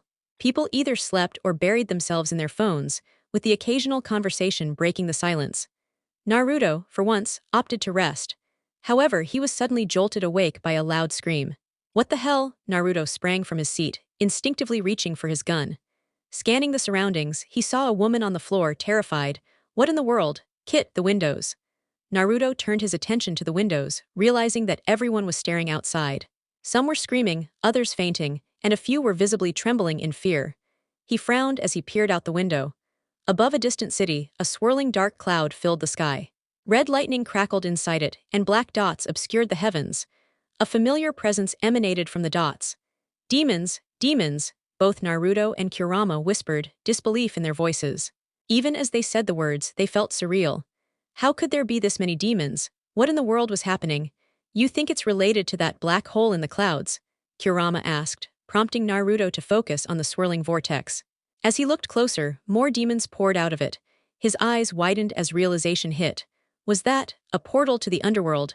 At that moment, the passengers began to realize what they were witnessing. What are those things? What are those monsters? They look like demons. No, this isn't real, I'm just imagining things, ha ha ha. No, someone please help me, I don't want to die. As panic spread through the train, the conductor's voice crackled over the speakers, sounding alarmed but trying to maintain control. Attention passengers, due to an unforeseen disaster we cannot explain, the train will not stop at Fortnite City. We'll be passing through. I repeat, we'll be passing through. The announcement did little to calm the passengers, but it did silence them temporarily. Fear still hung heavy in the air. They all kept their distance from the windows, terrified of drawing the demons' attention. Some passengers were relieved they wouldn't have to disembark, while others anxiously checked their phones, desperately trying to contact their loved ones in the city. Their calls failed to connect, heightening their fear. Naruto watched them, frowning at the mixture of relief and despair around him. I need to get to Fortnite City and figure out what's going on. He walked through the panicked crowd toward the exit, unnoticed as the passengers were too absorbed in their own fear. Stepping out the back door, Naruto climbed onto the roof of the train, his gaze locked on the dark city rapidly approaching. What do you think, Kurama? I can't say for sure, but there's a powerful demon aura coming from that portal. Naruto raised an eyebrow, not sensing anything that felt particularly dangerous. You think it's Dante? Kurama shook his head. The son of Sparda is formidable, but this demon, it's different, maybe even stronger than Mundus. A demon more powerful than Mundus, Naruto frowned. The Demon King had nearly killed him once. To hear that something stronger had appeared was troubling. He glanced up as the train approached the station.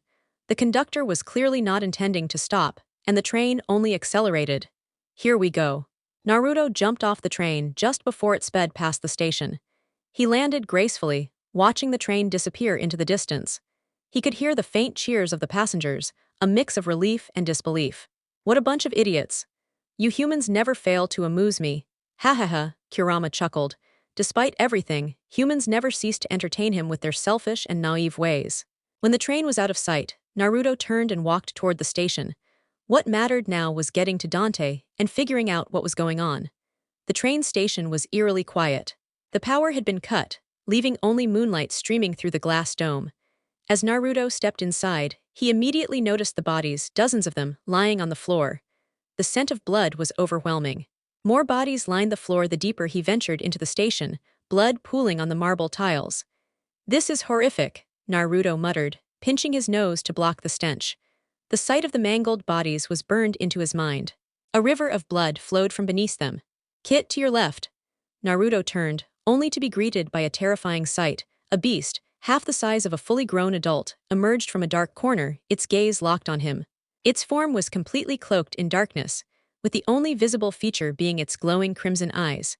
Whips of shadow lashed from its body as it moved on all fours, releasing a low, guttural growl. However, the most disturbing sight was the severed human arm it had clenched in its mouth. Naruto's expression hardened as he locked eyes with the shadowy creature stalking him. Seems like we've found the source of all this, Kurama murmured with a grim frown. He couldn't stand demons, and this one was no exception. He might have been labeled the demonic Ninetales in his past, but at least he hadn't gone around slaughtering people for no reason. This one, however, seemed to do it for sport, like a twisted game. Whether it's the cause or not, I won't let it escape, Naruto declared, summoning Purgatory, his demonic sword that radiated a fierce and bloodthirsty aura. Despite his words, Kurama could sense the boiling rage beneath them. Sensing the hostility emanating from Naruto, the demonic hound swallowed the arm it had been gnawing on, then unleashed a spine-chilling howl. Within seconds, howls echoed throughout the train station, and more shadowy hounds began to materialize in the waiting hall. Naruto watched as the hounds multiplied inside the hall before sneering. You think you're the only one with backup. Multi-shadow clone technique. The moment Naruto spoke the words, a massive cloud of white smoke exploded around him, concealing him from view. The shadow hounds watched warily, too cautious to approach the thick smoke screen. As it started to dissipate, The sight that greeted them was one that left them stunned. Where there had been one human, now stood 15 identical figures. The hounds' tiny minds couldn't grasp what had just occurred. However, Naruto wasn't interested in giving them time to figure it out. He glanced at his clones, each mirroring him, silently observing. The shadow clone technique, one of the many techniques written in the scroll his parents had entrusted to him. The ability to create copies of oneself. He'd never truly tested the technique until now. 15 clones was his limit. Each clone gripped purgatory, and the combined aura of all the swords forced the demons to recoil in fear. Eliminate them all. It wasn't clear who had spoken, but the clones immediately charged at the shadow hounds, turning the hallway into a war zone. Despite being outnumbered, the clones were too much for the hounds. In mere seconds, all the demons were defeated. Afterward, Naruto sent a few of his clones to different parts of the city to deal with more demons. Are you sure it's wise not to dismiss them? Kurama asked, watching the clones scatter. With so many still active, you'll keep losing chakra. The shadow clone technique was indeed powerful, but in a world where chakra was scarce, maintaining one clone was draining, let alone 15. It was one of the reasons Naruto didn't use it frequently. I don't have a choice, Naruto responded, his voice firm. If I don't do this, more people will die. With that, he rushed toward the exit of the train station. More demons emerged from the shadows to block his path, but they were swiftly dealt with. Move aside, Naruto surged forward, cutting down demons with the precision and efficiency of a seasoned warrior. He didn't pause to check if they were truly dead. All that mattered now was reaching the portal in the sky, perhaps finding a way to shut it down and stop more demons from pouring out. When he reached the exit, the city before him looked like something out of an apocalyptic nightmare. The demonic portal loomed large, dark, and vivid, with demons flying out of it in droves. Screams echoed through the air, and the surrounding buildings were in ruins. The streets were littered with dead bodies and severed limbs, some with bite marks, a clear sign they had been consumed. The thought crossed Naruto's mind, what would have happened to Alina and her family if he hadn't intervened? The desolate and grim atmosphere felt like the world was on the verge of collapse. What happened here? How did it all fall apart? Naruto's heart sank as he surveyed the carnage. The city he once loved and called home had turned into this nightmare. How had Dante let this happen? No wonder you were recalled from your mission, Kurama's voice came through, grave. The situation is worse than we thought. We need to move fast, Naruto. Time is running out. I know, Naruto muttered, taking a step onto the blood-soaked streets. Before he could proceed further, something crashed down nearby, kicking up a massive dust cloud. A demonic laughter followed, making Naruto's expression harden. As the dust began to clear, a massive figure emerged, a minotaur with flaming eyes and arms, its size comparable to a small house. It locked eyes with Naruto, a crazed grin spreading across its face. I thought this world would be beneath me, but I was wrong. I can sense your power, the minotaur growled. Naruto eyed the beast, but inwardly he communicated with Kurama. Kurama, is this the creature you mentioned? No. But it's not a mere low-tier demon either. It's likely a middle or high-class demon. It's probably why the other demons aren't approaching this area, Kurama explained, analyzing the beast's aura. It was powerful but not beyond their capabilities. Middle-class, that was no threat. Naruto's eyes narrowed as they suddenly glowed red, a slit forming down the middle.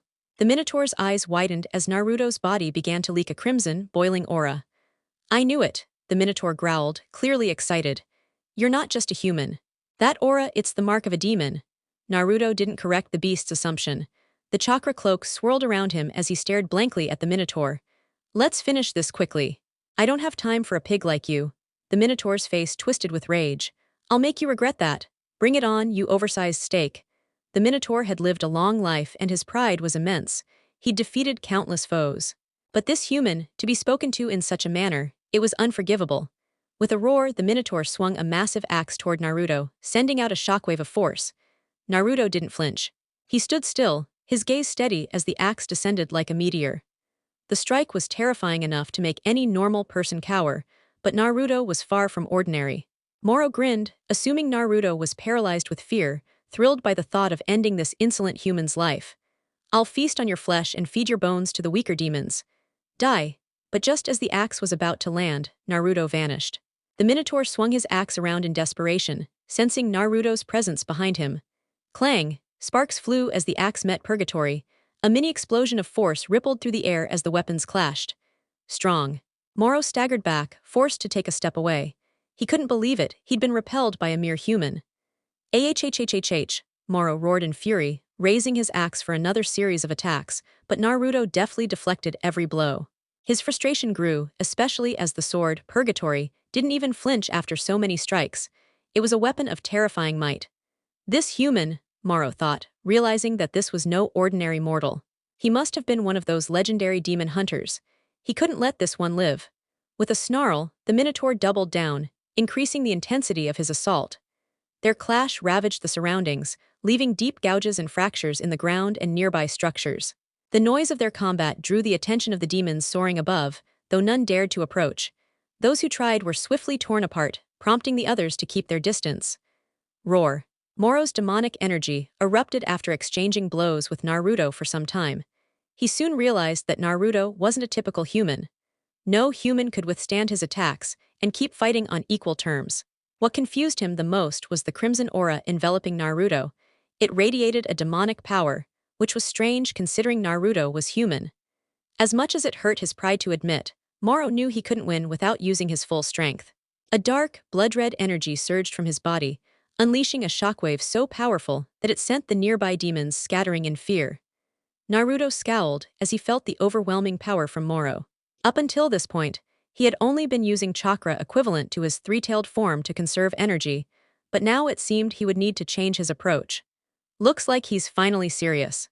You've really managed to rile him up, Kurama laughed, undeterred by Moro's increasing power. He wasn't concerned, as he believed the outcome of this fight had already been decided. After unleashing his demonic powers, Moro's form grew even more grotesque, expanding in size and twisting further. His axe became obsidian black, crackling with red and black lightning. He sneered at Naruto and spoke. You've exceeded my expectations, human, but now it's time for you to die. In a blur, Moro vanished from his spot and appeared before Naruto, his axe descending in a blur of speed. No matter how strong or skilled Naruto was, he was still only a human. Now that Moro had tapped into his full demonic strength, the battle was over. The massive axe slammed down, creating a deafening explosion and sending up a massive cloud of dust. It's over, Moro thought triumphantly as he listened to the clash. But as he felt his axe make contact, doubt crept into his mind. Instead of hearing a scream or feeling flesh shattering, Moro noticed something strange. A sense of unease washed over him as he looked past the axe and found a pair of blood-red, slanted eyes staring back at him. His heart skipped a beat. The reason there was no scream was that Naruto had caught the axe with his right hand, which had turned a glowing gold, halting its advance. What are you? Moro's voice cracked with fear. The last time he felt this way was during the war against Sparda. There was no way this was just an ordinary demon hunter. This power, it reminded him of the son of Sparda, the legendary devil hunter. If Naruto had known what Moro was thinking, he might have been surprised, but as it was, he remained unaware. He stared coldly at the demon, ignoring his look of confusion and dread. Your executioner, Naruto stated emotionlessly. As soon as the words left his lips, a golden aura spread from his hand, enveloping his entire form. Moro's body trembled as the overwhelming power radiated from Naruto. More importantly, a horn began to grow from Naruto's forehead, a trait common to higher-level demons. No matter what Naruto claimed, Moro was now certain that he wasn't just any human. The aura Naruto radiated was many times stronger than his own. Be swift, Naruto. We can't afford to waste chakra, Kurama reminded, his voice tense. There was a greater threat awaiting them at the center of the portal. Moro was dangerous, but he wasn't their real concern. I know, Naruto replied mentally, and to Kurama's surprise, he wasn't blinded by rage. His mind was focused. It wasn't Moro or saving the innocent people that mattered. The only thing that could stop this chaos was closing the portal. That was his priority. A high-class demon, Moro stumbled back, sensing the terrifying demonic energy emanating from Naruto. But the fear didn't last long, and with a roar he charged again. You'll pay for insulting me, Moro bellowed, swinging his axe with all his might. Be gone from this world. The axe crashed toward Naruto with the force of a thunderstrike, the wind howling under its weight. But before the axe could make contact, one of Naruto's tails swatted it aside like it was nothing. Moro barely had time to react before 4 more tails lashed out, wrapping around his arms and legs, pulling him helplessly toward Naruto. Moro was hoisted into the air, unable to break free. A glowing red orb had materialized in Naruto's right hand, growing rapidly in size. Moro felt a deep sense of dread. If that orb connected, it was over for him. Panicked, he struggled against the tails, but they held firm. He couldn't escape in time, and before he knew it, he was face to face with the attack. In that moment, regret filled his heart. If only he had stayed in the underworld. The last thing Moro heard before everything went dark was Vermilion Racingen. The orb slammed into Moro, sending him spiraling. His body convulsed as his insides were torn apart. Blood sprayed from his mouth, and his eyes went white. The explosion blasted him through buildings, crashing into the fourth one before his body turned to ash. With Moro's demise, Naruto dropped his demon form, turning to face the ominous portal in the distance. The battle had cleared the area of demons, but Naruto had no time to celebrate. His eyes locked on the portal. A far greater threat awaited. Something massive is coming. We need to move fast, Kurama urged, sensing the power emanating from the portal. Naruto nodded, his body vanishing like a mirage. He moved with such speed that his figure appeared and disappeared in rapid succession, too fast for the human eye to follow. As he rushed toward the portal, a sense of foreboding weighed on him. He didn't know what was behind all this chaos, but he had a sinking feeling that Dante was involved. Above, demons still circled in the sky and the screams of humans echoed. But Naruto paid them no mind. He was focused on one thing. Hold on, Dante, I'm coming. Trish's expression shifted into one of concern as she observed the situation.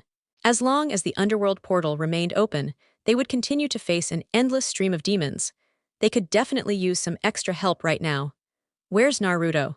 We could really use him at a time like this, Lady suddenly asked, unknowingly echoing Trish's thoughts. I'm not sure, Trish replied with a shrug, her gaze fixed on the advancing horde of demons. I haven't heard from him since our last call, but he should be on his way. Well, he better hurry before he misses all the action, Lady teased, reloading her guns. She knew how much Naruto hated being left out of significant events, especially one like this. She often joked about his so-called hero complex, though he vehemently denied it. It's his loss, Trish said, a sly grin forming as she summoned lightning around her body, eyes narrowing as she prepared to face the charging demons.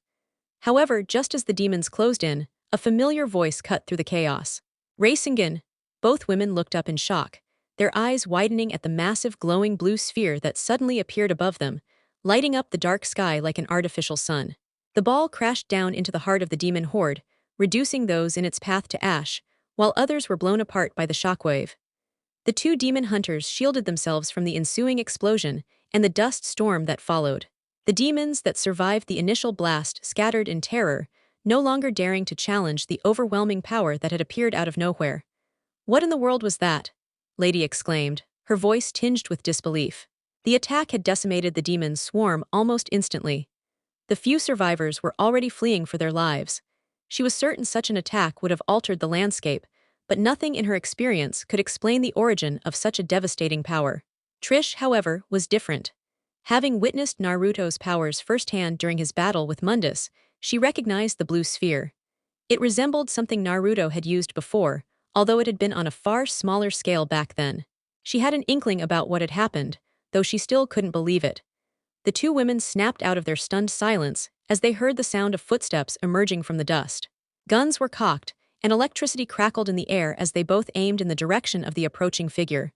Slowly, the dust cleared, and they made out the silhouette of a familiar figure. Naruto!